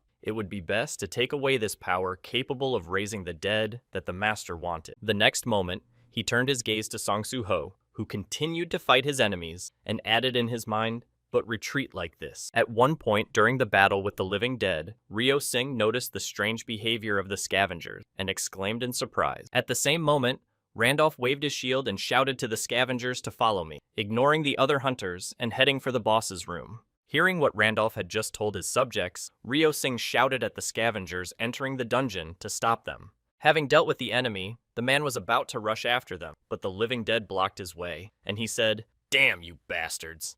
Looking at the enemies that appeared in front of him, Ryo added, They are restricting us with monsters, and the passage is certainly in that direction. After which Song Soo-ho said, At this rate, they can take away our reward. Immediately after his words, the boy used the merger of forces with Gray, after which a large dead man appeared in front of him. However, having gained new powers, Song Soo-ho easily dealt with all the enemies, moving around the battlefield with lightning speed. Having finished with the enemies who were blocking his path, the boy said, Let's also quickly deal with this and follow them. While Asil sadly wiped away her tears and said, This is my chance to prove myself, Ryo-sing thought, He's calling and also uniting Soo-ho, who are you? At the same time, inside the dungeon, the Scavengers Guild had just dealt with a living dead man who had gotten in their way. Looking at the monster they had dealt with, Randolph mentally said, This guy seems to be hiding something else. I want to fight him once I have the power to raise the dead. While he was thinking, his squad had already reached the central room, and one of the subjects asked in surprise,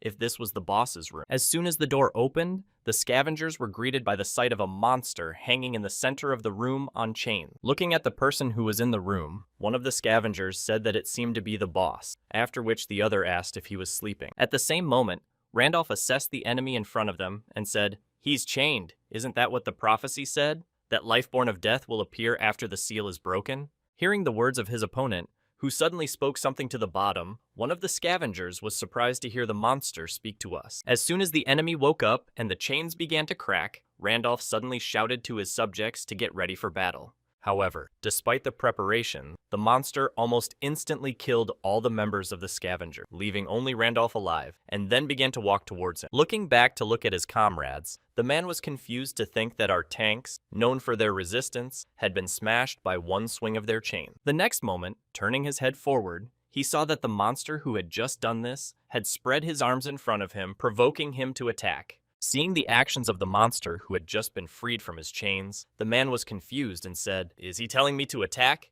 The next moment, gritting his teeth in anger, the man said irritably that this one and that one were both looking down on me. Supporting the suggestion from his opponent, Randolph used his giant armor skill and headed in the direction of the monster. The next moment, using all his combat potential, the man approached his opponent, took a stance, and delivered a crushing blow. Seeing no result after his blow, Randolph suddenly froze in place and thought in confusion, "I used all my strength and he didn't even falter." Immediately after his opponent made his move, the dungeon boss prepared to strike back, and seeing this, the man mentally mumbled, "Excuse me, sir." Preparing to meet his end in a battle against a powerful enemy who was already striking, he added in his head, "I should have waited for you." Having dealt with Randolph with just one punch, the monster sighed in disappointment after an easy victory. The next moment, bowing his head down, he added, "Who knew that the first living creature I met would break after the first time in our game?" Immediately after his thoughts, feeling something more interesting ahead, the monster prepared to move on and said, "Well, it's nothing to worry about." Having reached the threshold of the room in which he was imprisoned, the dungeon boss added that it seems that there is still someone alive there, so let's have fun. Continuing to fight with the enemies, Sung Soo Ho thought, "I continue to attack and they don't even see the end. Well then." Pointing his hand at one of the defeated mummies, he said, "Rebel," and then received a notification that you cannot pull out old souls. Seeing the ban on the use of mummies, Song Soo-ho looked at his hand and said in surprise, "I can't pull out old souls on demons, and I can't use the restrictions more than I thought." At the same moment, a strong earthquake began, which awakened everyone on the battlefield, and the ground near Song Soo-ho began to collapse. The other members of the Asura clan were also affected by this earthquake, and the ground began to collapse under them. The next moment, giant centipedes began to appear from the ground, and now they had to fight them as well. Seeing a new enemy to confront, Ryo Singh exclaimed in confusion, "Monsters, centipedes, damn it, we could barely handle the mummies alone." The next moment, all the hunters present on the battlefield began to jump in different directions so as not to accidentally fall underground when the centipedes appeared. As Isle tried to strike, her spear failed to pierce the monster's thick layer of armor, and she exclaimed that the creatures were so strong that the attack failed.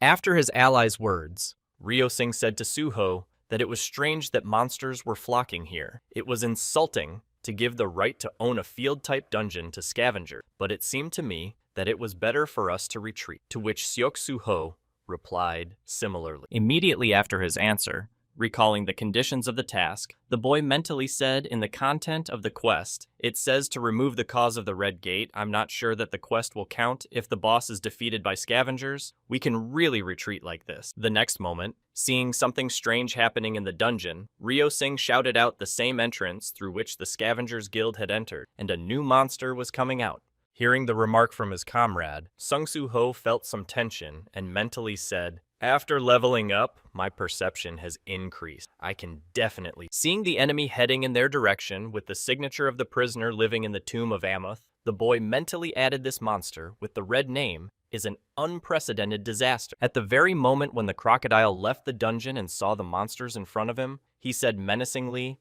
"Get out!" And then all the dead turned their attention to him. Noticing that the enemies began to retreat, Asil was surprised to hear the voice of the monster who had just ordered them to leave, and the mummies retreated as they received his order. Continuing to watch the retreating monsters, the girl was surprised to add what it was, after which the same monster Amath appeared right in front of her. Hearing the voice of the crocodile who asked her in the language of monsters, "Do you understand what I'm talking about?" Emil raised her head and answered, "Yes, I am also a demon." Having received a positive answer to his question, the crocodile laughed and added, "All around me are dead people who have lost their minds and insects scattered across the desert. It's been a long time since I've met someone to talk to." At the same time, not noticing a millipede coming towards her from the direction of Isel, she was surprised to think that he was much more sociable than I expected. The next moment, with just one swipe of his hand, the monster with the name easily dealt with the millipede, which some people could not even scratch. Seeing what had just happened before her eyes, Azel exclaimed in shock in her head. He had dealt with the centipede with one blow.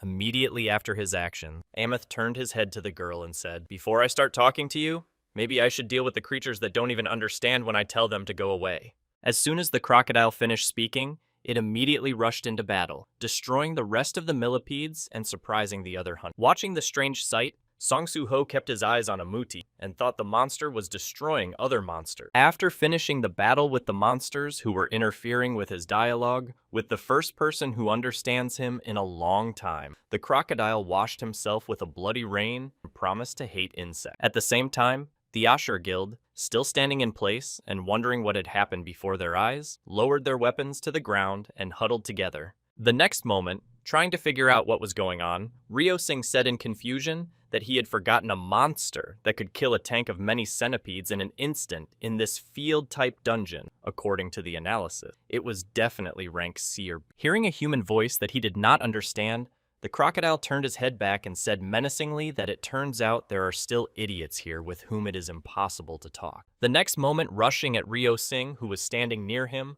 Amath angrily shouted, "Then you will also perish." But he did not succeed in achieving his goal. Having interrupted the monster's attack on his comrade Sung Soo-ho by knocking down his trajectory with his punch, he said, "How can you destroy someone because he is unable to talk to you about your value?" After receiving a question from the guy who prevented him from killing the man, the crocodile got up from the ground and said in surprise, "Wow, there is someone among people with whom you can maintain a dialogue." Once on his feet, Amath instantly rushed at Song Soo-ho and dealt him a crushing blow, saying, "My values, you say? I never thought about them." As a result of his punch, the monster with the name launched the boy into the wall with such force that he stuck in it and spat blood from his mouth. Seeing what had just happened to his master, Essel exclaimed in fright to the younger master looking in his direction. The next moment, pointing her weapon in the direction of the crocodile, she exclaimed, "How dare you attack the younger master?" and was answered, "Oh, are you really allies with him?"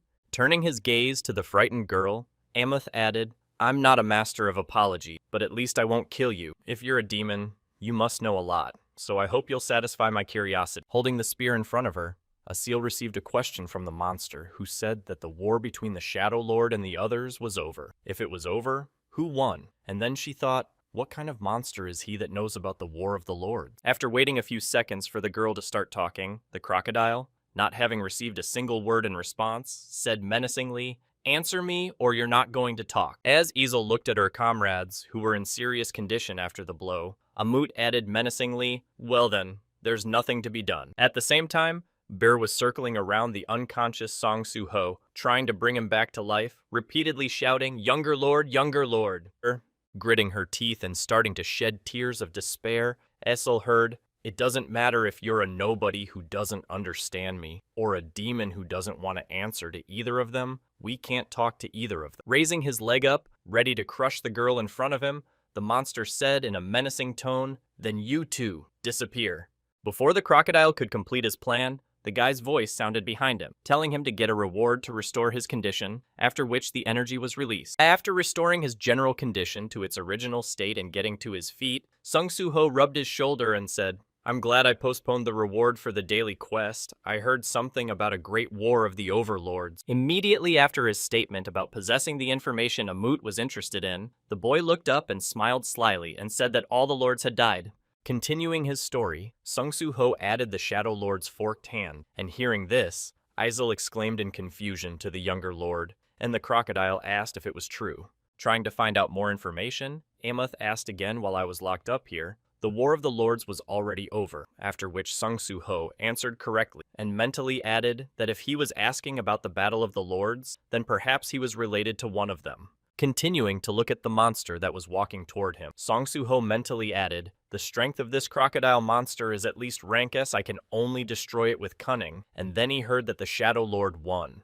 Watching the enemy who was heading towards him to find out more information about the Battle of the Lords, the boy thought if all the lords were dead. Stopping a few meters away, he asked Sung Soo Hoamut again if Tarnak, the master of the Iron Body, had also died at the hands of the Shadow Lord. All the while, Song Soo Ho continued to look at the monster in front of him with the inscription, "The prisoner who lives in the grave of Amut," written above it. Trying to understand the situation, the boy mentally thought that if this monster named Amuth mentions the owner of the Iron Body, it means that he is a humanoid monster. Continuing his thoughts, Sung Soo Ho added that if he found out whose son I was, he might be hostile, and then noticed a giant hand coming towards him. Seeing that her lord was once again in danger, Aesel, who was standing aside, screamed out in fright to the younger lord. The next moment, after completing his strike, Amuth struck the spot where Song Soo Ho was standing with his palm, driving her a few centimeters into the depth. Jumping back out of the area of the strike, Song Soo Ho exclaimed in confusion, "What are you doing?" To which the crocodile replied, "You are taking too long to answer, so you are thinking of lying. If you don't answer quickly, I will finish you off." After which Song Soo Ho thought he had some frivolous criteria for killing. The next moment, the crocodile spoke again in a menacing tone. "I will ask you again if the owner of the Iron Body died at the hands of the Lord of Shadow." In response to his interlocutor's question, Song Soo Ho gritted his teeth and said in a disgruntled tone, "All the lords have died like that," and then thought he wouldn't be angry because of the death of the Lord. Having received an answer to his question, Amut said in an ominous voice that made the boy's blood run cold, and I wondered why he no longer came to me. Continuing to gloat over what he had just learned, the crocodile monster added, "Did he really die with the others? I have to thank the Lord of Shadow." Seeing his opponent's reaction to his answer, Song Soo Ho thought in surprise. He smiled and then asked, "Aren't you from the Iron Body Lord's family?" And then heard that I was his relative. Angry at his interlocutor's question, Amut prepared to deliver another crushing blow and said, "You're insulting me," preparing to put up at least some kind of block to survive the enemy's blow. Sun Soo Ho heard, "You will definitely die." However, he failed at the moment when his attack was about to reach Song Soo Ho. Amut's hand was chained, preventing him from completing the blow. Not feeling a single blow from his opponent, Song Soo Ho slowly opened his eyes and said in surprise that the chains were there. At the same time, angry that he was once again prevented from carrying out his plans, Amuth irritably said in his head again, "Those damn chains." I stepped out of the medi-permitted area. The next moment, the chains dragged Amut back to the dungeon, and he shouted in frustration, "Damn chains, damn Tarnak, damn spellcaster." As soon as he was inside the dungeon and down in the darkness of the dungeon, he shouted again. At the same time as the enemy disappeared right before his eyes, Sung Ho said in confusion in his head, "These chains suddenly appeared and tightened the monster." The next moment, he breathed out a sigh of relief and thought, "I don't know what exactly that was, thank God." And then he heard the nervous voice of a seal asking if Junior Master was okay, to which he replied, "Yes." Sung Soo Ho turned his gaze from the girl to the unconscious Gray and added, "Now that we know about the existence of this monster, we should be more careful. But for now, we need to provide emergency assistance to Gray and the people of the Asura Guild." As soon as he said that, he felt something strange happening right in front of him. The quest content began to change, and Suho mentally said something was wrong with the task. Noticing her leader's strange behavior, a seal asked him in surprise while Sung Soo-ho was reviewing the mission if something had happened to the younger lord. In response to his subject's question, the young man nervously pointed to the task plate and said the urgent task had changed. After rereading the content of the urgent task and looking around, the girl asked if this monster was a descendant of the Iron Body. Going inside the dungeon and noticing the bodies of scavengers under the gongs, Sung Soo-ho mentally said that these were people from the Scavenger Guild, so Amuth had defeated them here. Seeing the guests who came to his room, the crocodile monster was surprised to see you and asked, "Are you really here to see me? And you are a brave man?" In response to the monster's question, Song Soo-ho replied that I came because I want to have a proper conversation, and he said, "Didn't we talk recently?" After which the boy added that trying to kill your interlocutor is not a conversation, and Amuth said, "What are you talking about?" Demonstrating his sincere hatred for the owner of the steel body, Cupid added angrily, Tarnak didn't teach me any other method than if you're going to argue with his lifeless body. Having received threats from his interlocutor, Song Soo-ho gritted his teeth and mentally said, he's aggressive, but he's like an honest little child in front of me, so I should take him as an ally, and then said, it seems that you have a hatred for the owner of the iron body. What's the reason?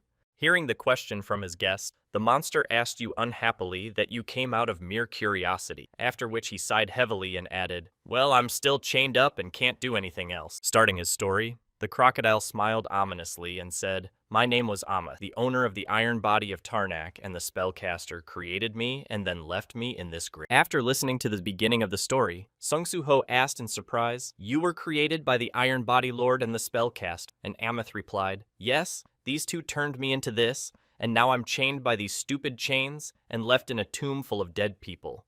Then the boy added, can't you break the chains? To which the monster replied, these chains are created by magic. Even if I break them, they reappear as soon as I try to go far enough. Because of this, I have never even been in the depths of this tomb. Continuing his story, the crocodile monster said in a menacing tone, I cannot forgive Tarnak and the spellcaster for condemning me to such suffering. After listening to the story of Amut's imprisonment, Song Soo-ho thought that the quest description said that in order to free Amut, he needed to somehow deal with the chains that held him. The next moment, turning his gaze to the place where the chains were attached, the boy thought, how can I get rid of these chains that appear again and again? If destroying the columns would help, I think Amut would have done it himself long ago.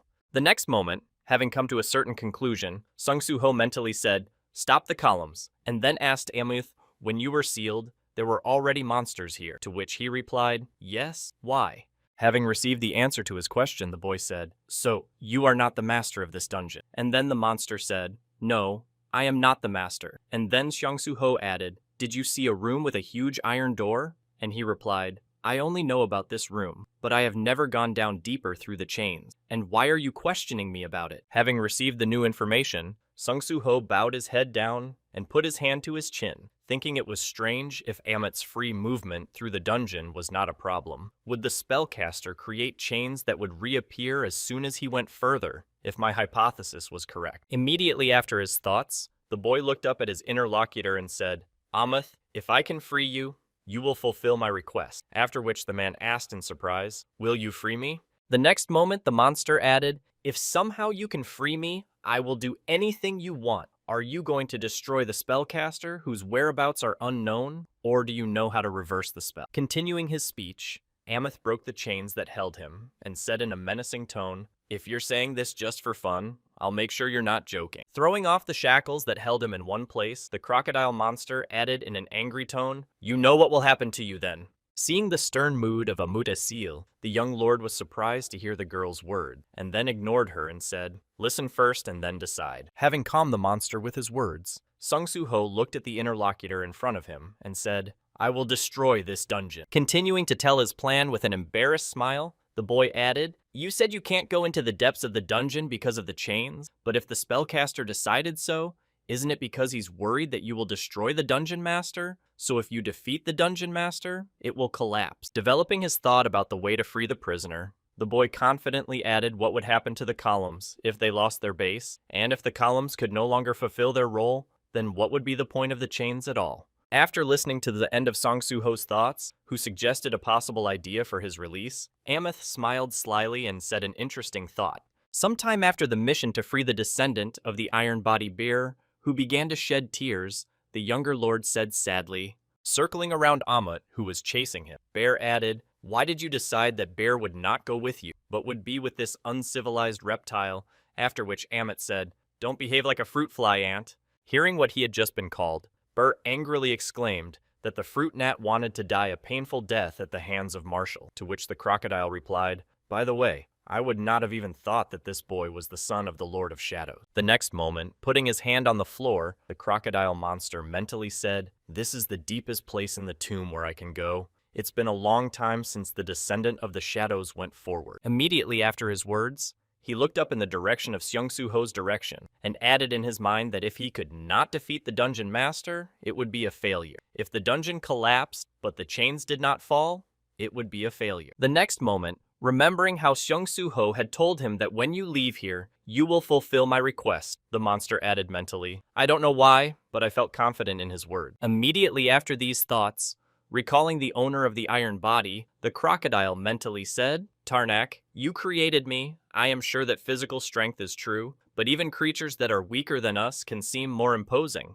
Continuing his thoughts while Sung Soo Ho had already reached the boss's room, Amuth thought, maybe this guy can get me out of here. Being in the room where the boss of this dungeon was located, Sung Soo Ho had already managed to deal with several guards who were protecting the main owner of this place. Having dealt the last blow, the guy knocked the sand monster to the ground, which was scattered into several pieces. When all the enemies were destroyed, Sung Soo Ho turned his gaze to the Sphinx, where the last monster was sitting on the throne and spoke to the remaining one. Not far from them on his throne was the last enemy with the red name of the Guardian of Shik's tomb hanging above him. Turning back a few minutes to where they had tried to take Amat with them, Seong Soo Ha said, As I thought, the chains were blocking the entrance to the shadowy dungeon. Having failed again, the crocodile spoke angrily, crushing the chain in his hand. Even when I believed that I would get out of here, the chains appeared and prevented me, after which Sung Soo Ho said what a problematic spell. Well, I did not expect it to be so easy, I just wanted to check. Starting to tell the scheme of actions, Sung Soo Ho said in our plan, 2 points. The first, Aesel and I defeat the boss and destroy the dungeon. Then the second is to make the chains lose their purpose without Column. Continuing to describe the tactics of the approximate plan, the guy confidently added that when everything was done, Amuth would be freed from the chains and join us with Bear. After telling us the entire procedure that they would need to do, Sung Soo Ho added in the end, and we would escape by entering the Shadow Dungeon. Hearing the plan of action, Amut said that if we do not fulfill at least one of the points, it will be a failure. After which Sung Soo Ho said, I have a backup plan in case we fail. Hearing that the guy had another option, in case of failure of the first one, the crocodile said no need, it's still better than imprisonment here. Recalling the entire plan of action, Song Soo Ho aimed at the enemy who had fought him after he had killed all his subjects. At the moment when the monster fired a sandball at him, the boy destroyed it, but the resulting sand buoy blocked his view. In order to stay on course, Sun Soo Ho continued to move in the direction indicated, dodging the enemy's next attacks. As soon as the enemy reappeared in his field of vision, Soo Ho mentally said, Shik's Tomb Guard is hard to come close to judging by the red name. His rank is at least A. The next moment, he covered his face with a cloth to prevent the sand from interfering with his battle, and added, at this rate, my mana will run out before we complete the plan, so we need to end this as soon as possible. After a while, after breaking out of the sand fog, Sung Soo Ho shouted to his subject Asil, let's use the communication skill. Hearing the order from her master, the girl exclaimed yes to her younger master, and then mentally exclaimed joyfully at last. Uniting with her master, Asil mentally recited the conditions of the communication skill charge, which I had learned while walking through the gate with the younger master. If I destroy a monster and absorb its soul, then the charge coefficient of the communication skill increases. Continuing to create a magical sphere to destroy the enemy they faced this time, Aishlin mentally added, it's time to show my personal results from hunting goblins in the Shadow Dungeon. After completing the merger to strengthen her master, Asil fell to the ground, exhausted, and mentally said, I have so far only shown my younger master my pathetic side. Continuing to lie on the ground, as the sounds of battle were heard nearby, she added in her mind that I hope the skill of connecting with me will help him. Seeing the notification that the connection skill was successful and he could deal powerful blows, Sung Soo Ho mentally promised, I will put everything into this blow. After the battle with the enemy was over, Amuth, who was with Bei, felt a strong shaking of the ground, and Bei said this in surprise. Realizing what had happened, he nervously added that the dungeon was collapsing, and then the crocodile said that they had defeated the dungeon master. The next moment, Bear moved forward and shouted to the crocodile, Follow me, we're going to the younger master, to which he heard only silence. Tilting his head down and taking the first step forward, Ameth exclaimed, If they don't interfere with me, I can finally be free of Tarnak. Deep in thought, the crocodile said, I still don't know why Tarnak and the spellcaster experimented on me. I only have memories of the pain of daily abuse, during which I was broken and reborn again. Continuing to recall his plight, the crocodile mentally added, Tarnak destroyed my entire body,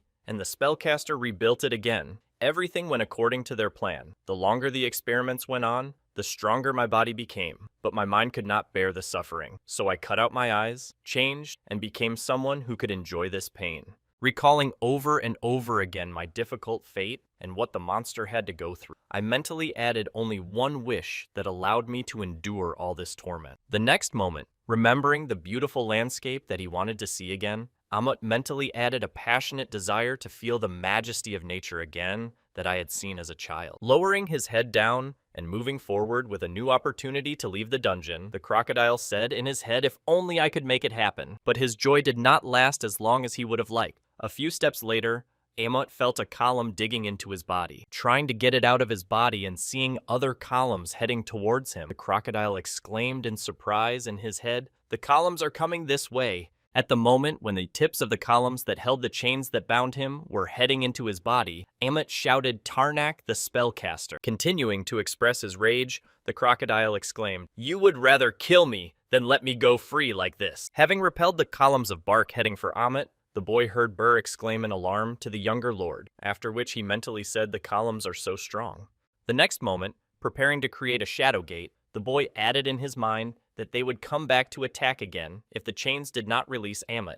Directing the columns that were headed to finish off the crocodile at the shadow gate, Sung Soo Ho shouted out that he would have to move the column. After a while, most of the columns had already left the dungeon, but there were still a few that needed to be eliminated. Watching the guy who was trying to protect him and save him no matter what, Amuth mentally said to Sung Soo Ho, "What are you going through?" Looking at the exhausted boy who continued his struggle against the columns, the crocodile added, "What do you want to ask me for if you bring yourself to this state?" Feeling heavy in his body after a long battle against the columns, the guy noticed another one coming at him and thought, "My bones can't take it anymore." Just as he was preparing for the worst, Amut entered the battle and saved him from possible death by knocking one of the columns off. Watching him take over his work, Sung Soo Ho suddenly heard the crocodile say, "Now I think I understand why Tarnak, no lord, has ever been able to defeat the Lord of Shadow." Surprised by this motivation that suddenly visited his friend, the boy said in surprise, Amut, and then heard the question, "We only need to place the columns in the gate correctly." Continuing to fulfill the plan of his friend, who did not want to give up, he said, "Let's try together to defeat Sun Soo Honi." Preparing for the confrontation for his freedom together with the guy who gave him this opportunity,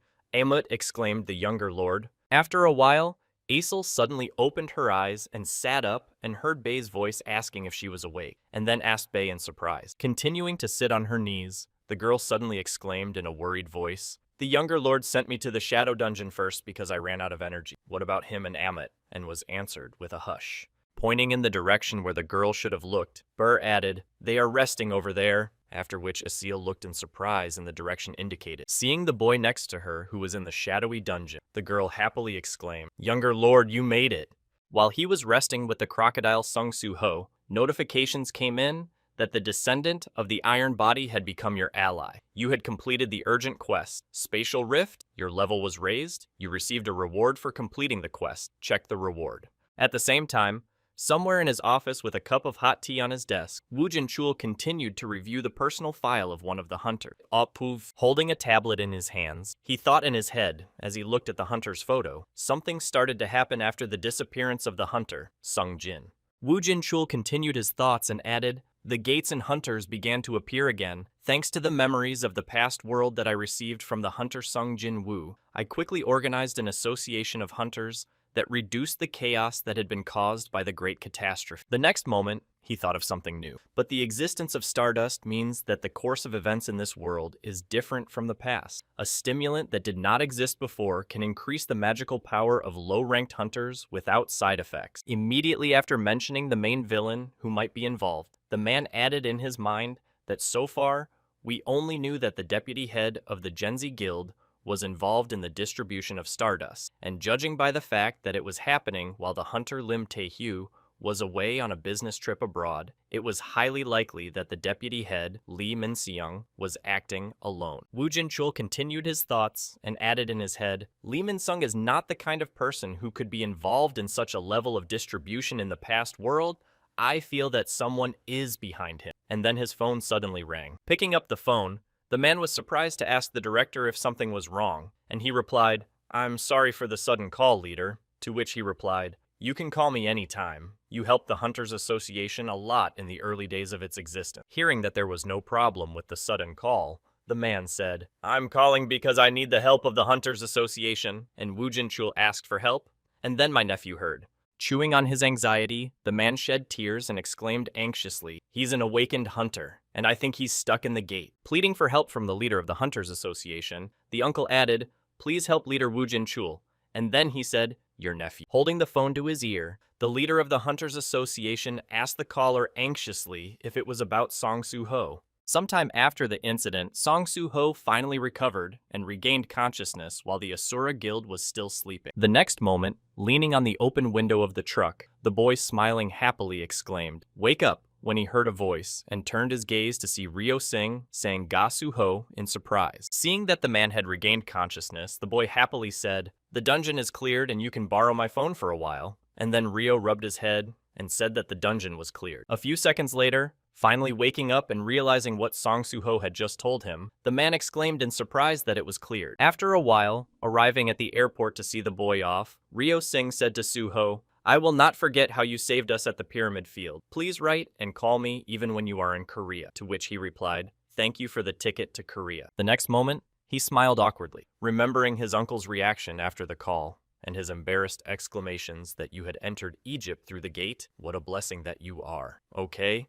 I thought something terrible had happened to you, Song Soo-ho added, and for helping him contact his uncle. The next moment, thinking back to the conversation with Yoo Jin-ho, he added, "Uncle said he told my friend at the Hunters Association, so maybe I should go there as soon as possible." At the same moment, looking at Soo-ho, Ryo Singh said, and yet strangely, the crocodile monster, which seemed to be of rank or higher, retreated, and the dungeon suddenly collapsed, to which the boy awkwardly replied, "I agree with you." Smiling awkwardly so as not to attract suspicion, Song Soo-ho added, "I was very lucky, and then thought I couldn't honestly tell you about Amu." The next moment, recalling the moment when he came to, the boy saw the results of his efforts and spoke disappointedly to the others. "The chains never let Amit go because of the chains. You won't be able to go beyond the Shadow Dungeon. So it turns out that I couldn't keep my promise because I didn't break the seal." In response to the young man's question, Amit said, "You don't have to worry about it, because from the very beginning, you promised that you would get me out of the tomb." Immediately after his words, Amit turned his gaze to the side where the columns were located and added that perhaps because the columns had scattered in all directions, the area of possible activity had become wider compared to the cramped tomb, and it was much more comfortable here. Hearing the monster's words, Song Soo-ho looked at him and thoughtfully said in his head, "And it seems to me that Amut's mood changed somehow." The next moment, the crocodile took the boy by the collar, lifted him up from the ground, and said, "Yes, and also." Immediately after his words, the crocodile went with the boy to the roof of the building. Seeing this, Asil exclaimed anxiously to the younger master. Looking from a high point at the magnificent view, the crocodile said, "Here, though only a little, I can feel the greatness of nature that I have missed so much." The next moment, turning his head to the boy, the crocodile said, "As promised, I will follow you, younger lord." After which the boy smiled happily and exclaimed, "Amuthu!" Heading to the checkpoint, Song Soo-ho thought, apparently, the opening of the gate to the Shadow Dungeon and the appearance of the urgent quest were arranged by the system for the sake of Amith becoming my friend. And then he said, waving his hand and seeing you again, Ryo Singh. Continuing to look at the trail of the mysterious guy, Ryo mentally said, Song Soo-ho is a hunter with the rank of summoning and transformation. Continuing to watch the boy in front of him, he mentally added, we need to contact the guild and offer to hire him. At that time, Bear said to his master, it's been so long since I've flown on an airplane, to which Soo-ho replied, the gates to Korea are closed, so we have no choice. The next moment, opening his status window to view the characteristics, he added, this time I defeated the boss and received a reward for an urgent quest, so I raised as many as 7 levels. Immediately after his conclusion on the results of the mission, Soo-ho asked Burr, judging by my appearance, what rank am I approximately? To which he replied, you are approximately A rank, Junior Lord, after which he said, now I have risen to a rank. After receiving the answer from his subject, Song Soo-ho furrowed his brows and said in a stern tone, I think I am more or less ready. The next moment, pulling his arm up to his side, he confidently added, then we can launch a retaliatory attack on Lee Min-seong and the Iderum Apostle. At the same time, somewhere in a guild called the Alliance, a meeting was taking place at which one of the participants said that our guild had grown so quietly. Sitting in the leader's seat, the man added that we were a C-ranked hunters guild, and now we have the right to own the B-ranked gate in Incheon, after which one of the participants added that was correct, and we also moved to a new office. Hearing his comrade's remark, The leader looked at the ball he was holding and said with a smile on his face, "Thanks to the Stardust, we could get to the B-rank gate with its help, although most of us are C-rank hunters." Hearing this, one of the people present said that recently it has become easier to find it on the black market, and the price has become lower. I don't know who is behind this, but I am very grateful. And another person said, "Is this good? I think something is wrong here." Hearing Kim Sung-soo's remark, his friend, a ranked hunter, cried out, "You were a ranked hunter from the beginning. You don't understand us," to which he replied, "The Hunting Association is considering a law banning the use of Stardust." Hearing the words of his comrade, someone suddenly exclaimed that, "But it has no special side effects. Why can hunters cope with a large number of gates with it? Isn't it good? How annoying they don't even do anything for a guild like ours, where there are low-ranked hunters." Hearing the remarks from his comrades, Kim Sung-soo opened the can and said, "Although there's no point in complaining, I won't do anything about it myself." Arriving at the office where the guild meeting was taking place, one of Itarim's apostles said, "So that's what the Alliance Guild is like?" Raising his gaze to the people who were in the office and holding the meeting, the boy added, "You have been granted the right to own the gate in Incheon." Hearing the question from the man standing in front of him, Kim Sung-soo said in surprise, approaching the guest, "That's right, we are the Alliance. What's the matter?" And then he mumbled, "Give us the gate," to which the man replied. Having not hearing the order from the new leader, one of the hunters bowed and mumbled, "We will do as you wish, Apostle." Hearing this, Kim Sung-soo looked around in confusion and exclaimed to the people, what kind of joke was this? Not understanding what was happening to his friends, the man exclaimed in confusion why they were suddenly jumping up and down. And then the apostle said, "Someone among you has not used Stardust. How fortunate." Immediately after his words, the apostle of the Ithrim looked around him and said, "From now on, I forbid it to everyone." The next moment, he turned his gaze to the people standing in front of him and added, "Listen and watch." After which everyone closed their ears and eyes. Seeing the actions of his comrades, Kim Sung-soo exclaimed in confusion, "Why are you all obeying this kid?" And then the apostle sat down on the table and said, "I wanted to talk to someone besides that jerk." Starting his recollections and dialogue with the man, the boy said, "Our creator hopes to take over the world without a master, and I came to Earth to fulfill his wish." Hearing the boy's words, Kisonsu grabbed his sword and exclaimed in confusion, "What are you talking about?" And then the apostle added, "But when I arrived here, I had questions." Reaching for the sword of one of his subjects, the boy added, "All creatures follow the will of the Creator who gave birth to them, but you people act from other awakening. What will of the Creator do you fulfill?" 3. Hearing the question from the boy who had invaded their office, Kisonsu took out his weapon and held it up in front of him, exclaiming, "Creator, who is this guy?" As the apostle began to pull the sword from the scabbard of his subject, he heard that some pseudo-religion, even though you are a child, does not mean that I will allow you to do this. After listening to the embarrassed exclamations of the man in front of him, who was not under his control, the apostle ran his hand along the blade of his sword and asked, "Have you just insulted my creator?"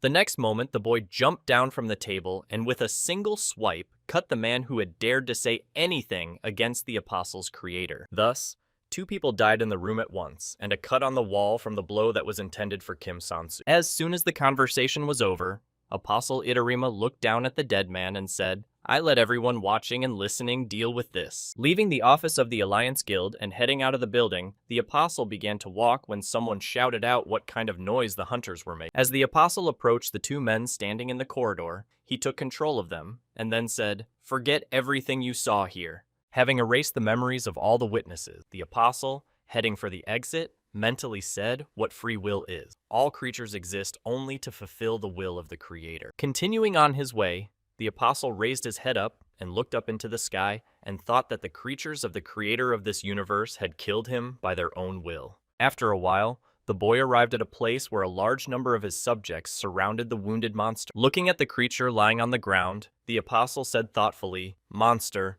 it would be more correct to call you a refugee wandering through the spatial rift." The next moment, creating a crystal in his hand, the apostle said, "Living and wandering after losing your home must be painful, so I will give you a chance to let off steam." Immediately after his words, releasing the crystal from his hands, which immediately flew in the direction of the monster and implanted itself in its head, the boy added, "Be as wild as you want."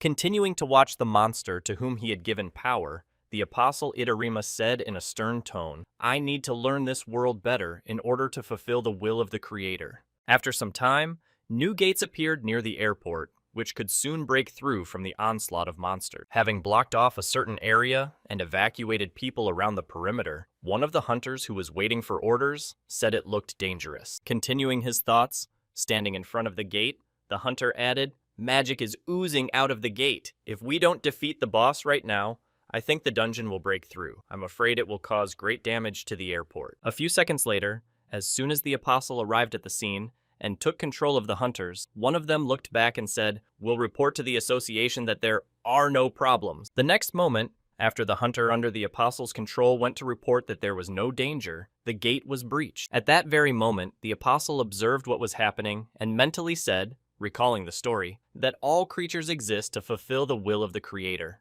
Continuing to recall the Supreme Being to whom absolutely everyone must obey, he mentally added, "When the Creator was bored, we fought with each other. Each eye." The next moment, recalling another moment of his leader's desire, the apostle added in his mind that if the Creator wanted something, we would fulfill his wishes, no matter what it took. Continuing to recall the crazy wishes of their leader, which they fulfilled without reproach, the apostle added in his mind that this is the reason why we exist. The next moment, recalling the same sly smile of his leader, the apostle of Itarima thought, and one day the Creator spoke. Recalling the order of his leader after which a lot has changed, he mentally added in another dimension, "My relative died, take this and get me the right to own the world without a master." Having received the following order from their ruler, many believers of that world began to gather together. As soon as all the believers who existed in this dimension gathered, this huge army went to the world without a master. It took an incredibly large amount of energy to move all those soldiers to another dimension. The passage between the two different dimensions is too narrow to withstand such a huge volume, and that is why it took a long time for the army of God to move between the dimensions. However, despite the considerable amount of time it took to move, the army did not give up and finally arrived in the world without a master. However, everything was not as simple as it might seem, as their arrival had been expected there for a long time. This giant army of alien invaders was met by the darkness of the Lord of Shadows, who stood up to defend his dimension. The darkness possessed by this person who stood up to defend his dimension was impenetrable and incredibly deep. At the very moment when the invasion began and the army of the Creator moved to another dimension, the Lord of Shadows used his power to shout out, "Rise up." Immediately after the call, the entire sky was filled with pitch blackness, which the invaders could not ignore, froze in place, and looked up. The next moment, soldiers of the darkness also began to appear from that darkness, and its soldiers were incredibly strong. However, it was not all darkness alone that embodied the fear in the hearts of the invaders, who came to gain control of the world without a creator. The worst thing was that if a soldier died on the battlefield against darkness, his life did not end there. After his death, the darkness penetrated his body, and he rebelled against the army of the god with whom he had recently fought side by side. The battle went on, more and more soldiers died, and the forces of darkness grew stronger. The army of the god became weaker, and the battle that began in the world without a master imperceptibly went beyond its borders. After a while, the army of God plunged into despair because it could not defeat the darkness, and then the messenger of God, Thiel, spoke up. Standing before the god, Thiel said, "This is our chance. Just like us, the darkness that has gone beyond the world without a master cannot easily return there because of its giant magic. I do not feel magic from the creatures that inhabit the world without a master. So we can take over the world from the inside with the help of combustible mists." Combustible mists are lower-level believers who have been burned by the fire of faith but still do the will of God. They are weak, but their ability to spread their faith is devastating to creatures without magic. The army of the god decided that if they spread the faith and increased the number of believers in the world without a master, it would be fashionable to manifest holy places and miracles, and everyone unanimously agreed to use Thiel's trick. Immediately after everything was said and decided, Thiel used his ability and divided his power into 5 parts, and thus, having split into a considerable number of weak particles, the weakest one with a combustible fog went to the world without a master. As originally planned, the weakest particle went unnoticed and successfully managed to enter the world without a host. However, the first fragment of Thiel, which did manage to reach the same world without a host, encountered a surprise. Once in the world without a master, he saw hunters who had just gone on a mission. The problem was that the creatures of the world without a master suddenly had magical powers that made the mission more difficult. Later, he found out that this was due to a great catastrophe. The first fragment decided to wait for the others and successfully teamed up with the second one. We can't let our gentleman get triggered again by the people of Thiel's fragment. It's important for him to learn about the maximum potential of hunters who have magic. Once at the airport where the event was about to begin, Thiel mentally prayed to fulfill his mission. As soon as he finished his thoughts, the wall at the airport collapsed, drawing the attention of everyone present to him. Turning his head into the direction of the noise, one of those in the airport saw monsters breaking through. Looking at the creatures that stood right in front of him, one of the citizens screamed out in fright at the monsters that had broken into the building with civilians. Also, seeing that they were in danger, people trying to save their lives shouted out to break through the dungeon and contact the Hunters Association. While the guard pulled out his weapon and shouted, "Why would the dungeon suddenly break open?" Thiel, who was standing nearby and watching everything, mentally said, "If the monsters with high magical power make a mess, then higher-ranked hunters will definitely show up. I want to test the abilities of Eun's rank hunters if I get the chance." The next moment, hearing one of the hunters who was heading to fight the monsters shout out, "Isn't the gate nearby given to one of the guilds?" Thiel mentally added that it was the hunters who were at the airport. Looking at the markings on their chests, the apostle added in his mind's eye, they all used stardust. Stardust is a stimulant created by melting faith into combustible mists, although the small amount of faith that accumulates in the body has no effect on the lives of those who use it. Continuing his reflections, the apostle used his skill to mentally add what if he strengthened his faith by enhancing Thiel's ability. Immediately after using the skill, all the hunters who had used the star fog pills suddenly froze in place. The next moment, pointing to the hunters who wanted to interfere with the breakthrough, Thiel said, "You're in the way, go back," and they replied with a yes, Apostle. At the same time, the monsters continued to fill the airport more and more, attacking people who came across them. Catching up with the girl, one of the goblins who was following her stabbed her in the back with his dagger, and then threw her to the ground and continued his work. Begging for help, the girl, who was being attacked by the monster, stretched out her hands to Thiel and said in a trembling voice, "Help me!" But he only looked at her with a disdainful look. As soon as the girl was dead, the apostle thought to himself, creatures exist for the sake of the Creator, God, and I have always believed that there is only one reason for life, to fulfill the will of God. Continuing to stare at the motionless body of the girl who had just been killed by the monster, Thiel added, "But why do people have their own desires? Creatures have only the desires of their creator." The next moment, he turned his head to the other side, where another monster and a couple of goblins were dealing with another human, and he thought to himself, do these weak people think they are superior to us? At the same time, just after arriving at the airport, Sung-Soo-Ho said that the dungeon had been broken through. "I had just returned to Korea. What was going on here?" Trying to run away from the monster, one man who accidentally caught his leg fell to the ground and then turned his head and screamed in fright. Reflexively closing his hand to shield himself from the monster, the man expected that he would be killed by the orc, who would simply crush him with his club. However, something happened that changed his participation in the fight. Sung-Soo-Ho intervened, who had just taken a knee out of the orc's hand, preventing him from committing massacre. As soon as the danger was over, the boy went down to the ground and said to the rescued man, "I'll stop the monsters, and you should run away as fast as you can." Pulling out his sword and rushing into battle against the enemies, Sung-Soo-Ho began to destroy the threat of the dungeon breakthrough with considerable confidence. At the same moment, the black-masked hunter said, recalling the words of Lee Minson, who said, "I heard that the hyena massacre was the work of the black-masked hunter," and he added, "Is it really this guy?" Continuing to look at Sung-Soo-Ho, who rushed into battle against the enemies in his outfit that stood out from the hundreds of Thiel, he thought about the same obstacle Lee Min-sung had mentioned.